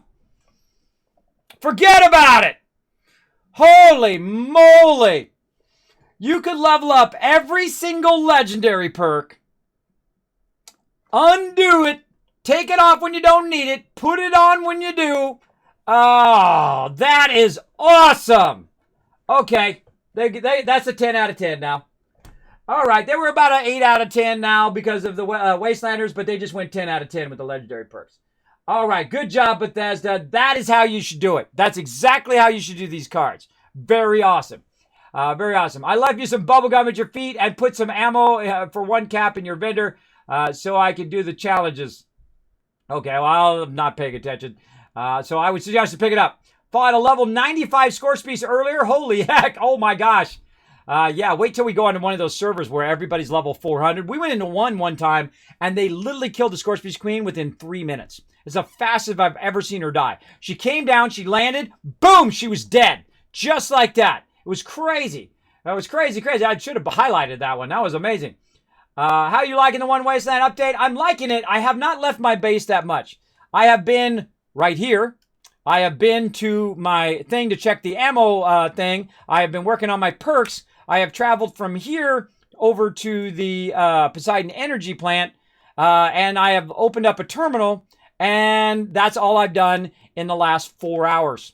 I'm not kidding. I'm not kidding. In 4 hours, that's what I've done so far. Now, some people might be like, get on the event quick. I'm good. I don't have to finish the entire event. I'll be fine. The other event I got less than halfway, and that's okay. I don't play it all day every day. Thursday is my character day where I'm working on my character and I run and I do quests and I do all of that stuff. So I don't ever rush content ever. I haven't even finished Wastelanders. I haven't even finished all the other side quests because I like to have content to do when I log in because it's fun. I don't like to run through it all and then say, okay, well, I got it all done. Stupid game. It's got no content. Right? That's why people burn themselves out in games because they rush through it as quick as possible every single time. And of course, that's your gameplay. Go for it. It's all on you. Right now, we're doing legendary perks. So I've decided, apparently, by accident, that I'm going luck. But then again, I can take it off and put another one on because we just learned that, right? So if we say, hey, you know what? In this set, we're going to do luck. So I'm going to take it off and put that back on. It only cost me 1 to take it on and off. So I can go a very heavy luck set, and it'll give me a boost, 5 luck. Boom. Put all those sets on, go in and do a big old battle, and say, you know what? I want to do collecting next or something else. I can't even think of what else I would do. Maybe, what other set would I do? Why would I boost by 5 and put a set in? Maybe if I'm running the White Spring, I might do more glowing sight. So I can keep my glowing sight on and my concentrated fire. So that would be 9. So this would be 3, 6, 7. That would be, I'd only need 7. Maybe fire in the hole. 7, 8, 9. So I could take green thumb off and use fire in the hole or grenader. I could do that. I could boost perception by 5. But I'm going to do them all. I'm going to do them all. Am I going to do them right now, this moment? Am I going to upgrade every single legendary perk right now? No. I'll do it over a long period of time. So that's awesome. I can also take that one off too. If I decide I want to have more perception or whatever, or strength, I could go ahead and put that in there. That is awesome. That is brilliant, because now you, in theory, have an infinite amount or a long time worth of max level gameplay. You have max level gameplay to do, right? Well, it's going to be a bit of a grind, but you have max level gameplay where you can go in and just keep leveling up and leveling up and leveling up. Now, I know how to level the fastest. The fastest way that I could level right now, and I don't suggest it, is to, it's going to suck away some of your fun of your game, is to go in, get your own private server, and take over every PvP area. And then the second that PvP area comes up, you defend it, boom, move on to the next one. And then you're doing events in between. That's the fastest way to level. You just get so many, you're just like ching, ching, ching, ching. You'll be getting levels like nobody's business. And plus a bunch of patterns and that kind of stuff. So if you're in a ginormous hurry, you can do that. I highly don't recommend that. I've seen people do that. People are level 900 or whatnot, and who are just grinding. More power to them if that's what they want to do. Feel free to go ahead and grind away. But don't suck the fun out of leveling. Don't suck the fun out of that journey along the way. And I like the fact that it doesn't have a leveling cap either. And then also it adds a whole bunch of, this is what they call in-game, right? This is in-game fun right here. This is after level 50. So it adds a lot of in-game fun. Now, I got 182 points. What would I normally put in there? Now, I go Charisma and I can move another point over. I could go Luck to get another Luck point. Or I can go Ammo. Because you know what Ammo's going to do? Get me more levels. Right there. Boom. All right. 3-star ammo. In we go. That's going to give me more ammo. I bet the next one's 150. Yes, that's the one 150. I bet you the top one's 200.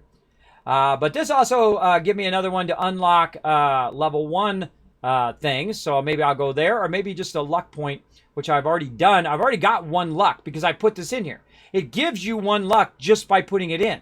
The same thing with charisma and whatnot. So if you just go in and just put these cards in, you're getting +1 luck, +1 charisma, +1 whatever. You get 4 of those, and then it just takes you 1 point to take it out.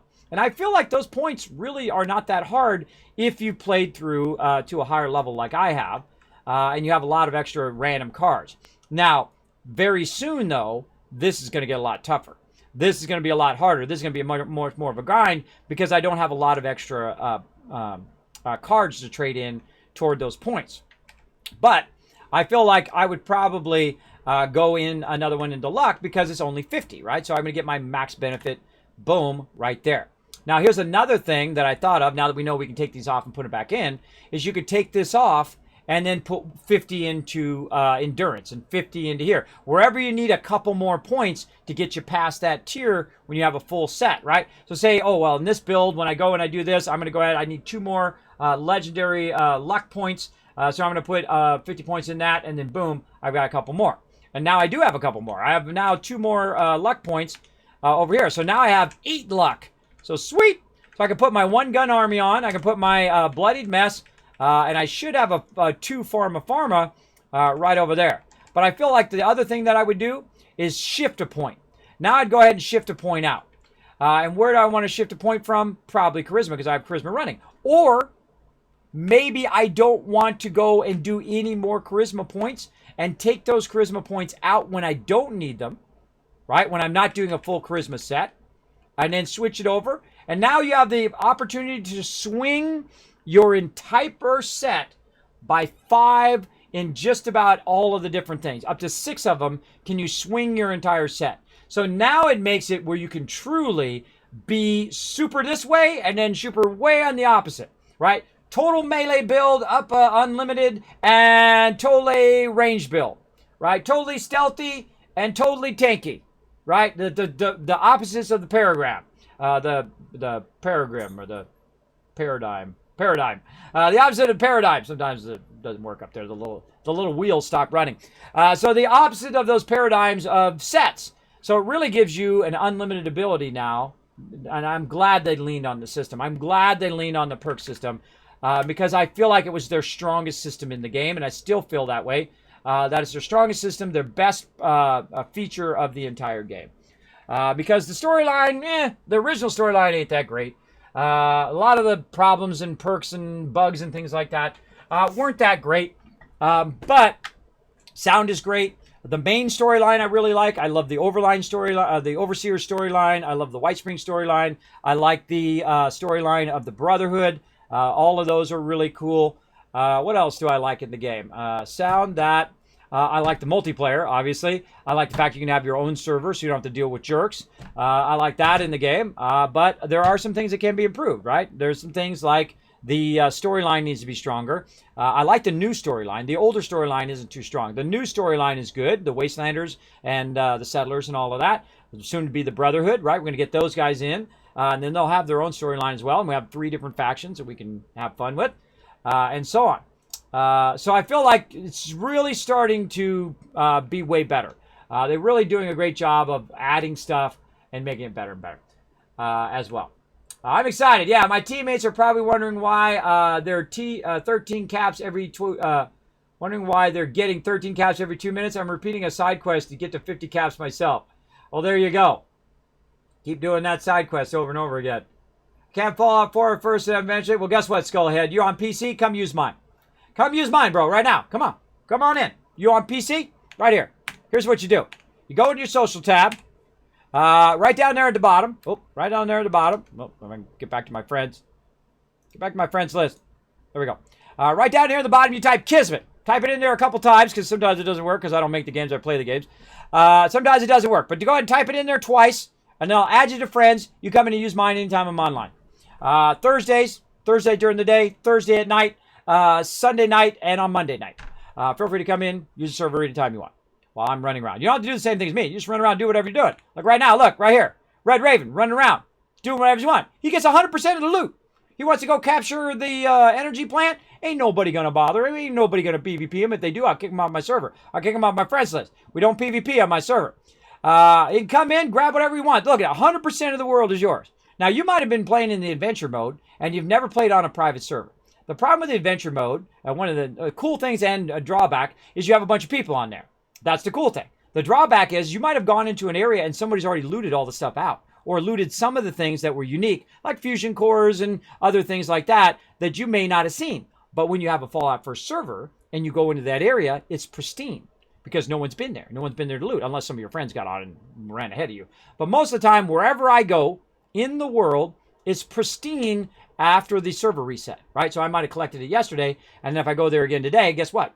All that stuff back again. And so you'll see new stuff that you might not have seen previously in other playthroughs. And that's one of the things I find with the Fallout First. And I'm sponsored by Bethesda. Full disclosure, I'm sponsored for Fallout First, but I would have got it anyway. I totally would. You guys know I would have. Anybody's been to my channel for more than 10 minutes know I love Fallout, and then I would have got it just like that. And I do appreciate them sponsoring stream, showing some love. And so my sponsorship is your sponsorship. You come in, use my server. How about that? And see if you like it. And if you like it enough, and at some point maybe your situation will be better, you can afford it, and then you can play on it all the time on your own server. There you go. So if you want to test it out, feel free to come on in, add me in. Now make sure to let me know in the chat when you do add me as a friend, because sometimes it pops up and then it doesn't show in the list, and we got to do it multiple times. But there you go. Okay. Oh, I hear some rockets going. Oh! Whoa. Where are them rockets? Put me some bubble gum. Okay, that's weird. All right, I'm about to lock my peeps out. I'm locking you out. I'm just kidding. I'm just kidding. All right. People putting bubble gum in my feet. I forget. I think it was Baggers or somebody was doing it. Or Mr. Macklin. Yeah, Mr. Macklin put it in my feet. Yeah. See. I find stuff like that odd when people do that. Hey, Misty, how you doing? Thanks for coming in. All right, we've been working for literally 4 hours on our perk set. Let's keep going. What do we got? 32. We've already taken out all the ones that we can take out. So this is pretty much how my thing's going to be. Look at that, 100% more rounds. Let's go see how much ammo we can do. Do we got our ammo smith on? We can. Oh, this is going to be awesome. I better make a lot of ammo before they nerf this. I feel like they're going to come back and nerf it. What are we at? Ammo. Holy mackerel. 360. 360 per round, and then I can double that. So let's just round it up to 400, so that's 800 ammo I can make right there. But I really want to make some ultrasight ammo over here, and that's 720 times 2, which is weird that that's higher than the normal one. I feel like that's kind of a weird thing, but I think it's because it uses more rare resources, which is your violent flux, and I have a bunch of it up there. So I could make a lot of that. And if it procs, if it doubles, that's 1,400 roughly ammo using my super duper perk. So that's crazy, bro. We can do ultrasight fusion cores. I didn't even know you could make ultrasight fusion cores. What's the difference in an ultrasight fusion core? Does it have higher? Whoa, look at that condition. Does it go longer? I never even thought about making ultrasight. We got to make some now. We got to make some just to see. Let's do it. I'm going to burn my fusion cores that I got. I'm going to turn 3 fusion cores that are almost burnt out into 7 fusion cores. I didn't even know that, everybody. Some of this crafting I haven't even got around to. You're like, Kismet, you've been playing this since launch and since the beta before the launch, and you still don't know that? Nope. It's okay. You don't have to know everything in life. It's okay. Learn stuff as you go along. It's part of the fun. To learn that stuff. Let's do it. Ultra fusion cores. Let's go. Ultrasight plus pure violet flux. Boom. Oh my God! It only used those that one. What the heck? Did I get it proc too? Oh, do I have my super duper on? Ah, I didn't have my super duper on. Darn it, darn it, darn it.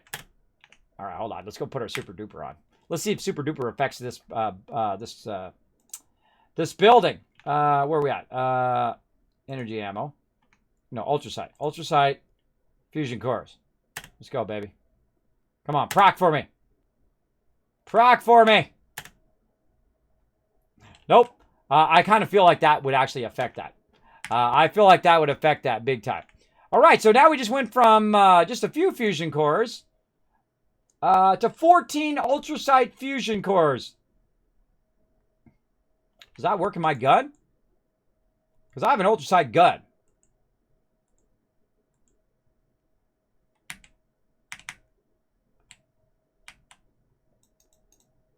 Now, what would I use ultrasight fusion cores for? See, it doesn't work in my gun. How do you change the ammo? I don't know. It's an ultrasight gun. See, that's what I thought. Oh, maybe if it's an ultrasight gun, I could use it in my ultrasight. It's an ultrasight Gatling laser. So yeah, it doesn't see it as a core. Oh, there's that friend request. Who is it? Come on in, have a good time. Just don't bother me, obviously. Don't come and run in front of the screen and do all of that silly stuff that some people do. I don't see it. You might have to send it twice. See, it pops up, but then there's usually like a little circle around the person's name, and then I click on them, and it doesn't always work. So sometimes you have to type Kismet in, hit it once, and then hit it a couple times, and then it will show up. Again, they need to work on that too, because that's kind of annoying to have to do it multiple times. So that does not work on my ultrasight, on my weapon, but that's okay. We'll figure out what ultrasight things are. I wonder how much they're worth. Can you sell them in the auction hall? Or not auction hall. I wonder if you can sell them in the thing. The condition of those are like double. They're like double fusion cores. I wonder if I can modify my weapon to use ultrasight fusion cores. Because I would think that would be the thing, right? So you go in, you modify this, and instead of it using those, it would use an ultrasight fusion core. Right there! Right there! Oh, that is dope, bro! That is wicked. That's 10% more damage. And then I can just use ultrasight fusion cores.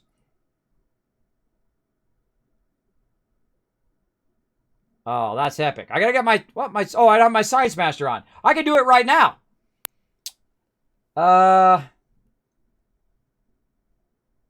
I'm on it. Let's do it. Come on, let's do it, everybody. Science Master. We just got that today, by the way.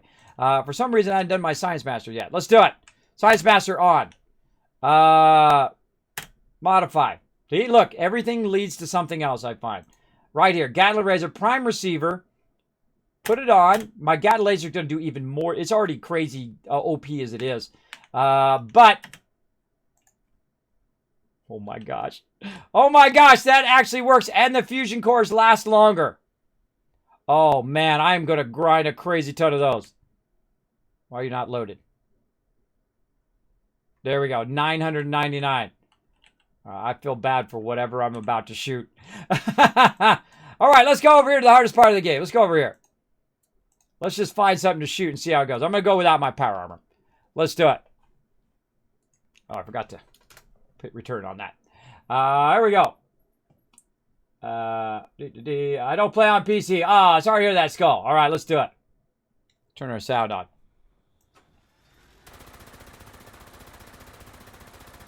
Oh, it's doing 9 instead of 4. Normally it does 4. Oh, that's a level 75, too. Oh, you guys want some of this? Level 75 also. I just annihilated that level 75. Oh my gosh. I had no idea. I never even bothered to do any of that. Go ahead, land over here. I dare you. Come over here and land over here. Oh, let's just do it. Bye-bye. Oh, man. I know what I'm working on next. A lot of these. Oh, now you're dead. Watch this. Bye-bye, Scorched Piece. That's 32 damage per. A level 75 Scorched Piece dead. I'm going to get your loot, though. Where's your loot, bro? I'm not going to bother to get those other guys. Oh. A level 100 Mirelurk. Dead. Dead. I wasn't going to heal myself and see how long I could go. Give up. Now, here's the funny thing about this game. You're like, Kismet, you died. Oh, all your stuff. You lost all your stuff. The only thing you lose is your junk. Now, if you're taking on high-level mobs, you got to watch out. Because some of those things, that I never worry about dying, by the way. I die all the time. It's okay. Or I die from time to time. Now, when I die, I still got my weapon. I still got my ammo. I'm now full health. And now I can see them before they sneak up on me because there was a bunch of them on me at the same time. Now, also, it shows me where I died. And I can go to that area and just simply pick back up the junk that I lost, which is scorched bones and a tin can. Wasn't that big of stuff anyway. So that is why I love this game, is it doesn't really penalize you massively when you die.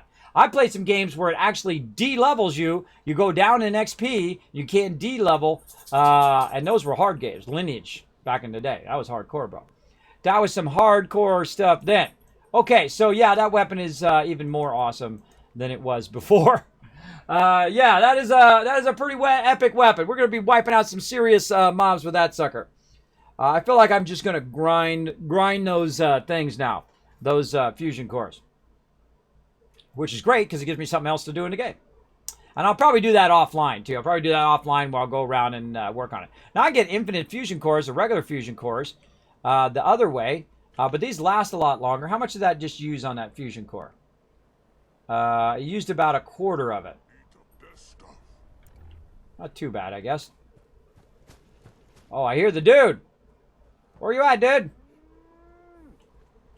He comes to my house and knocks on my house from time to time. What's up, Graham? Let's chat. What you got? Let's see if he's got any patterns I need to buy. War drum. Let's just buy it. Screw it. I feel like spending some caps today. Leg better not snap. Don't want to carry heavy stuff myself. Cabinets. Desk. See how I buy all the stuff that's like for the thing, and all this other stuff I know I'm not going to use. Locker. There we go. There was about 4,000 caps. Now he's got 1,400 caps. Now the smart thing for me to do would be to sell him something in exchange for buying the stuff, because then at least you get some of those caps back. But I'm good. I'll go make some more caps later on. No big deal. No biggie. I like to keep it around 200 caps, though, for traveling around. Crush. All right. What else? Now, actually, does my 50 cal I just can't use shake these ultra sight ammo? floating I think I got to modify my 50 cal as well to use the ultra sight ammo. So, Can anybody hear me?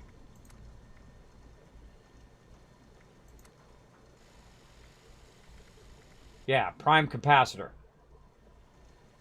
Oh, wait, that's the wrong thing. 50 cal. Standard receiver. Yeah, prime receiver. So I've got to turn it to prime receiver, and if it goes to prime receiver, it's going to be doing 10 more damage.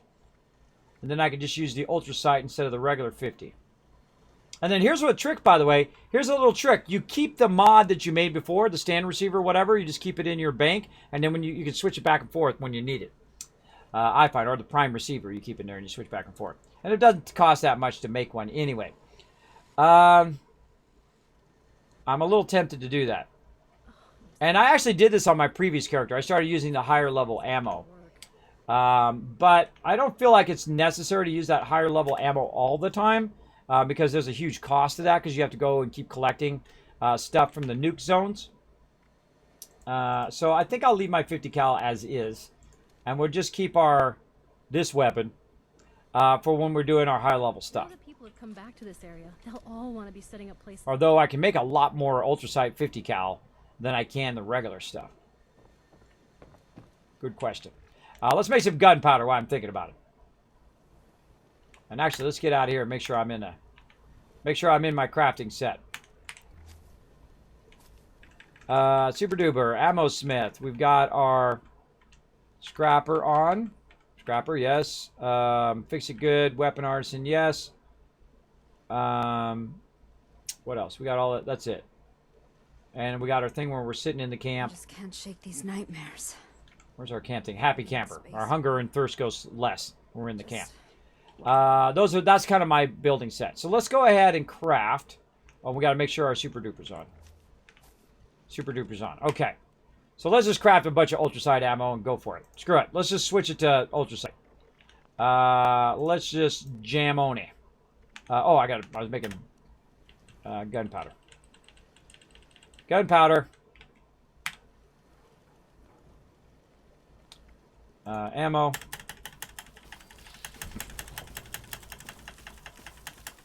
Also, this procs too, so it makes 30 gunpowder instead of that. I'll make a lot. A lot. I've been saving up my resources for this very moment. Let's go, baby. I'm not saving for a rainy day. I'm saving for right now. Ultra sight ammo, 50 cal. Where you at? Where's my 50? Right there. 720 per. And that's because I have the other perk on. The legendary perk. And, really got to finish these level ups. I have the legendary perk, the ammo factory, 100% more. And then I have ammo smith. So basically that's 180%. And I feel like they're going to nerf that big time. Big time. So I'm going to use it right now before they nerf it. 720, and then if it doubles, I'm going to get even more. So let's just go to town, baby. Forget about it. I'm going to burn all this flux and get more later.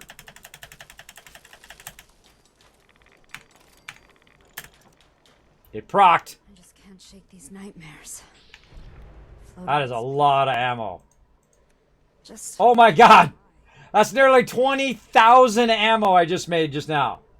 Now, I usually use about 5,000, but because the weapon's going to be doing more damage, I probably use less ammo a bit. All right, we're just gonna go all in, everybody. We're gonna use our, and I can always mod it back too if I don't like it. But I'm gonna go all in on the 50 cal.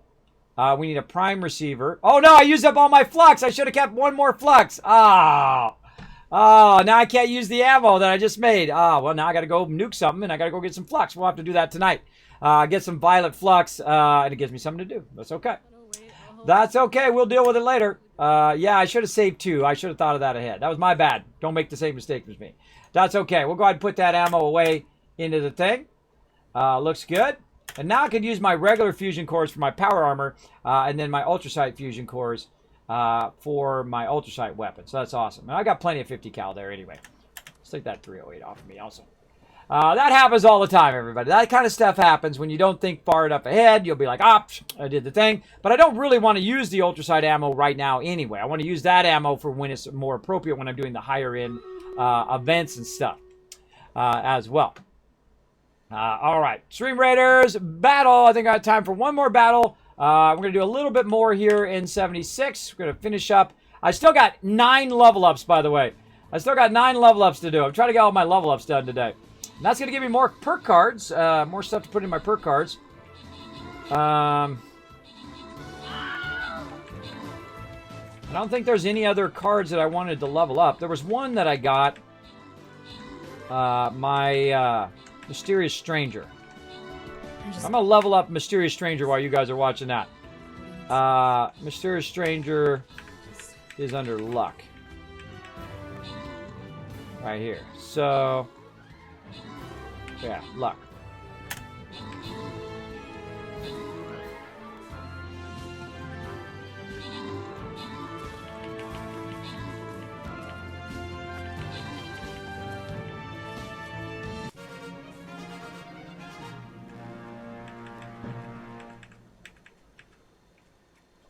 All right. Open the cap chest. Grants and rewards. Riverdog getting 20 gold. 20 gold. And Darkheart coming in MVP with 20 kills. All right. More gold for you guys. Let's go. I know y'all, you guys love the gold. Level up your units. Get it going on. And man, you guys should be swimming in gold by now. I got 22,000 gold. Should be swimming in gold. All right. So Mysterious Stranger. Let's do it. We own one. Let's get another one.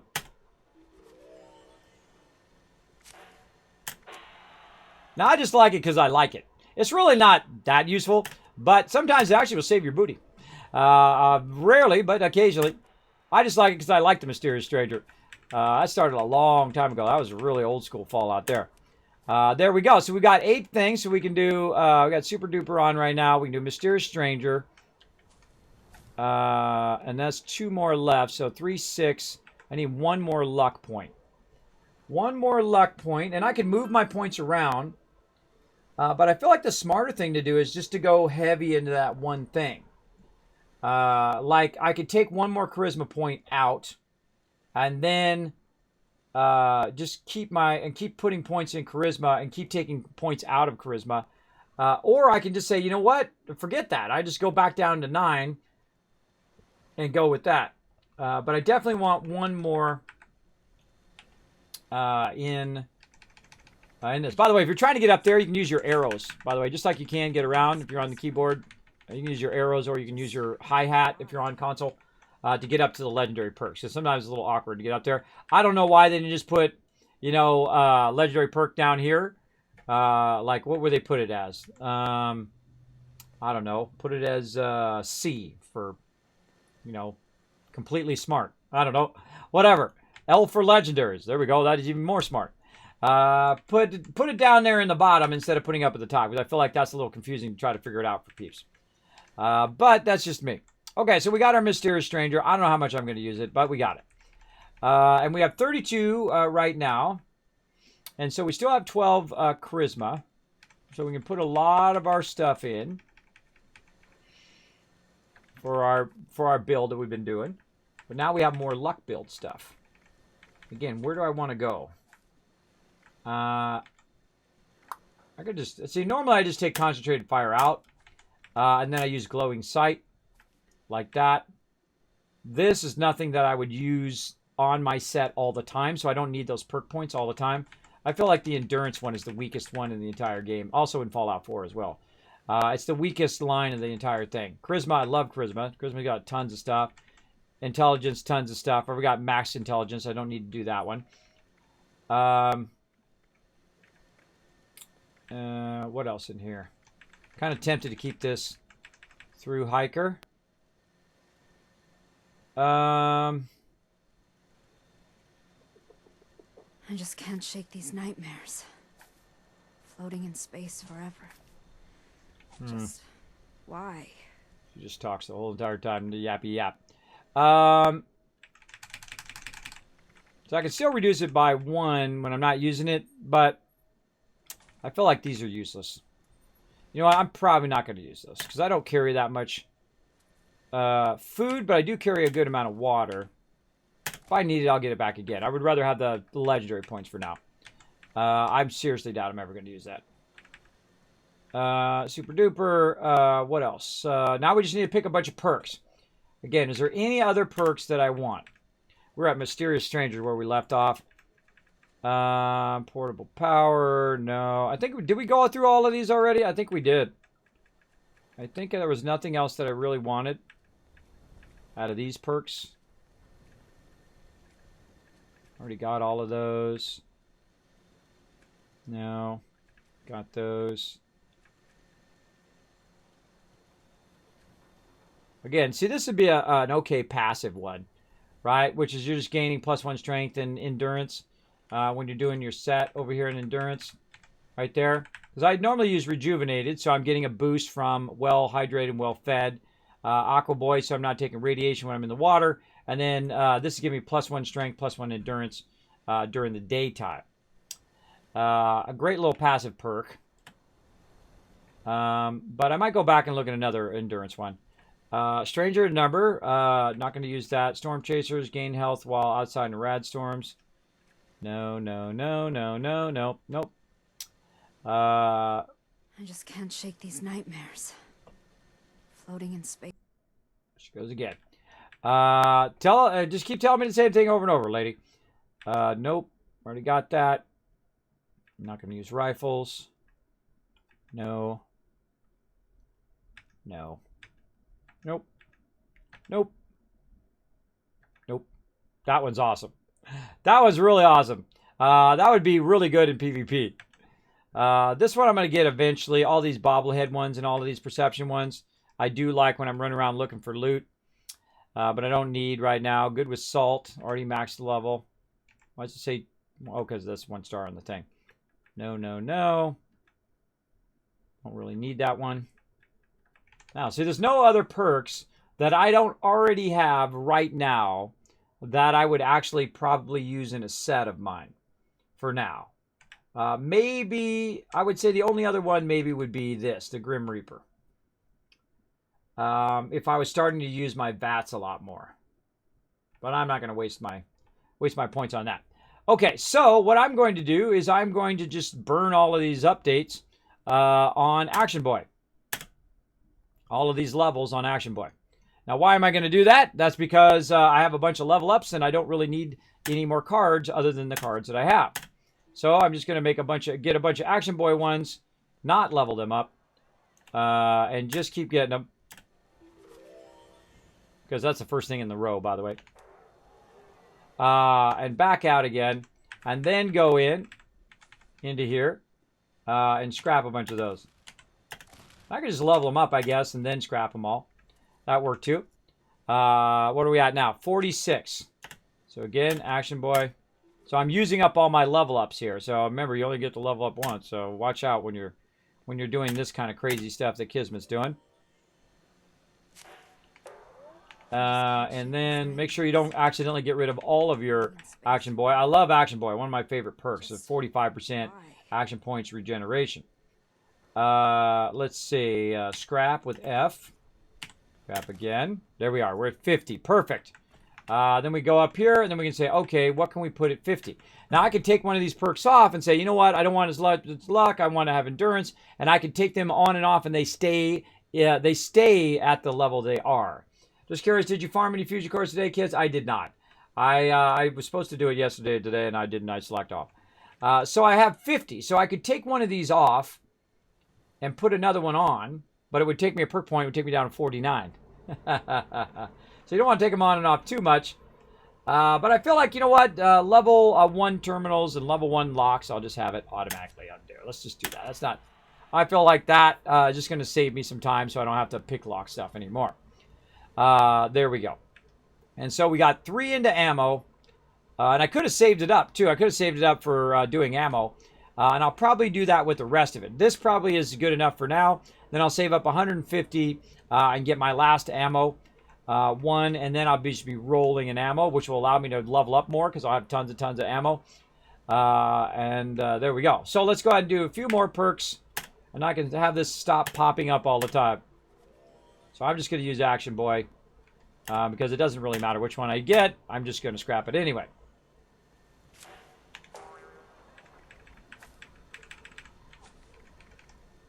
And I should probably put I just can't shake these my Action Boy on just in case I screw something up. floating in space forever. Just There we go. Do not scrap my ammo smith either. All right, so there's 4 more points. So I'm getting 2 per 2 item per card. So, but I've got a long way to go. I got 60 levels to go. So in 60 levels, I'll get another 120, of this. And what I need to do is I need to get to 150. So that's basically going to be like 70 levels from now. 70 levels from now, because it seems like a whole lot right now because I'm high level and I have a bunch of stuff. But if you think about it in terms of how many points that is, that's a lot of leveling over the thing to get those all leveled up. And like he said in chat, it's like level 600 to get them all maxed out, if you think about it overall. But that's okay. I'll just, over time, it'll be fine, right? And this is really what I want anyway. This is the set that I like. Never have to worry about putting those stupid perk things on again. The lockpick and the hacker, that's totally worth it. And now it's going to automatically open up level 1 terminals and level 1 locks. So any of those I run across, I can just like, boom, good, easy peasy. And then I'll go ahead and add more perk points over time in here as well. Definitely into luck. Maybe into charisma. But see, if I'm moving my points, I'm getting less cards, which means less perk points. See? So that's the thing. You don't want to move your points too much. If you move your points too much, then you're going to be bumming. And I get 2 more points on this. All right, level 3. All right, let's actually inspect it. So level 3. Oh, and the top one's level 5. So actually the level 5 one's really worth it because it goes up by 2 points. Whoa. Whoa, whoa, whoa. Oh, that top one's definitely worth that grind. Oh, and this one probably goes up. Oh, well, what the heck? Wow. See, that just told me that the actual perk ones are more valuable than this card. Why? Because you're getting 2 perk points at the end versus just getting 50% more ammo. Which is good because you're getting 25% more ammo, then you're getting 25% more ammo, and then you're getting 50% more ammo. So you're actually getting a lot more ammo in that top level perk, which makes that top level perk more, what do you call it? Attractive. Okay, so those are my choices for my legendary perks. Let's see, what else can we do? What do we got? It's 138. We can try one of these little daily quests. Let's go ahead and reset up all my stuff. Oh my gosh, with all this heavy gunner and all this extra weight I can carry now. Awesome. Let's go ahead and put Concentrated Fire back on. Concentrated Fire. And Green Thumb. Glowing Sight. How are we looking here? Let's see. Rejuvenated, you know what? I'll leave that on. Rejuvenated, we'll leave that on for now. Take out our Charisma set. We're going to go Lone Wanderer set. So Lone Wanderer. Stem packs. Suppressor. We need 3 more. Not on a team. I just can't shake these nightmares. Rad Sponge. Forever. Just Yeah, see, I could put on Travel Merchant too, or Travel Agent, but I could just take Rad Sponge off and just use Travel Agent when I'm traveling, and then turn that back on. And that's not on. I feel like I don't need any of that other stuff right now. And I'll just put that Rad Sponge on when I'm out and about. Power user on for fusion cores, yes. Stabilize, so my heavy weapons are doing that. Weapon artisan off, fix a good off. Scrapper off. Science master off. Let's see. First aid to boost our stem packs 45% more. Gunsmith, so my weapon doesn't break as much. Though I've been kind of actually opting out of gunsmiths lately. What was the other thing I was using? I was using pharmacist. And then another one with 3 on it. Batteries included. Because batteries included is 90% reduction in my overall fusion cores. Look at that, I'm at 94. 94 even though I have 13 fusion cores on me. And a whole lot of other stuff, by the way. I've got a bunch of... oh, look at all these other plans I just bought. And then a whole lot of other stuff. I have like 30 stem packs on me and really heavy weapons over here. Gatling lasers and 50 cals. Actually 50 cal is pretty low weight because of the 90% reduction. So there we go. All right. Talk to Meg on Vault 79. We got a whole bunch of stuff that just has popped up. Clear enemies from Poseidon. Let's go through and just turn all that stuff off. Floating in space forever. Just why? Ammunition and other supplies available here. Okay. All of that off. Okay, so we're going to get our power armor out. Power armor. See, I still got to do my excavator armor. I still got to do all my XO1 armor. I still got to do all of that. Haven't even got to it.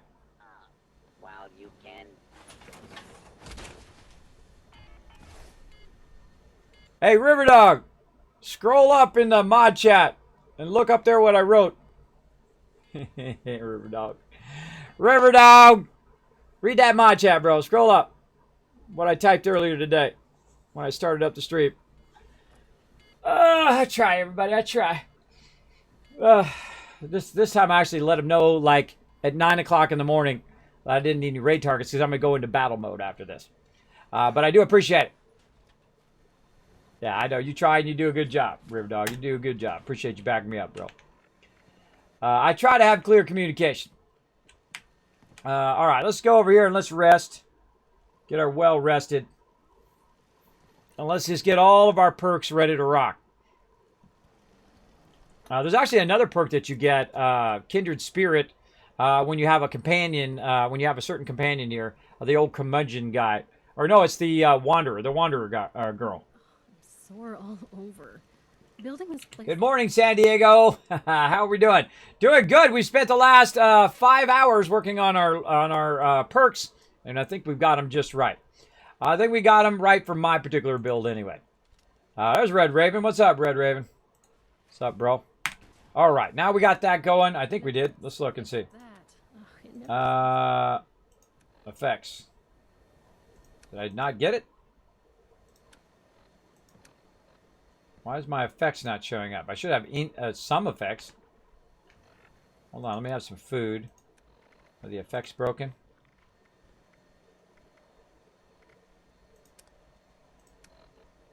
Huh. Showing no effects. Hold on. Hold on, I'm gonna wait for that to show up.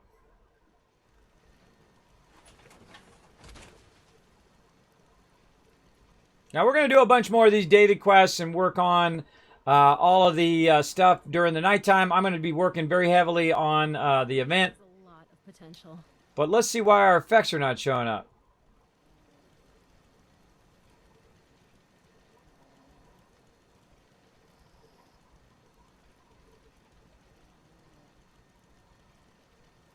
Power armor will be recalled. I don't like the fog. Even just a mist makes it harder to see. Okay, I'm well rested.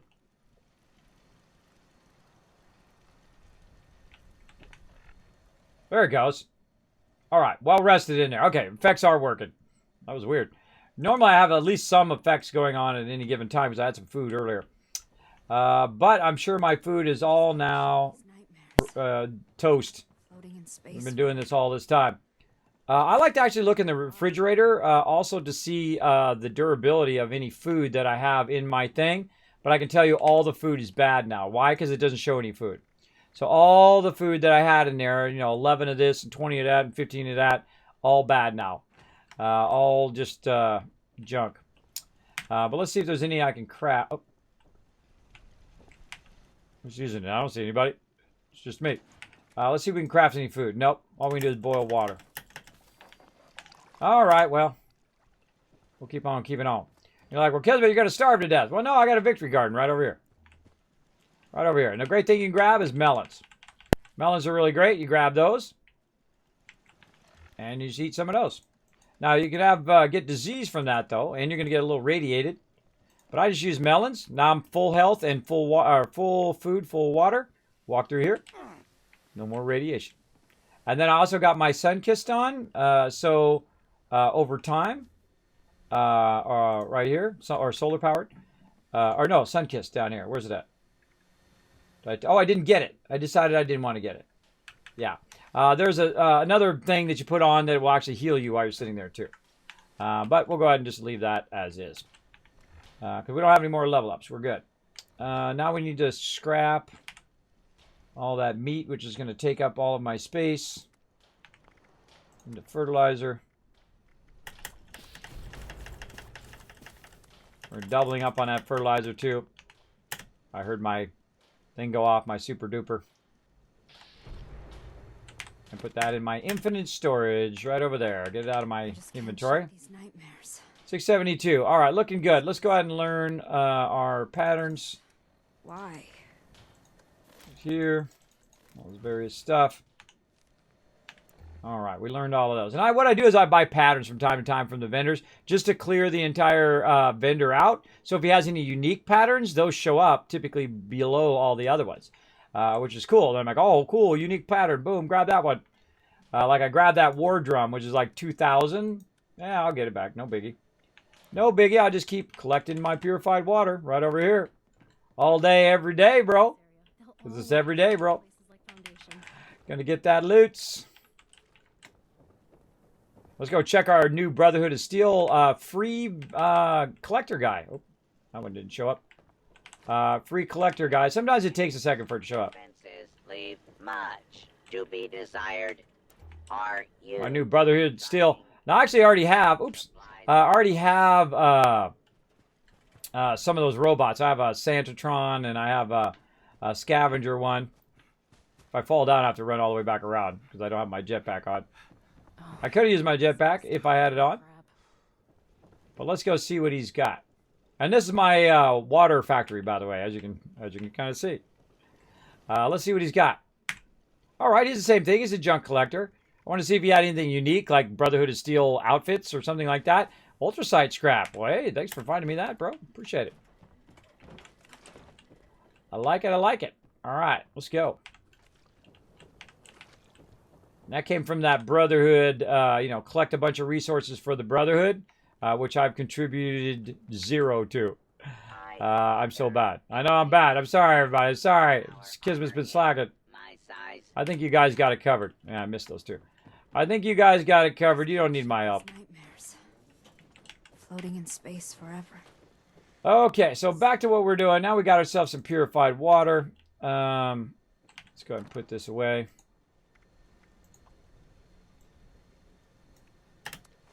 Carry that much with me. What am I at? 94. Nice, nice. All right, now my power armor as well.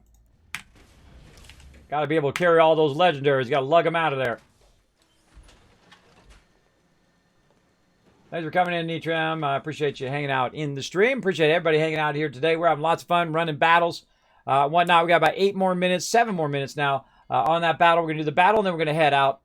My fusion core is almost dead because I traded my fusion cores for my other fusion cores. What to do? What to do? We'll go see if they can buy a fusion core. I'll go probably make one. Or no, I used up all my things on my other fusion cores. Does it use the same thing to make the regular fusion cores? There's a question.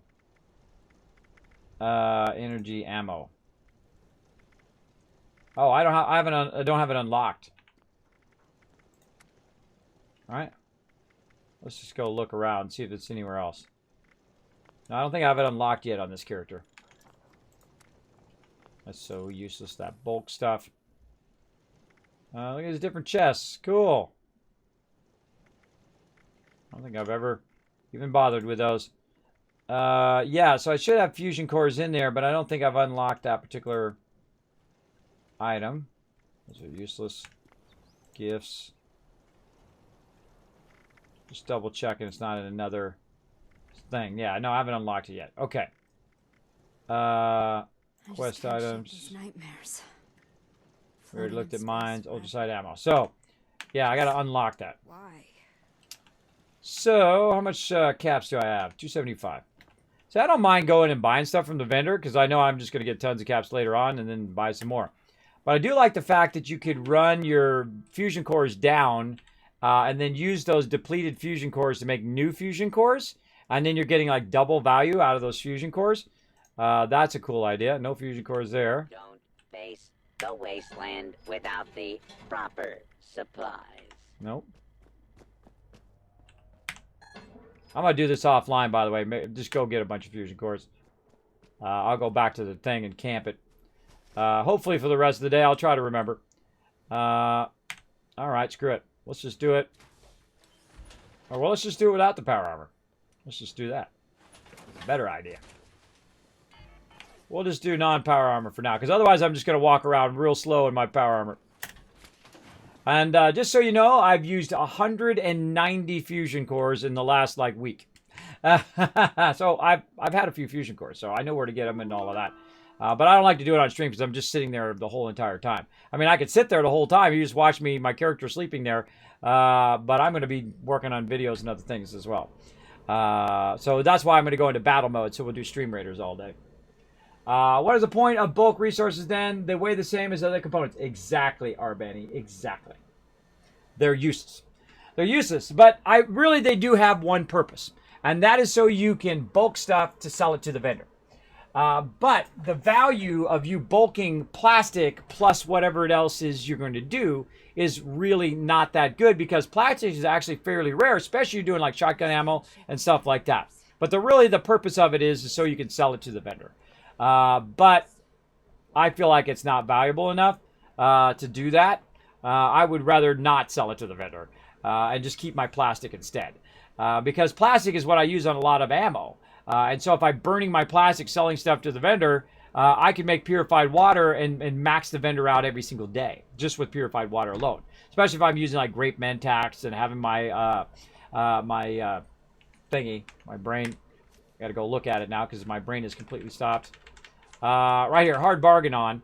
I'm going to get much better prices, and so I can have less amount of purified water for the same amount of getting that 1,400 caps. And I try to max it each day, and I'll probably do it later off stream. The same thing with my legendaries. I try to trade in my legendaries every day to try to max that out. Now, I don't really what I call super max it.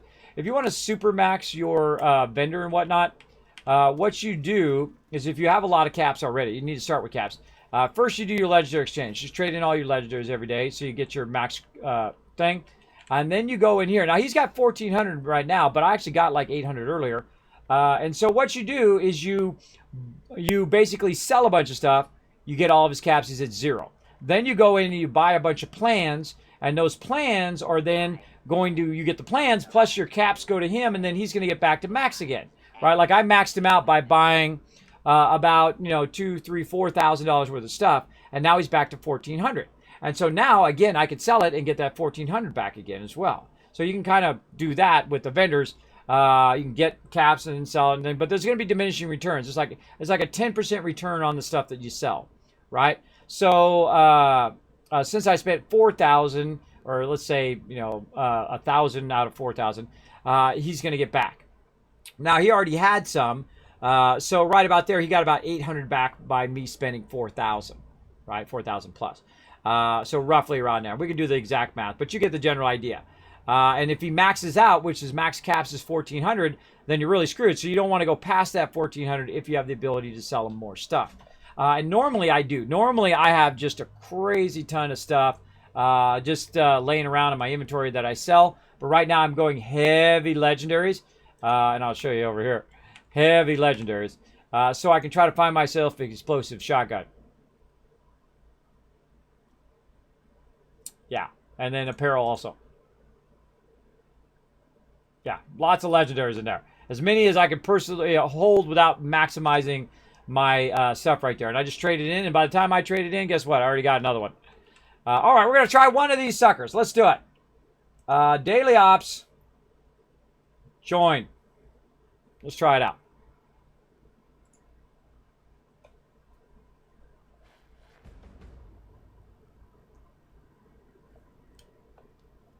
Oh, Galleria. Bernstein in the mire. Enjoy the abundance. Restore the functionality. Okay, so we got to restore the functionality here in this thing. And so we're going to have some fun with our 50 cal, regular 50 cal weapon, because I need another violet flux. That sucks, bro. I just need one. All right, bro. Brotherhood of Steel. We've got uplinks that have gone dark. Your mission is to show them the light again. The signal repeater must be broken, though. You need to repair that first. Head there now. You guys see that HP? Did you see the HP? Oh my god. I thought I was dead. I was like, I'm dead. I literally survived it. I have no power armor on, by the way. No power armor. I barely survived that. Holy mackerel. Those are the worst, man. Those are the ones that usually get me. And they're all level 60 in here. I don't even remember what he said. I missed it. I was too worried about that suicider coming in. Going to be good fight. See, this is one of the problems of this live game is that you miss a lot of that dialogue and stuff. I'm kind of bummed now. I wanted to hear what he's had to say.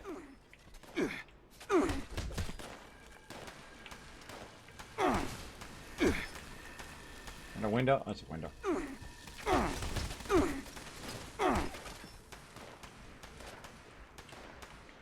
Alright, so I'm going to line aside him a little bit because mobs are dumb. Reload my weapon. Wait for him to dumbly run over here and try to kill me. Get! Oh, throw me a thing. Miss me. You hit like bad roots. And yet you're still dead.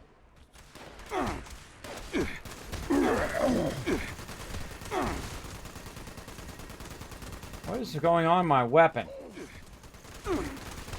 Look how weirdly my weapon is shooting.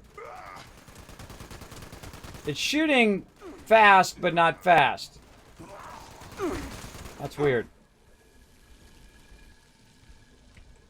You know what I mean? It's like shooting fast, but it's not shooting fast. Look at you.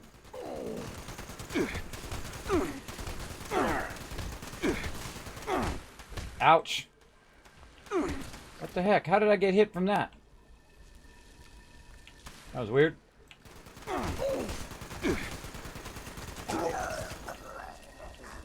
What happens when you don't have any fusion cores? What the? This guy. He hit me from outside the wall. He hit me from outside the wall and hit me. Cheater.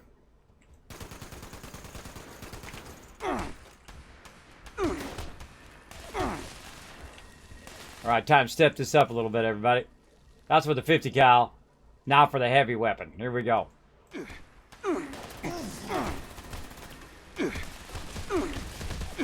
Oh, he's got a heavy weapon too. Burn some stem packs now.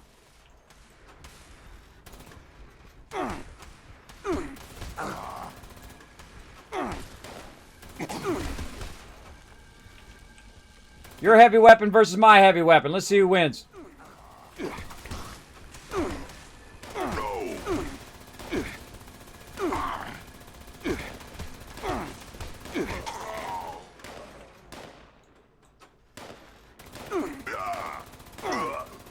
Ooh, I got a lot of head hits in there. This weapon is awesome.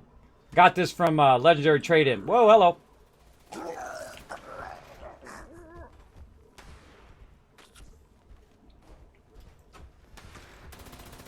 A lot of mobs. Going to kill you so much. No, you're not. You're gonna die. Just thought I'd let you know. And your friend. I can't even see him. I'm just shooting in their direction. Alright, that's a lot of dead mobs. I thought I was dead on that suicide for a second. I know somebody's sending me an invite. Who was that? Who was sending me an invite right in the middle of battle? I'm not going to accept the invite. I'm going to fool around a little bit here and then I got to go. Because I'm not going to be on for long enough to run a bunch of these off. So I don't want to get sidetracked into running with a group. But we'll be doing group stuff later on tonight.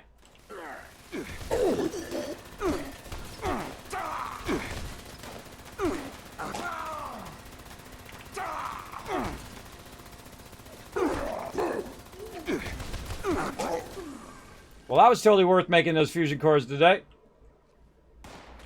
You never know. Foreshadowing for later, right?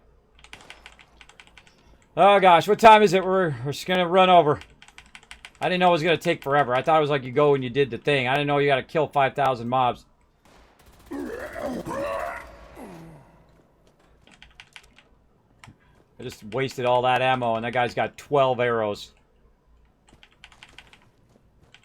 I don't know. That was worth using my high guy underneath there. Alright. Dude got smoked, bro. They got smoked.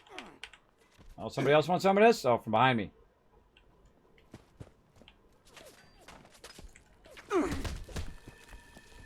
Oh, you're reloading. Never do that when Kismet's on you. Never reload when I'm on you, because now you're going to die. And your friend. He's interrupting my weapon. Come on, weapon. Fire. Yeah, he's interrupting my ability to shoot my weapon. There we go. That's why I back chain. See, he slows me down from shooting my weapon. Whoa, car's blowing up. Burned a lot of stim packs today. Ugh, can't even see anything. It's so dark in here. Can't see anything on my screen. I can barely imagine you guys couldn't see anything either. There's a lot of mobs. Holy moly. Is this supposed to be a group thing? I kind of feel like this should be a group thing.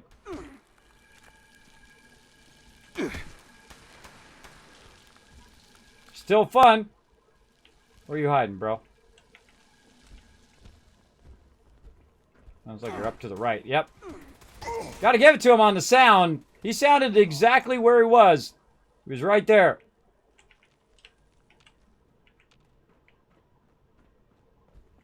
Yeah, I gotta go that way. Good thing. More of them coming in. I mean, hey, I'm all for, you know, like spooky places, but you can't see the gameplay. It sucks.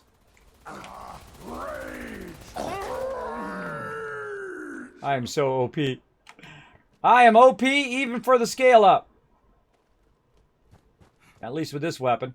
This is a lucky drop, this weapon. Again, it's from trading in my legendary scrits. Let's see. It's right there. Let's go look into here. There's always some guy that spawn. I feel like they're respawning as I'm going along. My stim packs really suck, man. I press 5 for my stim packs, and it's like I gotta press it 4 times before it kicks in. I don't know if it's my mouse or if it's actually the game.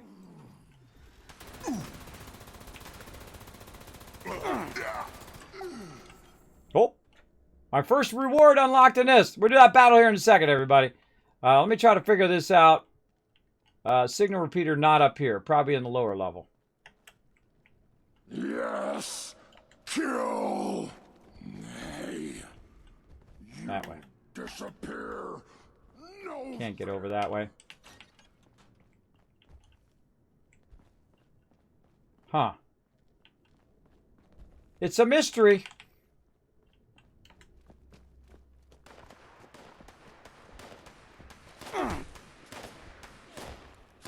Yeah, it's like they're constantly respawning. I came out of this door, so maybe this door will lead us somewhere. Nope.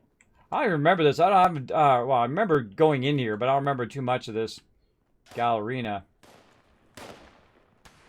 Okay, well, hey, awesome. Go repair the signal repeater, which I can't seem to find. I'll just keep going around killing peeps, because that gives me level ups and more perk cards. So there we go. I'm sure there's a trick to it. Don't tell me. Part of the fun is figuring it out.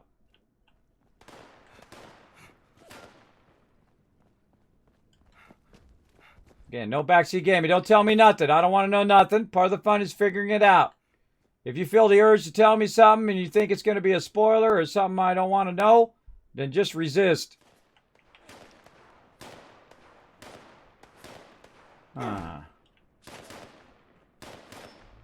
Not there, it's not here. Is there another side to this?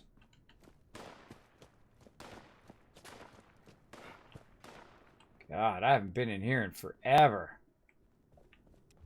And I got my light on, too, and it feels like it's not on. Sometimes it feels like it's too bright, and then sometimes it's not bright enough. Like right now, it'd be a great time for power armor. It'd be a bit brighter. I think we just let our instincts take us around. It says in this I'm just going to ignore the mobs now.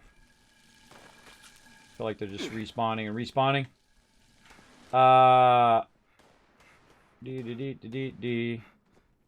It says it's up. And it's over this way. 15, 12, 11, 10, 6, 5, 4. Must have went past it. 4. Oh, it was right the first time. Right here.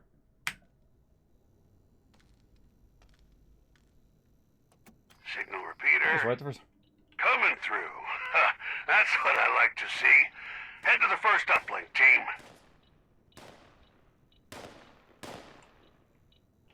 Uh-oh.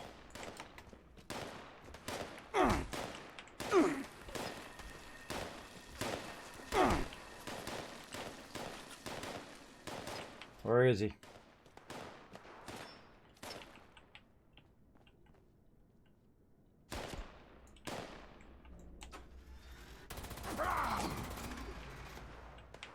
That was him. That was a suicider.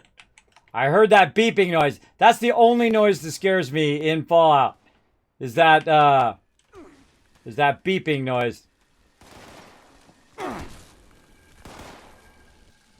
How do I get out of here? All right, well, I don't have enough time to do this, but I didn't know it was going to be a big, long thing. I thought it'd be like a quest or a quick event or something. Apparently, it's like a big, long thing. I'm out. I'm out. All right, let's do this battle so we can keep our battles going as well. I thought it was like you go over there, you flip some switch, you do the thing, and then you're good. There we go. Yeah.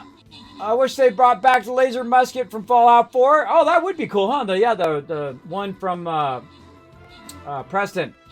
He's also freezing you. That's probably why everything's slowed down. True, but it keeps interrupting my my shots. I'm holding it down, and it just never shoots, and I have to let go and then do it again. Sometimes a little thing. Kismet, I was going to join you in the OP, but we need to be on the same team because it's instanced later tonight. Yeah, like I said, I was just gonna look at it real quick.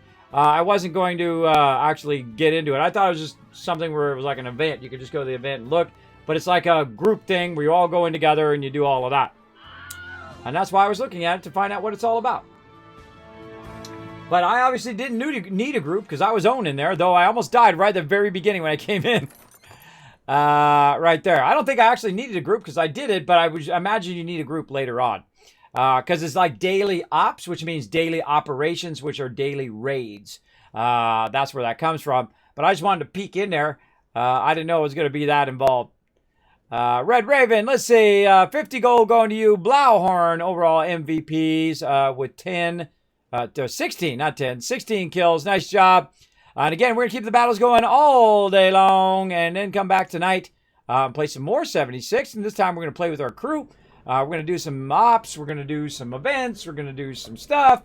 We're going to get all of that going on. But again, in a minute, you're not going to see or hear me. That's called battle mode. That's where I'm off taking care of the IRL, running videos and doing stuff in the background, working very, very hard on all of that stuff because I also need time to do that stuff too. It'd be nice to just sit and play games all day, every day. But, you know, I got to take care of that IRL as well and behind the scenes stuff. So let's go ahead and... what was the other thing I was going to do? I was going to do something right before I logged out. I forgot. I forgot what it was, so guess we're not doing it. All right, so that's good enough. I'm out. Going to my main menu. All right, let's go to my office, and then we're going to give you guys some love, and then we're going to go into battle mode. Let's do it. Let's go.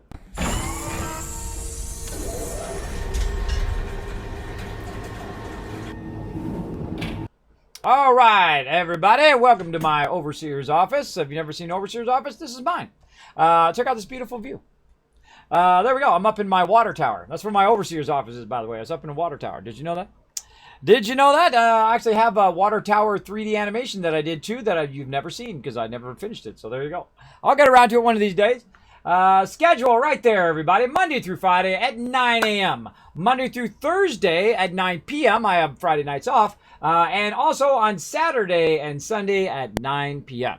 So if you want to know my schedule, it's also down below the stream. Now, if you'd like to help out the stream, also go on to the Twitter. Hit the follow button over there. Hit the subscribe on the YouTube. Got a ton more videos going to be rolling out on YouTube very soon. One every single day at this point. It's going to run out for like 300 days, too. It's going to be going and going and going. And then by the time I've done 300 days, I'll have a bunch more streams to put up there, too. So there we go. Also, you can go ahead and check out my website, explore that a bit, and of course, definitely check out the Discord. Go over there, introduce yourself, throw your favorite memes, your favorite dog, pets, all that kind of fun stuff, whatnot up there as well. Now, again, that's it for me, everybody. I'm going to go into Stream Raiders mode. You're just going to see the Stream Raiders board, and we're just going to keep those battles going approximately every 30 minutes. But sometimes I got to take care of real life, so don't be entitled, because I've been literally running like hundreds of extra battles. I don't know how many hours it is now. I don't know, maybe 50 or 100 extra battles on, or hours worth of battles on the stream. A lot. So yeah, I'll try my best. We'll try it every 30 minutes. All right, that's it for me, everybody. Let's go ahead and give you guys some kiss cats for staying all the way to the end of the stream. There you go, 5,000 for you guys. How do we do on our retweets today? We're going to take a little peeky peek. Oh, we crushed 5 of them. All right, cool. Another 1,000 for you guys. There we go. And that's it for me, everybody. We'll see you all next time. See you tonight, 9 p.m. Eastern Standard Time. Bye, everybody. Hey, everybody. Kismet here. Thank you so much for watching this video. Make sure to hit that subscribe button right in the center of the screen. Also, check me out live on twitch.tv/Kismet. I'll see you all next time.